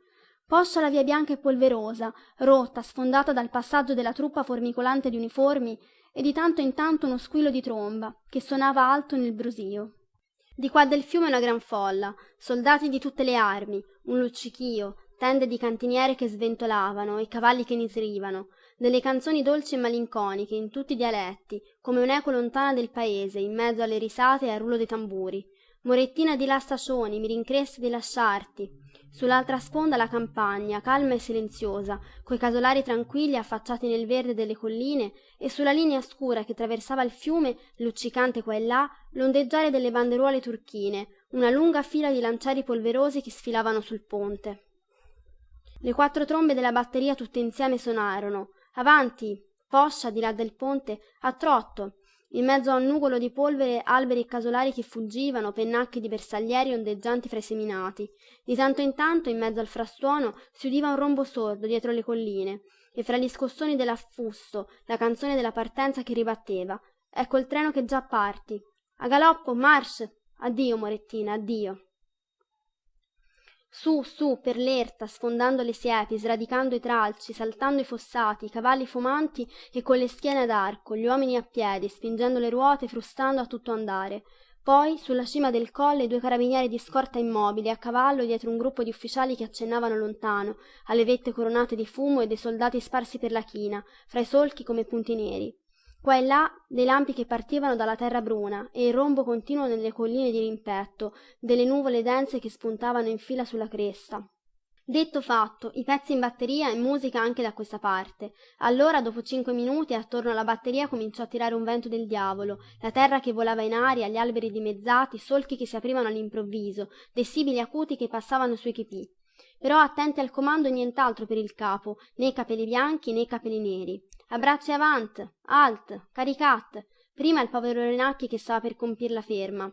Mamma mia, numero 2, manca. Attenti, si udiva il comando secco e risoluto del biondo ufficialetto che stava impettito fra i due pezzi, ammiccando nel fumo, con gli occhi azzurri di ragazza, i quali vedevano forse ancora il piccolo coupé nero che aspettava in piazza d'armi e la mano bianca allo sportello. A bracci avant, alt, caricat. Tutto a un tratto giù in un gomitolo anche lui, fra un nugolo di polvere, gemendo sottovoce e mordendo il cuoio del sottogola. Solo il comandante rimaneva in piedi, ritto sul ciglione in mezzo al vento furioso che spazzava via tutto, guardando col canocchiale come un gran diavolo nero. Là in primo in quel momento stava chino sul pezzo, a puntare, strizzando l'occhio turchino, come soleva fare per dire ad Anna Maria quanto gli piacesse il suo musetto, e facendo segno con la destra al numero 3 di spostare a sinistra la manovella di mira, quando venne la sua volta anche per lui. Ah, mamma mia! Con le mani tentò di aggrapparsi ancora all'affusto, nelle mani che vi stampavano il sangue, 5 dita rosse. Numero 4, manca, attenti! Il telegrafo portava le notizie, una dopo l'altra, tanti morti, tanti feriti. Ciascun bollettino 5 centesimi. Anna Maria ne aveva raccolto un fascio lì sul cassettone e poi 2 volte al giorno all'andare e venire dalla fabbrica passava dalla posta. Nulla. Che gruppo allora nella gola, che peso sul cuore e dinanzi agli occhi.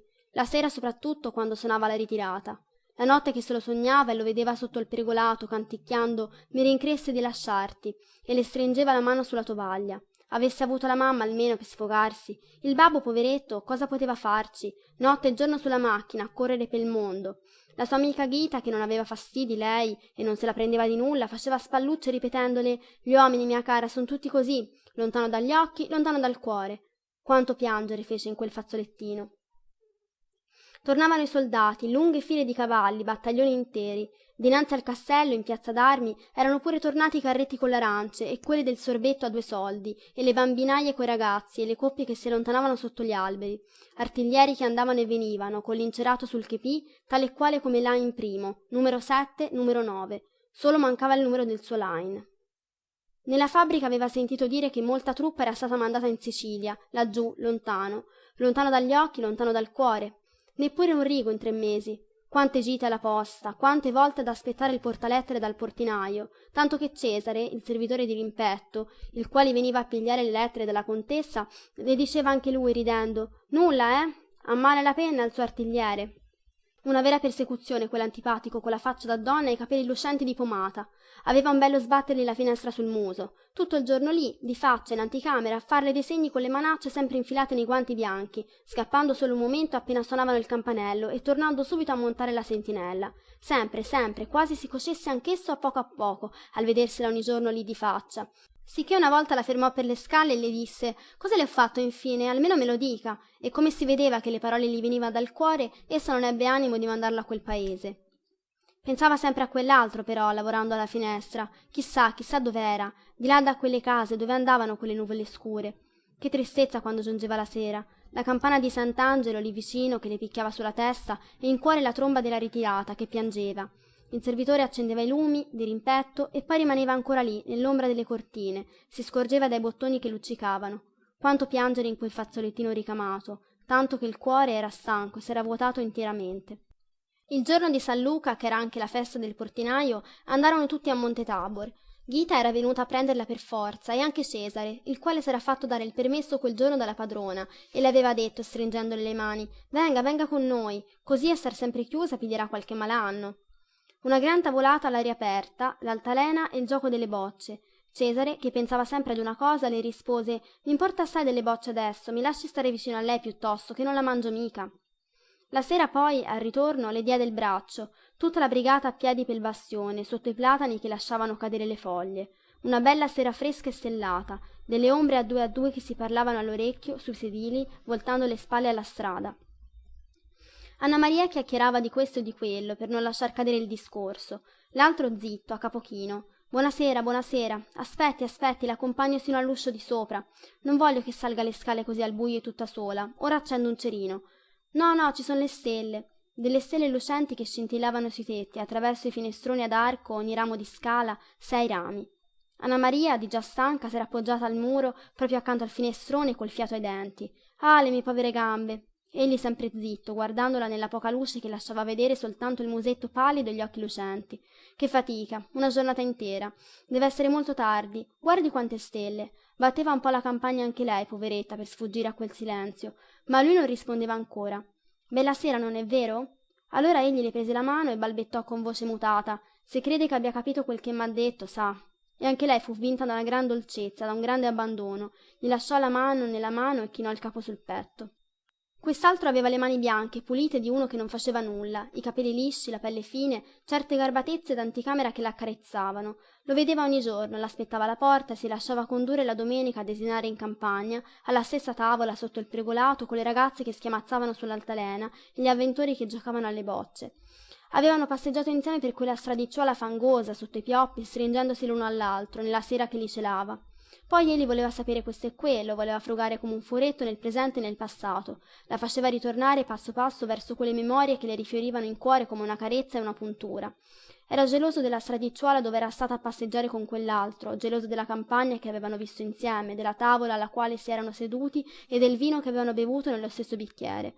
Diventava a poco ingiusto e cattivo, un vero ragazzo, ecco, un ragazzo bizzoso da mangiarselo coi baci. Che dolcezza per Anna Maria allora, che dolcezza triste ed amara. Tutte le lacrime che egli le faceva versare le restavano in cuore e glielo rendevano più caro. Le bruciava le labbra, ma infine glielo disse. Non ci penso più, ti giuro, non ci penso più a quell'altro. Cesare non voleva crederle, anzi, a ogni cosa che ella facesse per provarglielo, ogni bacio, ogni carezza, ogni parola, era come se quell'altro si mettesse fra loro due. Allora Anna Maria un sabato sera gli fece segno dalla finestra, con tutte e due le braccia, col viso illuminato. Domani, domani. E all'ora solita si vestì in fretta, con le mani tremanti, tutta radiosa, le calze rosse, le scarpe lucide, la giacchetta attillata, tale e quale come quel giorno che era andata l'ultima volta con l'artigliere, e volle condurlo proprio là, nel sentieruolo sotto i pioppi. Perché? Cosa vuoi fare? Domandava Cesare. Vedrai, vedrai. Erano cresciute delle altre fronde all'olmo, nel maggio che fioriva, del verde che celava i due cuori color di ruggine, legati insieme dalla croce. Essa però li rinvenne subito e con un sasso, gli occhi lucenti, il seno che le scoppiava, le mani febbrili, si mise a raschiare dappertutto, sulla corteccia dell'olmo, le iniziali, i due cuori, la croce, tutto. Poi gli buttò le braccia al collo, a lui che stava a guardare con tanto di muso, e se la strinse al petto furiosamente. Mi credi ora? Mi credi? Egli le credette allora, con quelle braccia annodate al collo e quel seno che si gonfiava contro il suo petto, ma dopo fu la stessa storia, ogni cosa gli dava ombra, se era allegra, se era malinconica, se cantava, se taceva, se si pettinava in un certo modo, e se non voleva confessare che quegli orecchini fossero un ricordo di quell'altro, se la vedeva dal portinaio o se la incontrava vicino alla posta. Ogni carezza, ogni parola, delle parolacce amare, dei musi lunghi, delle risate ironiche, degli impeti di collera, dei voltafaccia bruschi di un servitore che sputi villanie dietro le spalle dei padroni. Con lui non dicevi così, con quell'altro era un altro par di maniche. No, no, te lo giuro, non ci penso più. Tu solo adesso, tu solo. Poi gli arrivò a dire, non gli ho mai voluto bene. O allora, rispose il servitore. E infine un giorno essa gli mostrò una carta che gli aveva portata nel petto come una reliquia. Guarda, guarda. Era il certificato di morte del suo artigliere, come glielo buttava in faccia ogni momento Cesare. Il certificato di morte di Lain I, soldato della quinta artiglieria. C'era il bollettutto e non vi mancava nulla. La povera donna glielo portava come un regalo del bene che aveva voluto e delle lacrime che aveva versate, come un regalo di tutta se stessa, della donna innamorata e sottomessa. L'altro, il maschio, per tutta risposta fece una spallata. Il bell'Armando. Ecco quel che gli toccò passare al Crippa, parrucchiere, detto anche il bell'Armando. Dio ce ne scampi e liberi. Fu un giovedì grasso, nel bel mezzo della mascherata, che la mora gli venne incontro sulla piazza, vestita da uomo. Già non aveva più nulla da perdere con lei, e gli disse, con gli occhi fuori dalla testa: Di, Mando, è vero che non ne vuoi più sapere di me? No, no, quante volte te l'ho dire? Pensaci, Mando, pensa che è impossibile finirla del tutto a questo modo. Lasciami in pace, ora sono ammogliato, non voglio aver storie con mia moglie, intendi? Ah, tua moglie. Essa però lo sapeva quello che siamo stati prima di sposarti.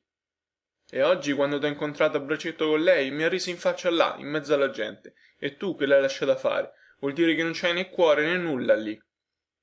beh lasciamo andare buonasera. Dimmando, è proprio così? No, ti dico, non voglio più. Ah, non vuoi più, no? E il crippa, colpito lì dove la mora diceva che non ci aveva più né cuore né nulla, andò annaspando dietro a lei come un ubriaco e gridando chiappatela, chiappatela. Poi cadde come un masso davanti alla bottega del farmacista. Le guardie e la folla a inseguirla, strillando anche loro piglia, piglia, finché un giovane di caffè la fece stramazzare con un colpo di sedia sul capo e tutti quanti la cerchiarono, stralunata e grondante di sangue, col seno che gli faceva scoppiare il gilet dall'ansimare, balbettando lasciatemi, lasciatemi. Appena la riconobbero, così rabbuffata, a quel po di luce del lampione, scoppiarono improperi e parolacce. È la mora, quella donnaccia, l'amante del crippa. Come se gli avesse parlato il cuore al disgraziato. Giusto in quei giorni era stato dal maresciallo a denunziargli la sua amante, che voleva giocargli qualche brutto tiro. La mora non vuole lasciarmi tranquillo, ora che ho preso moglie, signor maresciallo. E il maresciallo aveva risposto va bene, al solito senza pensare a ciò che potesse covare dentro di sé una donna come quella. Ora le guardie arrivavano dopo che la frittata era fatta, sbracciandosi a gridare largo, largo. In quel momento si udì un urlo straziante e si vide correre verso la bottega del farmacista, dove stavano medicando il ferito, una donna con le mani nei capelli. Era l'altra, la moglie vera, che piangeva e disperava, gridando giustizia, giustizia, signori miei, me l'ha ucciso quell'infame, vedete? Il crippa, abbandonato su una seggiola, tutto rosso di sangue, col viso bianco e stravolto, la guardava senza vederla, come stesse per lasciarla dopo solo 2 mesi di matrimonio. Poveretta. La folla voleva far giustizia sommaria della mora, che era rimasta accasciata sul marciapiedi, in mezzo agli urli e alle minacce della folla, come una lupa. Arrivarono sino a darle delle pedate nel ventre, tanto che le guardie dovettero sguainare le daghe per menarla in prigione in mezzo ai fischi, che sembrava una frotta di maschere. Dopo, al cospetto dei giudici, quando le mostrarono i panni insanguinati della sua vittima, non seppe che cosa rispondere. Questa donna, che è stata di tutti, tonava il pubblico accusatore, con l'indice appuntato verso di lei, come la spada della giustizia. Questa donna, che per ogni trivio fece infame mercato della propria abiezione e della cecità, voglio anche concedere la difesa dell'acquiescenza del suo amante. Questa donna, o signori, osò arrogarsi il diritto delle affezioni pure e delle anime più oneste. Osò essere gelosa e i giorni in cui il suo complice apriva gli occhi sulla propria vergogna e si sottraeva al turpe vincolo per entrare nel consorzio dei buoni, ritempratosi con la sanità del matrimonio. Ello udì pronunziare la sua condanna, disfatta, con gli occhi sbarrati e fissi, senza dir verbo. Si alzò traballando come ubriaca e nell'uscire dalla gabbia di ferro batté il viso contro la grata. Prima l'aveva fatta cadere il signorino, se ne rammentava ancora come un bel sogno lontano, svanito. Aveva pianto e supplicato. Indi, a poco, vinta dal rispetto, dalla lusinga di quella tenerezza prepotente, dalla collera di quel ragazzo abituato a fare il suo volere in casa, s'era abbandonata timorosa e felice. Era stato un bel sogno che era durato 1 mese. Egli saliva furtivo nella cameretta di lei con le scarpe in mano e si abbracciavano tremanti al buio. Il giorno in cui il giovanetto dover far ritorno all'università pioveva a dirotto. Essa si rammentava pure dello scrosciare malinconico e continuo di quella grondaia. L'avevano sentito tutta la notte con le braccia al collo l'una dietro dell'altro, con gli occhi sbarrati nelle tenebre, contando le ore che sfilavano lente sui tetti. Poi lo vide partire con l'ombrello sotto l'ascella e la cappelliera in mano, senza dirne una parola davanti ai suoi. La signora però, con l'istinto della gelosia materna, indovinò le lagrime che doveva soffocare la ragazza in quel momento e si diede a sorvegliarla.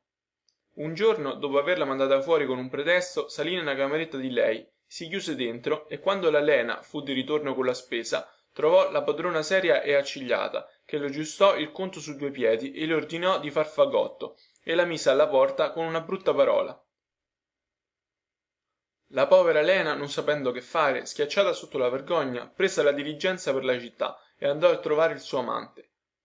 Egli non era in casa, l'aspettò sulla porta, seduta sul marciapiede, col fagottino accanto.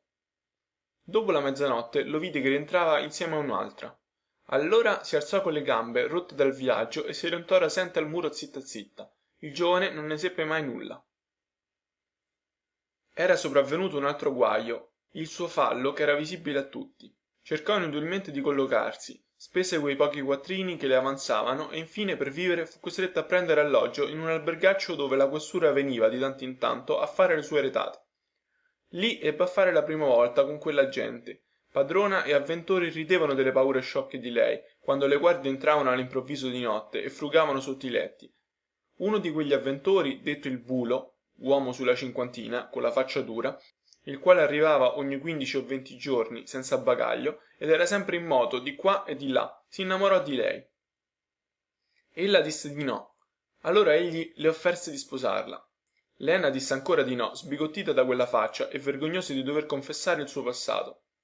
Poscia, quando fu all'ospedale e che lui soltanto venne a trovarla, con le mani piene d'arance, vinta da una grande debolezza, chinò il capo piangendo e gli confessò il suo fallo. Il bulo protestava che non gli importava nulla, acqua passata, purché non si ricominciasse da capo, e così si accordarono. Il bulo non era affatto geloso, la lasciava sola per mesi e settimane e continuava ad andare sempre in giro per suo mestiere, che non si sapeva quale fosse. Il Crippa, suo compagno, bazzicava solo in casa, aiutandolo nei negozi ai quali ei solo aveva mano, aspettandolo quando non c'era, avendo sempre qualche cosa da dirgli sottovoce prima che il bulo si mettesse in viaggio. Nel medesimo tempo faceva l'asino alla comare, si irritava alla resistenza di lei, abituato a fare il gallo della checca, sempre vestito come un figurino, coi capelli arricciati e lucenti. Le portava dei vasetti di pomata, delle boccette di profumeria. Ella ribatteva che suo marito non se lo meritava. Era stato tanto buono con lei. Il Crippa, che certe storie non le capiva, badava a ripetere: orbene, giacché vostro marito ha chiuso gli occhi una prima volta. Fu un giorno che il marito tardava a venire e il Crippa la colse nella stanza di sopra col pretesto di cercare un pacchettino che il compare gli aveva scritto di mandargli. La Lena, china sul cassetto del mobile, cercava insieme a lui, col seno gonfio, quando il Bellarmando tutto a un tratto l'afferrò pei fianchi e le accoccò un bacio alla nuca. No, no, balbettava essa tutta tremante, bianca come cera. Ma il sangue le avvampò all'improvviso in faccia, arrovesciò il capo con gli occhi chiusi, le labbra convulse che le scoprivano i denti. Dopo rimase tutta sottosopra, tenendosi la testa fra le mani, quasi fuori di sé. Cosa ho fatto, Dio mio? Cosa mi avete fatto fare? Il Crippa, contento come una Pasqua, cercava di cretarla. Oramai suo marito non avrebbe saputo mai nulla, parola di galantuomo, se avesse avuto giudizio anche lei. Il bulo però lo seppe e lo indovinò al vedere l'aria smarrita della Lena che ancora non aveva fatto il callo a certe cose. Crippa, il Bellarmando più sfacciato, gli faceva le solite accoglienze da fratello, buttandogli le braccia al collo, dandogli conto dei loro negozi per figlio e per segno. Il bulo lo guardò con la faccia dura e gli rispose secco secco: vi ringrazio, compare, di tutto quello che avete fatto per me e un giorno o l'altro ve lo renderò. La Lena sentì gelarsi il sangue a quelle parole, ma il Crippa, che aveva mangiato la foglia anche lui, le disse all'orecchio, mentre il compare era andato di sopra un momento a mutarsi i panni: stai tranquilla, che ci penso io. La notte stessa vennero le guardie ad arrestare il bulo e misero sottosopra tutta la casa, rimuovendo perfino i mattoni del pavimento per vedere quel che c'era sotto. Il bulo, mentre lo menavano via ammanettato, le lasciò detto per ultimo addio: salutami il compare e digli che ci rivedremo al mio ritorno. Il giorno dopo arrivò il Crippa, fresco come una rosa. La Lena, che gli aveva qualche sospetto, non seppe nascondergli la brutta impressione. Però egli scolpò subito, giurando con le braccia in croce. 2 giorni dopo arrestarono anche lui come complice del bulo, mettendogli a confronto l'uno con l'altro. Ma prove non ce n'erano. Il Crippa dimostrò che era innocente come Dio e per ribattere l'accusa spiattellò innanzi ai giudici la storia della comare, un tiro che cercava di giocargli il marito per gelosia. Pelle per pelle, cara mia, disse poi alla Lena. Da mio compare non me l'aspettavo questo servizio. Quante ne ho passate, vedi, per causa tua. Ormai non c'era più rimedio, tutto il paese lo sapeva, perciò ella si mise col Crippa apertamente. E si rammentava anche di questo, che un giorno, dopo che gli si era data tutta, anima e corpo, dopo che per amor suo aveva sofferto ogni cosa, la fame, gli strapazzi, la vergogna del suo stato, dopo che per lui era arrivata a vendere sì la lana delle materasse, il Bellarmando l'aveva piantata per correre dietro a una stracciona che gli spellava quei pochi soldi strappati a lei. E quando, pazza di dolore e di gelosia, cercava di trattenerlo con gli occhi arsi di lacrime dicendogli: guarda, Mando, guarda che ti rendo la pariglia. Egli si stringeva nelle spalle per tutta risposta. Poi, allorché si incontrarono di nuovo, era passato tanto tempo e tante vicende. Anch'essa era mutata, tanto mutata, ma quell'uomo non se l'era potuta levare mai dal cuore e adesso la sciagurata chinava il capo e si sentiva venir rossa come una volta. Fu una sera tardi che ella tornava a casa tutta sola per combinazione. Egli la chiamò per nome guardandola negli occhi con un certo fare, con un risolino che la rimescolava tutta. Lei voleva scusarsi balbettando, tentando di giustificarsi umilmente, mentre sentiva che il cuore le balzava verso quell'uomo. Lui le tappò la confessione in bocca con un bel bacio, un bacio che la fece impallidire e le passò il cuore come un ferro. Avrebbe preferito una coltellata addirittura, ma egli non era geloso, no, ormai. Un giorno le capitò dinanzi tutto rabbuffato, aveva bisogno di denari, ma si fece pregare un bel pezzo prima di confidarglielo. Lena gli ridiede il giorno dopo. Da allora in poi tornò spesso a domandargliene, senza farsi più pregare. E infine, quando la poveretta, con la nausea alla gola, come una costretta a mandar giù delle porcherie, si arrischiò a dirgli: ma dove vuoi che li pigli questi denari? Per tutta risposta Mando le voltò le spalle. Senti, esclamò la Lena con un impeto di tenerezza selvaggia, buttandosegli al collo, se li vuoi proprio questi denari, ma dimmi almeno che mi vorrai bene lo stesso. Egli si lasciò abbracciare, ancora accigliato, brontolando fra i denti. Lena glielo diceva spesso: vedi, lo so che tu non mi vuoi bene, ma non me ne importa, perché te ne voglio tanto io. Tutto il male che ho fatto l'ho fatto per te, intendi? E il giorno in cui venne a sapere che egli prendeva moglie, l'ultima volta che ebbe ancora il coraggio di comparirle dinanzi col sorrisetto ironico e la giacchetta nuova, gli disse: lo so che la sposi per quattrini, ma ora tu devi fare quel che io ho fatto per te. Il Bellarmando fingeva di non capire. Allora Lena lo afferrò per i capelli profumati, con le labbra bianche, e gli disse: guarda, Mando, guardami bene negli occhi e dimmi se è possibile finirla così, del tutto, dopo quel che abbiamo fatto tutti e due. Dimmi se potresti dormire senza rimorsi nel letto di tua moglie. Il Crippa campò, per sua fortuna, mise giudizio ed ebbe figliuoli e sonni tranquilli, in quel buon letto morbido e caldo, mentre la mora scontava la pena sul tavolaccio dell'ergastolo. Nanni Volpe. Nanni Volpe, nei suoi begli anni, aveva pensato soltanto a fare la roba.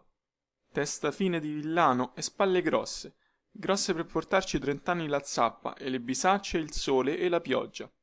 Quando gli altri giovani della sua età correvano dietro alle gonnelle, oppure all'osteria, egli portava pali al nido, come diceva lui. Oggi un pezzetto di chiusa, domani 4 tegole al sole, tutto pane che si levava dalla bocca, sangue del suo sangue, che si mutava in terra e in sassi. Allorché il nido fu pronto finalmente, Nanni Volpe aveva 50 anni, la schiena rotta, la faccia lavorata come un campo. Ma ci aveva pure belle tenute al piano, una vigna in collina, la casa col solaio e ogni ben di Dio. La domenica, quando scendeva in piazza col vestito di panno blu, tutti gli facevano largo, persino le donne, vedove o zitelle, sapendo che ora, fatta la casa, ci voleva la padrona. Egli non diceva di no, anzi, ci stava pensando, però faceva le cose adagio, da uomo uso ad allungare il passo secondo la gamba. Vedova non la voleva, che vi buttano ogni momento in faccia il primo marito. Giovenetta di primo pelo, neppure, per non entrare subito nella confraternita, diceva lui. Aveva messo gli occhi sulla figliola di comare Senzia, la nana, una ragazza quieta del vicinato, cucita sempre al telaio, che non si vedeva alle finestre neppure la domenica, e sino ai 28 anni non aveva avuto un cane che le abbaiasse dietro. Quanto alla dote? Pazienza. Vuol dire che aveva lavorato egli per 2. La nana era contenta. La ragazza non diceva né sì né no, ma doveva essere contenta anche lei. Soltanto qualche malalingua dietro le sue spalle andava dicendo: acqua cheta rovina mulino, oppure: questa è volpe che se la mangia il lupo stavolta. A Pasqua finalmente giunse il momento della spiegazione. I seminati erano così alti, gli olivi carichi. Nanni Volpe aveva terminato allora di pagare l'ultima rata del mulino. Ogni cosa proprio opportuna. Infilò il vestito blu e andò a parlare a comare Senzia. La ragazza era dietro l'uscio della cucina ad ascoltare. Quando poi sua madre la chiamò, comparve tutta rossa, lisciata di fresco, con la calzetta in mano e il mento inchiodato al petto. Raffaela, c'è qui Massaro Nanno che ti vuole per sposa, disse la madre. La giovane rimase a capo chino, seguitando ad infilare i punti della calza, col seno che le si gonfiava. Massaro Nanni aggiunse: ora si aspetta che diciate anche voi la vostra. La mamma allora venne in aiuto della sua creatura. Io per me sono contenta. E Raffaela levò gli occhi dolci di pecora e rispose: se siete contenta voi, mamma. Le nozze si fecero senza tanto chiasso, perché compare Nanni Volpe non aveva fumi pel capo e sapeva che a fare con un tarì ci vogliono 20 grani. Pure non si dimenticarono i parenti più stretti ed i vicini, e ci furono dolci del monastero e vino bianco. Fra gli invitati c'erano anche quelli che sarebbero stati gli eredi di Nanni Volpe, poveri diavoli che s'empivano di roba e si sarebbero mangiata con gli occhi anche la sposa. Questa, impalata nel vestito di lana e seta, con gli ori al collo, badava già ai suoi interessi, l'occhio al trattamento, il sorrisetto della festa e una buona parola per tutti, amici e nemici. Nanni Volpe, tutto contento, si fregava le mani e diceva tra sé e sé: se non riesce bene una moglie come questa, vuol dire che non c'è più né santi né paradiso. E Carmine, suo cugino alla lontana, che lo chiamava zio per amor della roba, ed ora gli toccava anche mostrarsi amabile con lei, che gli rubava il fatto suo. Diceva la zia, ogni manciata di confetti che abbrancava: avessi saputo la bella zia che mi toccava, vorrei pigliarmi gli anni melani di mio zio stanotte. Chiusa la porta, quando tutti se ne furono andati, compare Nanni condusse la sposa a visitare le stanze, il granaio, sin la stalla e tutto il ben di Dio. Dopo posò il lume sul canterano accanto al letto e disse: ora sei tu la padrona. Raffaela, che sapeva dove mettere le mani, tanto gliene aveva parlato sua madre, chiuse gli ori nel cassetto, la veste di lana e seta nell'armadio, legò le chiavi in mazzo così in sottanina com'era e le ficcò sotto il guanciale. Suo marito approvò con un cenno del capo e conchiuse: brava, così mi piaci. Tutto andava per il suo verso. Nanni Volpe badava alla campagna, duro come la terra, e sua moglie poi gli faceva trovare la camicia di bucato, bella e pronta sul letto, quando tornava il sabato sera, la minestra sul tagliere e il pane a lievitare per l'altra settimana. Teneva conto della roba che il marito mandava a casa, tanti tumoli di grano, tanti quintali di sommacco, tutto segnato nelle taglie, appeso in mazzo a piè del crocifisso. Buona massaia e col timor di Dio, ammessa col marito la domenica e le feste, confessarsi 2 volte al mese e il resto del tempo poi tutto per la casa, sino a far la predica al marito se Carmine il nipote povero veniva a rozzargli intorno. Non gli date nulla a quel dusulaccio, o se no, non ve lo levate più di dosso. A lasciarli fare i vostri parenti vi mangerebbero vivo. E compare Nanni si fregava le mani e rispondeva: brava, così mi piaci. Carmine alla fine aveva odorato da che parte soffiava il vento e s'era attaccata alla gonnella della zia per strapparle di mano qualche misura di fave o qualche fascio di sarmenti, nell'inverno rigido che spaccava le pietre. Che ci avete un sasso lì nel cuore per lasciar morir di fame il sangue vostro, con tanto ben di Dio che ci avete in casa. Se voi volete, lo zio Nanni non dice di no. Io che posso farci? Lo sai che lui è il padrone?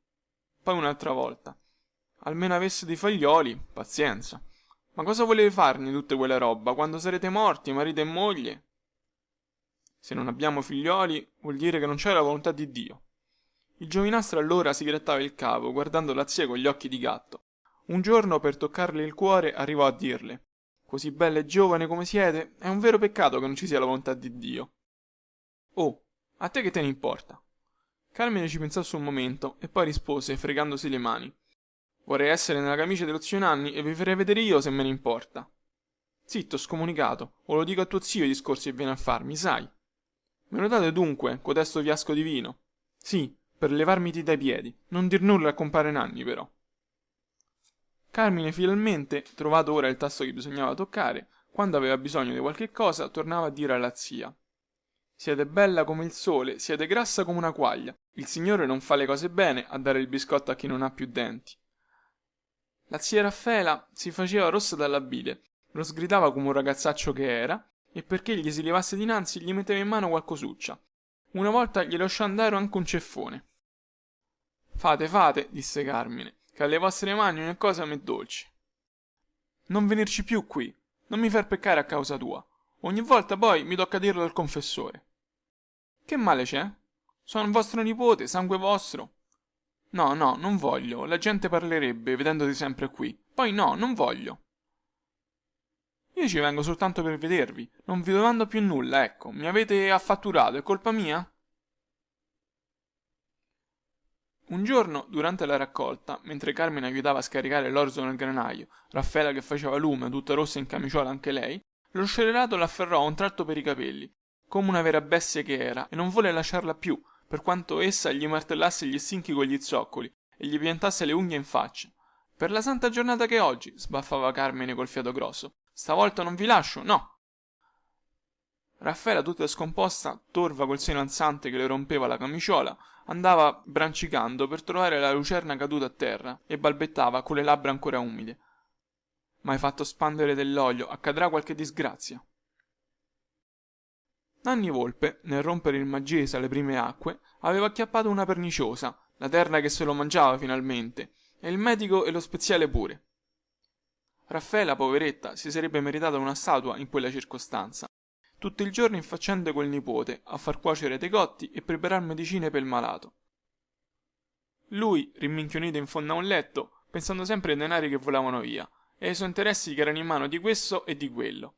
Gli uomini che mangiavano e bevevano alle sue spalle, e se ne stavano intanto nell'aia, senza far nulla. Ora che mancava all'occhio del padrone, il curatolo che gli rubava certo una pezza di formaggio ogni 2 giorni, la porta di magazzino che ci aveva una serratura nuova, tanto che il campanario doveva averci pratica con la vecchia. La notte non sognava altro che ladri e ruberie e si svegliava di soprassalto col sudore della morte addosso. Una volta gli parve anche di udir rumore nella stanza accanto e saltò dal letto in camicia, con lo schioppo in mano. C'erano davvero 2 piedi che uscivano fuori, di sotto il tavolone, e Raffaela in sottanino che s'affannava a buttarvi roba addosso. Al ladro, al ladro! Si mise a gridare Nanni Volpe, frugando sotto la tavola con la canna dello schioppo. Non mi uccidete, che so il sangue vostro! Balbettò Carmine, rizzandosi in piedi, pallido come la camicia, e Raffaela, facendosi il segno della croce, brontolava. L'avevo ben detto, che l'olio per terra porta disgrazia. Poscia, spinto fuori dall'uscio Carmine, più morto che vivo, e ancora mezzo svestito, Raffaela si mise attorno a suo marito, coi peperoni, col vino medicato, per farlo rimettere dallo spavento, scaldandogli i piedi col fiasco d'acqua calda, rincanzandogli nella schiena la coperta. Lei non sapeva in coscienza come si fosse ficcato là quel ragazzaccio. Gli aveva detto, è vero, in prima sera, di aiutarla a cavar fuori il bucato, ma credeva che a quell'ora se ne fosse già andato da un pezzo. Nanni, rammollito dal letto e dalla malattia, lasciava dire e lasciava fare. Però testa fina di villano, col naso sotto il lenzuolo, pensava ai casi suoi e al modo di levare i piedi da quel pantano senza lasciarci le scarpe. Senti, disse alla moglie appena giorno, ho pensato di far testamento. Che malaugurio vi viene in mente adesso? No, no, figliola mia, ho i piedi nella fossa, mi sono logorato la pelle per far la roba e voglio aggiustare i conti prima di lasciare la fattoria. Almeno si può sapere che intenzione avete. Quanto a questo sta tranquilla, sai come dice il proverbio, l'anima a chi va e la roba a chi tocca. Dio vi terrà conto del bene che mi avete fatto e che mi fate, rispose Raffaella intenerita. M'avete presa nuda e cruda come un'orfanella e anch'io vi ho rispettato sempre come un padre. Sì, sì, lo so, accennò il marito, e la nappina del berretto che accennava di sì anch'essa. Volle pure confessarsi e comunicarsi per essere in pace con Dio e con gli uomini, quando il Signore lo chiamava. Mandò a cercare persino suo nipote e gli disse: Bestia, perché sei scappato? Avevi paura di me, che sono il sangue tuo? Carmine, come un baccellone, non sapeva che rispondere, dondolandosi ora su una gamba e ora sull'altra, col berretto in mano. Rimetti il tuo berretto, conchiuse lo zio Nanni. Qui sei in casa tua e puoi venirci quando vuoi, anzi sarà meglio per guardarti i tuoi interessi. E come l'altro spalancava gli occhi di bue. Sì, sì, va a chiedere al notaro il testamento che ho fatto, ingrataccio. L'anima a Dio e la roba a chi tocca. Allora Raffaela saltò su come una furia. L'anima la darete al diavolo, come un ladro che siete, sì un ladro, perché vi ho sposato dunque? Questo è un altro affare, rispose Nanni, spogliandosi per tornare a letto. Un altro affare che non può aggiustarsi al caso come un testamento. Ohè, gridò Carmine, affrontando la zia che voleva slanciarsi con le unghie fuori. Ohè, lasciate stare lo zio, o vi tiro il collo come una gallina. Raffaela uscì di casa inferocita, giurando che andava a citare suo marito dinanzi al giudice, per avere il fatto suo, e voleva farlo morire solo e arrabbiato come un cane. Non importa, disse Carmine al nipote. Se mi volete, ci resto io con voi, che sono sangue vostro. Bravo, rispose Nanni, e ti guarderai i tuoi interessi pure.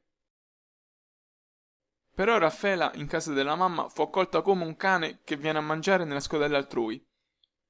Non hai la casa tua adesso? Non sei già maritata? Che vuoi qui?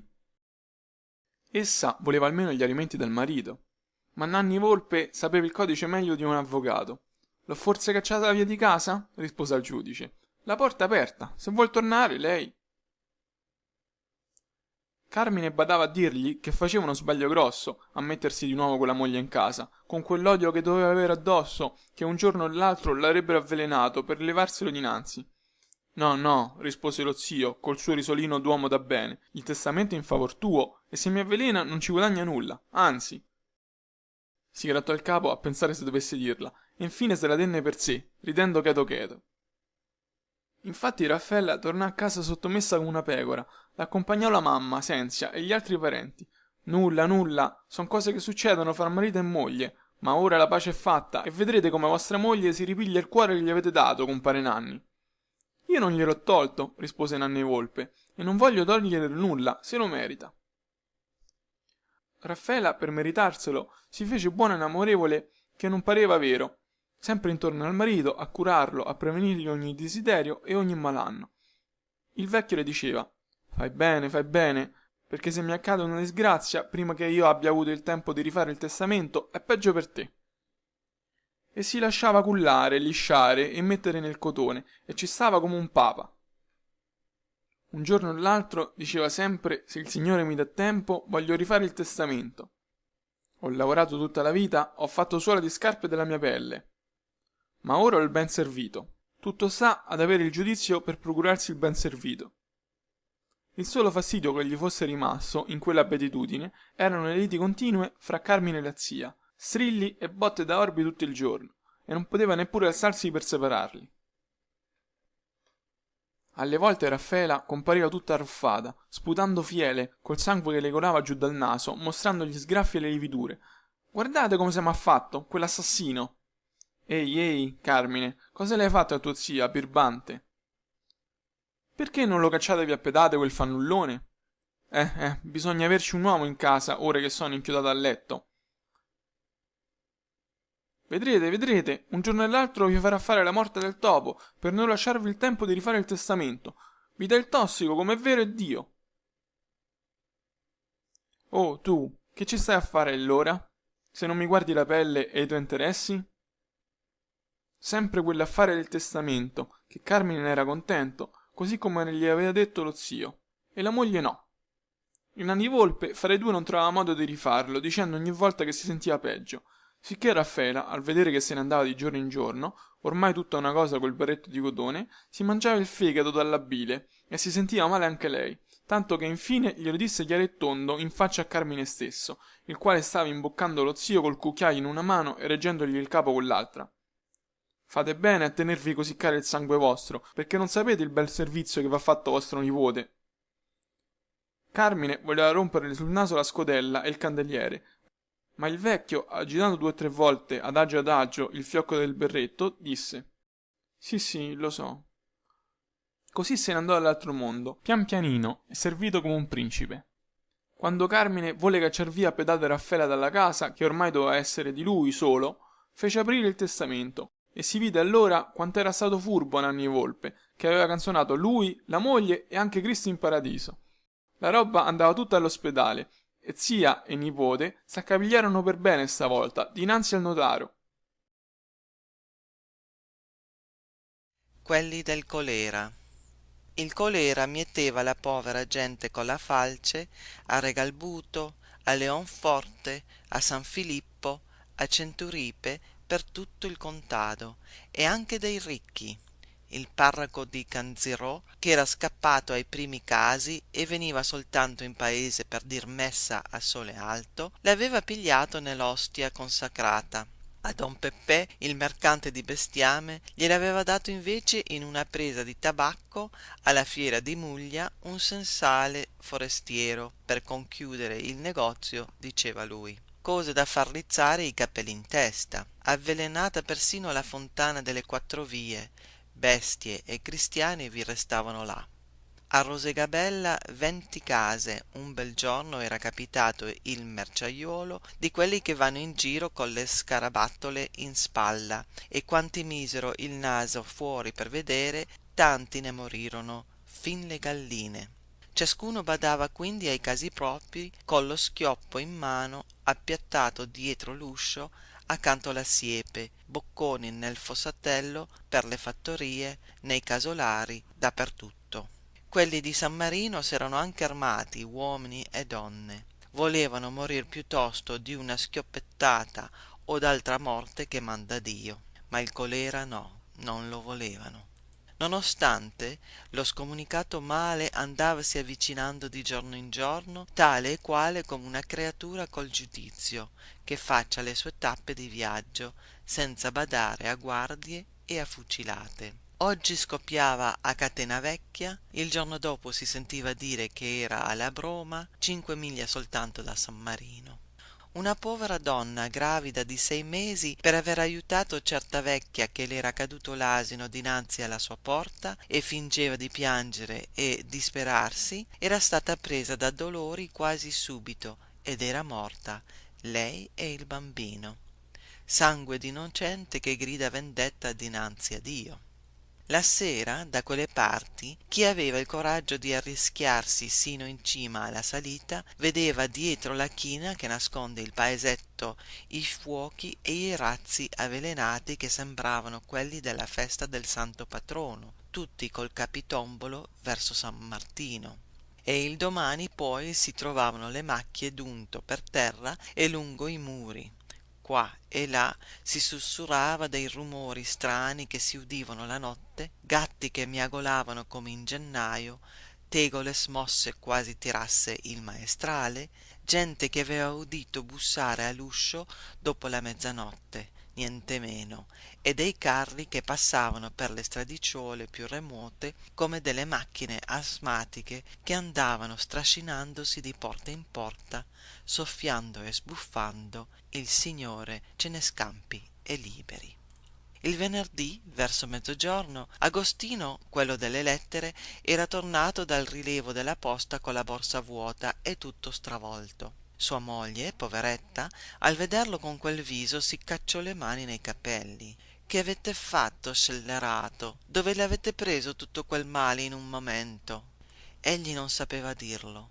Laggiù, arrivato al ponte, s'era sentito stanco tutto ad un tratto e s'era seduto un momento sul parapetto. Prima di lui c'era seduto un viandante, il quale si asciugava il sudore con un fazzoletto turchino. Don Domenico, il fattore, le aveva predicato tante e tante volte di badare soprattutto a certe facce nuove che andavano intorno per le vie e nelle chiese perfino. Poteva sospettarlo nella casa di Dio? Cavavano fuori il fazzoletto, finta di soffiarsi il naso, e lasciavano cadere certe polverine invisibili che chi ci metteva il piede sopra poi, per sua disgrazia, era fatta. Il giorno stesso, a precipizio, chi aveva qualche cosa da portar via e un buco dove andare a rintanarsi, in una grotta, fra le macchie dei fichidindia, nelle capanucce delle vigne, era fuggito dal villaggio. Avanti il somarello con quel po di grano o di fave, il cesto delle galline, il maiale dietro e poi tutta la famiglia carica di roba. Quelli che erano rimasti, i poveri, da principio avevano fatto il diavolo, minacciando di sfondar le porte chiuse e bruciare le case dei fuggiaschi. Poscia erano corsi a tirar fuori dal magazzino tutti i santi del paese, come quando si aspetta la pioggia o il bel tempo. La Dolorata, coi 7 pugnali di stagno, San Gregorio Magno, tutto una spuma d'oro, San Rocco miracoloso che mostrava col dito il segno della peste sul ginocchio. All'ora della benedizione, nel crepuscolo, quelle statue ritte in cima all'altare buio facevano arricciare i peli ai più induriti peccatori.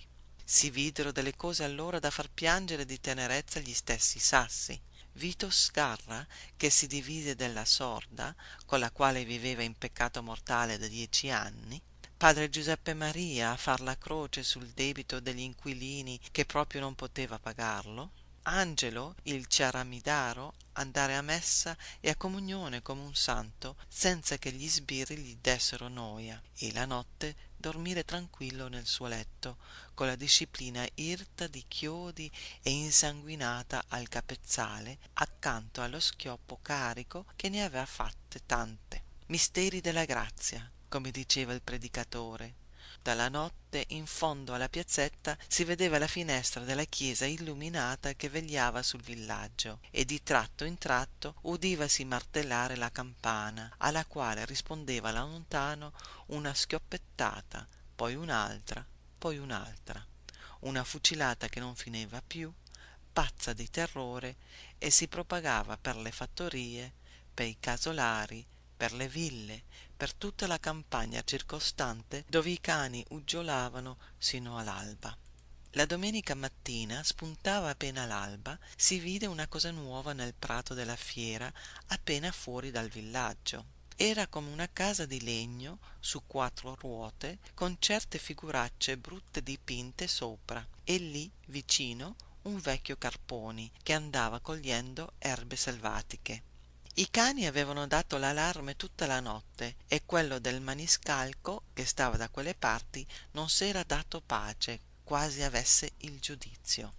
Eccolo lì, povera bestia, gli manca solo la parola. Il maniscalco raccontava a tutti la stessa cosa, via via che andavasi facendo gente dinanzi alla bottega. La gente guardava il cane, guardava la baracca e scrollava il capo.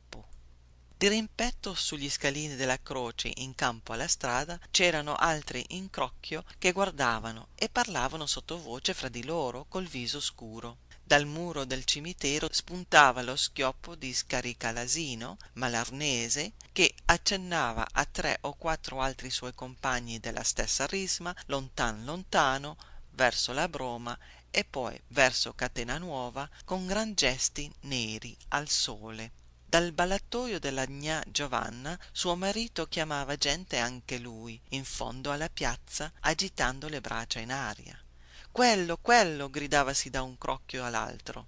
E il vecchio Carponi era corso a rintanarsi. Sul finestrino del carrozzone era passata una figura scarna di donna, coi capelli scarmigliati, poi s'erano uditi strilli di ragazzi e pianti soffocati. Dalla strada principale giungeva il farmacista, il capo urbano, le guardie col giglio sul berretto e grossi randelli in mano. La folla dietro come un torrente, mormorando uomini torvi, donne col lattante al petto. Da lontano, verso San Rocco, la campana sonava sempre a distesa. Don Ramondo, con le mani e con la voce, andava dicendo alla folla: largo, largo, signori miei, lasciatemi vedere di che si tratta. Poi sgusciarono dentro il baraccone tutti e due, lui e il capo urbano. Le guardie sbatterono l'uscio sul naso ai più rittosi. Ci fu un po' di parapiglia, un po' di schiamazzo, qualche pugno sulla faccia. Infine il farmacista e il capo urbano ricomparvero vociando tutte e due che non era nulla. Il capo urbano sventolando un foglio di carta in aria, don Ramondo sgolandosi a ripetere: niente, son poveri commedianti che vanno intorno per buscarsi il pane, poveri diavoli morti di fame. La folla nonostante li seguiva mormorando e accavallandosi come un mare. Sulla piazza il capo urbano fece anche lui il suo discorsetto: via, state tranquilli, sono o non sono il capo urbano. Poi infilò l'uscio della farmacia con don Ramondo. La folla cominciò a diradarsi. Alcuni andarono a casa a contar la notizia. Altri, siccome il sagrestano, si slogavano sempre a sonare a messa, entrando in chiesa. Qualcheduno più ostinato ritornò verso il prato della fiera. Quei poveri diavoli di comici, che si tiravano dietro la loro casa al par della lumaca, passato il temporale, tornarono a metter fuori le corna ad uno, appunto come fa la lumaca. Il vecchio aveva sciorinato all'uscio un gran cartellone dipinto. La moglie, con un tamburo al collo, chiamava gente. I ragazzi, camuffati da pagliacci, facevano mille buffonerie e la giovinetta, con le gambe magre nelle maglie color di carne fresca, un fior di carta nei capelli, il gonnellino più gonfio di una bolla di sapone, le braccia e le spalle nere fuori dal coperto di seta stinta, soffiava nella tromba col poco fiato del suo petto scarno. Pure era una novità per paese e i giovinastri correvano a vedere spingendosi col gomito. Inoltre i comici avevano altri richiami per il pubblico: un cardellino che dava i numeri del lotto, il ronzino che contava le ore e indovinava gli anni degli spettatori con la zampa, un ragazzo che camminava sulle mani portando in giro, stretto fra i denti, il piattello per raccogliere la buona grazia. Quando si era fatta un po' di gente, calavano il tendone un'altra volta e rientravano tutti a rappresentare la commedia coi burattini, la donna col tamburone al collo, gridando sempre dalla piattaforma: avanti signori, avanti che incomincia. Si pigliava alla porta quel che si poteva, un baiocco, delle fave, qualche manciata di ceci anche. I ragazzi gratis. Fino alla sera, tardi, ci fu ressa dinanzi alla baracca sotto il gran lampione rosso che chiamava gente da lontano. Amici e conoscenti si vociavano da un capo all'altro del prato della fiera, si scambiavano i frizzi salati e le parolacce come dentro avevano fatto Pulcinella e la Colombina. Nessuno pensava più al castigo di Dio che avevano addosso. Ma la notte ci volevano più di 2 ore alla messa d'alba. Tac tac vennero a chiamare in fretta lo speziale: presto, alzatevi, don Ramondo, che dai zanghi hanno bisogno di voi. Il poveraccio non riusciva a trovare i calzoni al buio in quella confusione. Zanghi, steso sul letto freddo con la barba arruffata, andava acchiappando mosche con le mani fuori dal lenzuolo, le mani nere, gli occhi in fondo a 2 buchi della testa. Sua moglie seminuda coi capelli sulle spalle, tutta gonfia e arruffata anche lei come una gallina ammalata, correva per la stanza cercando di aiutarlo senza saper come, coi figliuoli che le strillavano dietro: dottore, dottore, cos'è? Che ve ne pare? Don Ramondo non diceva nulla, guardava, tastava, versava la medicina nel cucchiaio con le mani tremanti, la boccetta che urtava ogni momento nel cucchiaio e faceva trasalire al tintinio. E il malato pure, con la voce cavernosa che sembrava venire dal mondo di là, balbettando: Don Ramondo, che non ci sia più aiuto per me? Fatelo per questi innocenti, che son padre di famiglia. Poi, come si irrigidì con la barba in aria, e i figliuoli si misero a urlare più forte, aggrappandosi alle coperte di lui che non udiva. Don Ramondo prese il suo cappello e la donna gli corse dietro in sottana com'era, con le mani nei capelli, gridando aiuto per tutto il vicinato. Spuntava l'alba serena nel cielo color di madreperla. Alla chiesa lassù si udiva sonare la prima messa. Per le stradicciole ancora buie si udiva un sbatter d'usci, un insolito va e vieni, un mormorio crescente. Sull'angolo della piazza, nel caffè di Agostino, il portalettere buonanima aveva dimenticato il lume acceso nella bottega vuota, i bicchieri ancora capovolti nel vassoio, e dinanzi all'uscio c'era un crocchio di gente che discuteva con la faccia accesa. Neli, il maggiore dei figliuoli, sporgeva il capo di tanto in tanto fra le tendine dello scaffale, più pallido del suo berretto da notte, con gli occhi gonfi per vedere se qualcuno venisse a prendere il rum o l'acquavite. E a tutti coloro che l'interrogavano dall'uscio senza osare di entrare, rispondeva quasi sempre scrollando il capo: così, sempre la stessa. Poi si vide uscire dalla parte del vicoletto la ragazzina che andava correndo dal sagrestano per le candele benedette. Ogni momento giungeva qualcheduno che veniva dalla casa di Zanghi e aveva visto dall'uscio spalancato il letto in fondo alla camera, col lenzuolo disteso, le candele accese al capezzale e i figliuoli che piangevano. Altri portavano altre brutte notizie: il capo urbano che stava imballando le materasse, il farmacista che tardava ad aprire la bottega. La folla cominciava ad ammutinarsi a misura che cresceva. Cristiani del mondo, che ci vogliono far morire davvero come bestie nella tana. Uno, con la faccia stralunata, raccontava come Zanghi avesse acchiappato il male nella baracca dei commedianti. L'aveva visto lui coi suoi occhi, il vecchio che lo tirava per la falda del vestito perché gli pareva che volesse passare a scappellotto. Anche comare Barbara, che pur non si era mossa di casa, e quell'infame capo urbano che andava dicendo non è nulla, non è nulla, e mostrava la carta bianca. Quella era la carta del sottintendente che ordinava di lasciar spargere il colera. Ah, volevano proprio farli morire come bestie nella tana, cristiani di Dio. Tutt'a un tratto si udirono dietro le scaffale delle grida. Mamma, mamma! E delle grida di dolore disperate. Nelli irruppe nella bottega urlando come una bestia feroce, coi pugni sugli occhi. Un parente corse lesto lesto a chiudere gli scaffali per tutta quella gente che s'affollava nella bottega e nessuno poteva tenerla d'occhio. Allora la folla, quasi fosse corsa una parola d'ordine, si mosse tutta come una fiumana, gridando e minacciando. Un'anima buona si mise le gambe in spalla e corse per le scorciatoie dal capo urbano a dargli che scappasse. Ma il poveraccio, da un bel pezzo, fiutando come si mettevano le cose, aveva infilato l'usciolo dell'orto, carponi fra le viti e preso il volo per i campi. Quelli del baraccone stavano facendo cuocere 4 fave a ridosso del muricciolo, seduti sulla calcagna per covar la pentola con gli occhi, tutta la famiglia. Ad un tratto udirono gridare dalli, dalli, e videro la folla inferocita che corriva per sbranarli. Signori miei, siamo poveri diavoli, poveri commedianti che andiamo intorno per buscarci il pane. Il vecchio annaspava con le mani per far intendere le sue ragioni.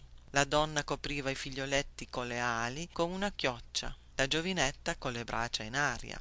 Arrivò una prima sassata che fece colare il sangue, poi un parapiglia, la gente in mucchio accapigliandosi, gli strilli delle vittime che si udivano più forte. No, no, non li ammazzate ancora. Vediamo prima se sono innocenti, vediamo prima se portano il colera. C'erano pure delle anime buone in quella ressa, ma gli altri non volevano intender ragione. Neli di comare Barbara, che gli sanguinava il cuore dall'angoscia, Scaricalasino, che aveva visto coi suoi occhi Zanghi stecchito sotto il lenzuolo, Massaro Lio, che si sentiva già i dolori di ventre addosso.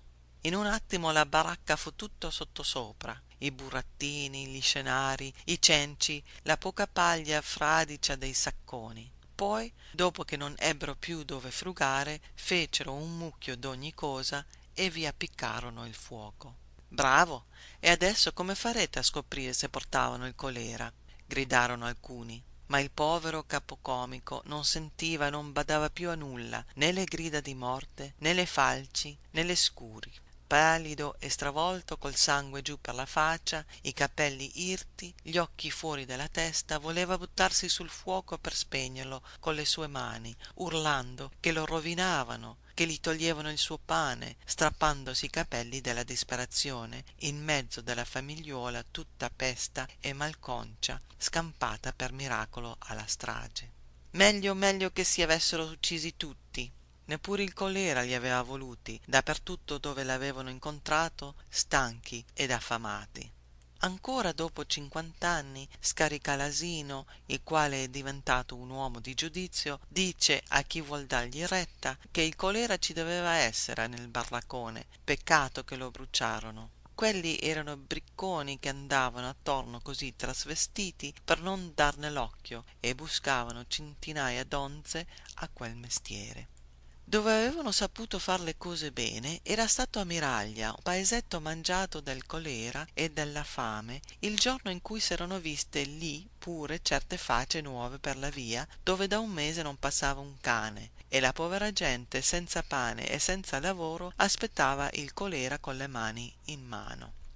Anche costoro mostravano di essere dei viandanti rifiniti dal lungo viaggio, come una famigliuola di zingari. L'uomo che si dava per calderaio, la moglie che diceva la buona ventura, la figlia una bella bruna, la quale doveva averne fatte molte, così giovane com'era, e portava attaccato al petto cascante un bambino affamato e malicento. Dei suoi 18 anni non le erano rimasti che 2 grandi occhi neri, degli occhi scomunicati che vi mangiavano vivo. Anch'essi si portavano dietro tutta la loro casa in un carretto sconquassato coperto da una tenda a brandelli che veniva avanti traballando, tirato da un somarello sfinito. Siccome la popolazione si era commossa al loro apparire e minacciava, il sindaco accorse anche lui colle guardie armate sino ai denti, gridando da lontano: via via, come si fa ai lupi. Loro a ripetere la commedia, che venivano da lontano, che li avevano scacciati da ogni dove, che erano affamati e preferivano li uccidessero a scoppiettate. Allora, per non saper che fare, temendo di accostarsi per paura del colera, li lasciarono lì, fuori del paese, guardati a vista come bestie pericolose. Nessuno chiuse occhio quella notte, la vigilia di San Giovanni, che c'era un chiaro di luna come di giorno. Tutt'a un tratto coloro che stavano a guardia, nascosti dietro il muro, videro lo zingaro che s'era avventurato carponi sino alle prime case, razzolando in un mondezzaio. Colà l'uccisero di una schioppettata senza dirgli neppure guardati. Dopo gli trovarono un torsolo di cavolo che ci aveva ancora in pugno e il petto della camicia tutto gonfio di buce e frutta marcia. Al rumore, alle grida che si udivano da lontano, tutto il paese fu in piedi subito e la caccia cominciò. La vecchia fu raggiunta all'argine del fossatello, barcollando sulle gambe stecchite. La giovane dinanzi al carretto, che voleva difendere la sua creatura, come succede anche alle bestie, con certi occhi che facevano paura, e cercava di afferrare le scure per aria con le mani insanguinate. Dopo, frugando fra i cenci della carretta, si disse che avevano scovato le pillole del colera e ogni cosa. Ma quegli occhi più d'uno non poté dimenticarli. E ancora, dopo 50 anni, Vito Sgarra, che aveva menato il primo colpo, vede in sogno quelle mani nere e sanguinose che brancicano nel buio. Però, se erano davvero innocenti, perché la vecchia che diceva la buona ventura non aveva previsto come andava a finire? Lacrime rerum. Alla finestra di rimpetto si vedeva sempre il lume che vegliava la notte, le lunghe notti piovose d'inverno, e quando la luna di marzo, ancor fredda, imbiancava la facciata della casa silenziosa. La stanza era gialla, con una meschina tenda di velo appesa alla finestra. A volte vi apparivano dietro delle ombre nere che si dileguavano rapidamente. Ogni sera, alla stessa ora, si vedeva passare un lume di stanza in stanza, sino alla camera gialla, dove la luce si avviava intorno a un letto bianco, circondato dalle stesse ombre premurose. Indi la casa tornava scura e sembrava deserta nel gran silenzio della via. Solamente, allorché vi saliva lo schiamazzo notturno di un ubriaco o il passaggio di una carrozza faceva tremare i vetri nelle finestre, una di quelle ombre tacite e dolorose si affacciava a spiare nella via e poi si dileguava. Di giorno tutte quelle finestre chiuse sembravano quasi misteriose. Al balcone della camera gialla c'era un vaso di garofani che morivano d'incuria, spioventi sul muro umidiccio, agitati dal vento perennemente. Verso il tramonto si fermava dinanzi alla porta un legnetto, che dei visi pallidi stavano ad attendere ansiosamente dietro i vetri. Si intravedevano affaccendarsi per le stanze e il lume che si accendeva anche di giorno nella camera solitaria. L'ultima visita che fece il legnetto nella straducciola solitaria fu più breve delle altre. Un vecchio dai capelli bianchi, col piede sul montatoio, scrollava pietosamente il capo, rispondendo a una giovinetta che le era scesa dietro supplichevole sino alla porta, con le mani giunte e il viso disfatto. Anch'essa diceva di sì col capo, macchinalmente, con gli occhi sbarrati e quasi pazzi in quelli del vecchio. Poi, quando egli fu partito, si celò il viso nel fazzoletto e rientrò nell'andito. Era una sera di primavera, tiepida e dolce. Dalla strada saliva la canzone nuova e il chiacchierio delle ragazze innamorate nel plenilunio d'aprile. Al primo piano della casa, dietro una ricca tenda di broccato, si udiva suonare il valzer di Madame Angot. Più tardi, per la via deserta, si udì una squilla. lo scalpiccio e il borbottare dei fedeli che accompagnavano il viatico. S'affacciarono i vicini, alcuni ginocchioni, col lume in mano, e la folla s'ingolfò sotto la porta spalancata a 2 battenti, fra 2 fili di lanterne che andavano balzelloni. Tutte le finestre del quartierino desolato si illuminarono per la prima volta dopo tanto tempo, per l'ultima solennità, mentre la folla degli estranei ingombrava la casa con un luccichio tremolante di ceri nella camera gialla.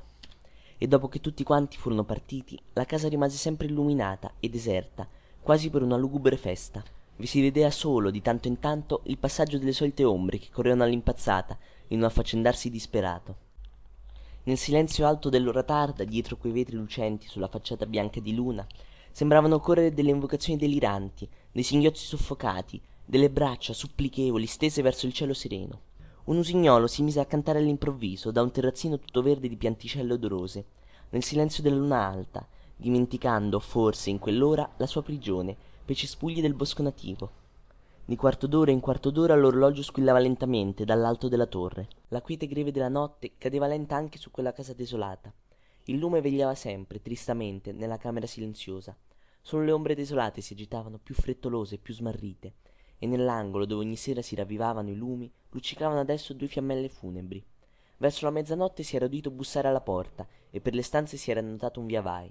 Poi tutto si era raccolto in quell'attesa sconfortata. La luna ora lambiva il pavimento mentre i lumi si spegnevano, la brina sgocciolava ghiacciata sui vetri. A un tratto, in quella semioscurità, nacque un correre affannato, un affaccendarsi di gente smarrita, con le mani nei capelli, uno sbattere d'usci. Poi la camera gialla si illuminò vivamente sulla facciata di tutta la casa nera. L'alba imbiancava pallida e piovigginosa. Allora si vide per la prima volta, dopo tanto tempo, la finestra della camera gialla spalancata e le 2 candele che ardevano immobili al capezzale del letto bianco. Più tardi vennero degli estranei che andavano e venivano per la stanza, indifferenti, col cappello in capo.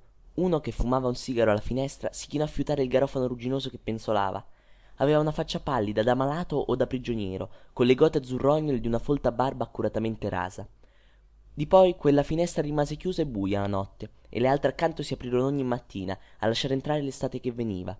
E la sera perfino vi si affacciavano timidamente delle giovinette vestite di nero, che ascoltavano in silenzio la canzone nuova, il suono del pianoforte di sotto e il chiacchiericcio dei vicini. Una mattina di settembre si videro tutte le finestre spalancate e le stanze vuote, anche quella gialla, che si era spogliata delle meschine tende bianche e mostrava una gran macchia di giallo più carico al posto del letto che non c'era più. Quelle povere masserizie erano sgombrate silenziosamente nella notte, con l'umile famigliuola timida. Una vecchia serva venne a pigliare il vaso di garofani, mentre il padrone di casa andava guardando per ogni dove coi muratori, gridando e bestemmiando.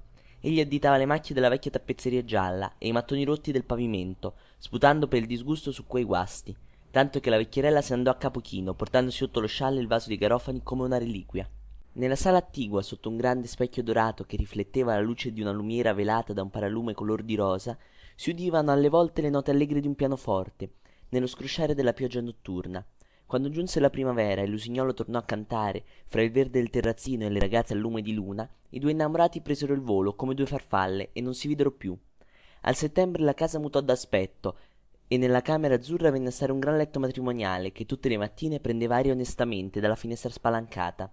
La casa risuonò da mattina a sera del gridio dei bimbi e degli strilli del Donato che la mamma allattava a piè del letto. Il marito tornava la sera, stanco, con la faccia disfatta, e litigava tutto il tempo con la moglie e coi figliuoli. Poi rimaneva a scartabellare dei conti sulla tavola sparecchiata, sino ad ora tarda, con la fronte fra le mani, sotto il lume che agonizzava. La mattina usciva a buon'ora, col passo frettoloso. Di tanto in tanto si udiva una scampanellata furiosa in anticamera, e la madre correva a chiudersi in camera, facendo segno al suo ragazzo di dire che non c'era, con l'indice sulle labbra. Il bimbo tornava, dopo un lungo ciangottare, a parlar con la mamma, la quale riaffacciava la testa allo sbattere violento della porta, che faceva tintinnare il campanello, e l'uomo che se n'era andato così in collera si fermava in mezzo alla strada a spiare la finestra chiusa. Alle volte la povera donna era costretta a mostrarsi per calmare il visitatore che non voleva sentir ragione, giungendo le mani in croce con gran gesti che volevano essere creduti. Tutte le finestre spalancate lasciavano diffondersi per il vicinato indifferentemente pianti di bimbi e liti di genitori. Un giorno, verso mezzodì, venne un vecchietto col cappello bisunto e un fascio di cartacci in mano, seguito da 2 uomini mal vestiti, i quali si misero a frugare dappertutto, scrivendo dei fogliacci in fretta. La famigliola li seguiva di stanza in stanza, tristamente. La roba fu portata via alcuni giorni dopo, e delle poche masserizie rimaste caricarono un carro e se ne andarono dietro a quello, il padre prima, con l'ombrello sotto il braccio, e la moglie dietro coi bambini in coda e il poppante al collo, senza neppure voltarsi a guardare quelle finestre, che rimasero spalancate notte e giorno, per mesi e mesi, come se il padrone avesse voluto farne svaporare il tanfo di miseria che vi era rinchiuso. Poi vi tornarono dei mobili eleganti e delle stoffe ricche appese alle finestre. Non vi si udirono più né strilli né schiamazzi, ma un silenzio beato dappertutto. I lumi sembrava s'accendessero da sé, fino alla camera azzurra che aveva una luce velata d'alcova. Non vi si vedeva nessuno, soltanto a notte alta una testa che faceva capolino timidamente e guardava nella via, socchiudendo adagio le persiane, e la luce che passava fra le stecche ne indorava i capelli biondi e si stampava sul muro della casa di rimpetto in strisce lucenti come un faro. Dopo alcuni minuti un passo frettoloso e guardingo si udiva nella via, l'ombra della testa bionda appariva rapidamente dietro le persiane e la finestra si chiudeva. Una sera, nell'alto silenzio, squillò all'improvviso una scampanellata minacciosa. Si videro delle ombre correre dietro le tende all'impazzata e le stanze illuminarsi rapidamente una dopo l'altra, indi un silenzio d'attesa profondo, nel quale risuonarono ad un tratto delle strida di terrore e degli urli di collera. I vicini corsero alla finestra col lume in mano, ma il quartiere era tornato silenzioso, soffocando i dolori o le collere che racchiudeva fra le sue tappezzerie sontuose. Le finestre rimasero chiuse per un gran pezzo e allorché si riaprirono entrarono nelle stanze i muratori che demolivano la casa per far luogo alla strada nuova, la quale passava di là. Giorno e notte dal muro sventrato si vedevano le stanze nude e abbandonate, con le pitture del soffitto che pendevano, le gole dei camini squarciate e nere. La carta gialla ricompariva sotto la tappezzeria lacera, il segno del letto e le macchie scure, i chiodi sul camino a cui era appeso il grande specchio dorato, il campanello ciondoloni sull'uscio della scala spalancato. Il vento vi faceva turbinare la polvere, la pioggia le inondava, il sole vi rideva ancora sulle pitture, gialle, verdi, azzurre. La luna e la luce dei lampioni vi entravano ogni notte, si posavano sulla macchia unta del letto, sui fiorami dorati del salottino misterioso, scendendo sempre, di mano in mano, che il piccone dei muratori si mangiava le rovine. Grazie per aver ascoltato con noi. Se l'audiolibro ti è piaciuto, lascia un mi piace, un commento e, se vuoi, iscriviti e attiva la campanella per rimanere aggiornato sui prossimi contenuti. A presto e buona continuazione!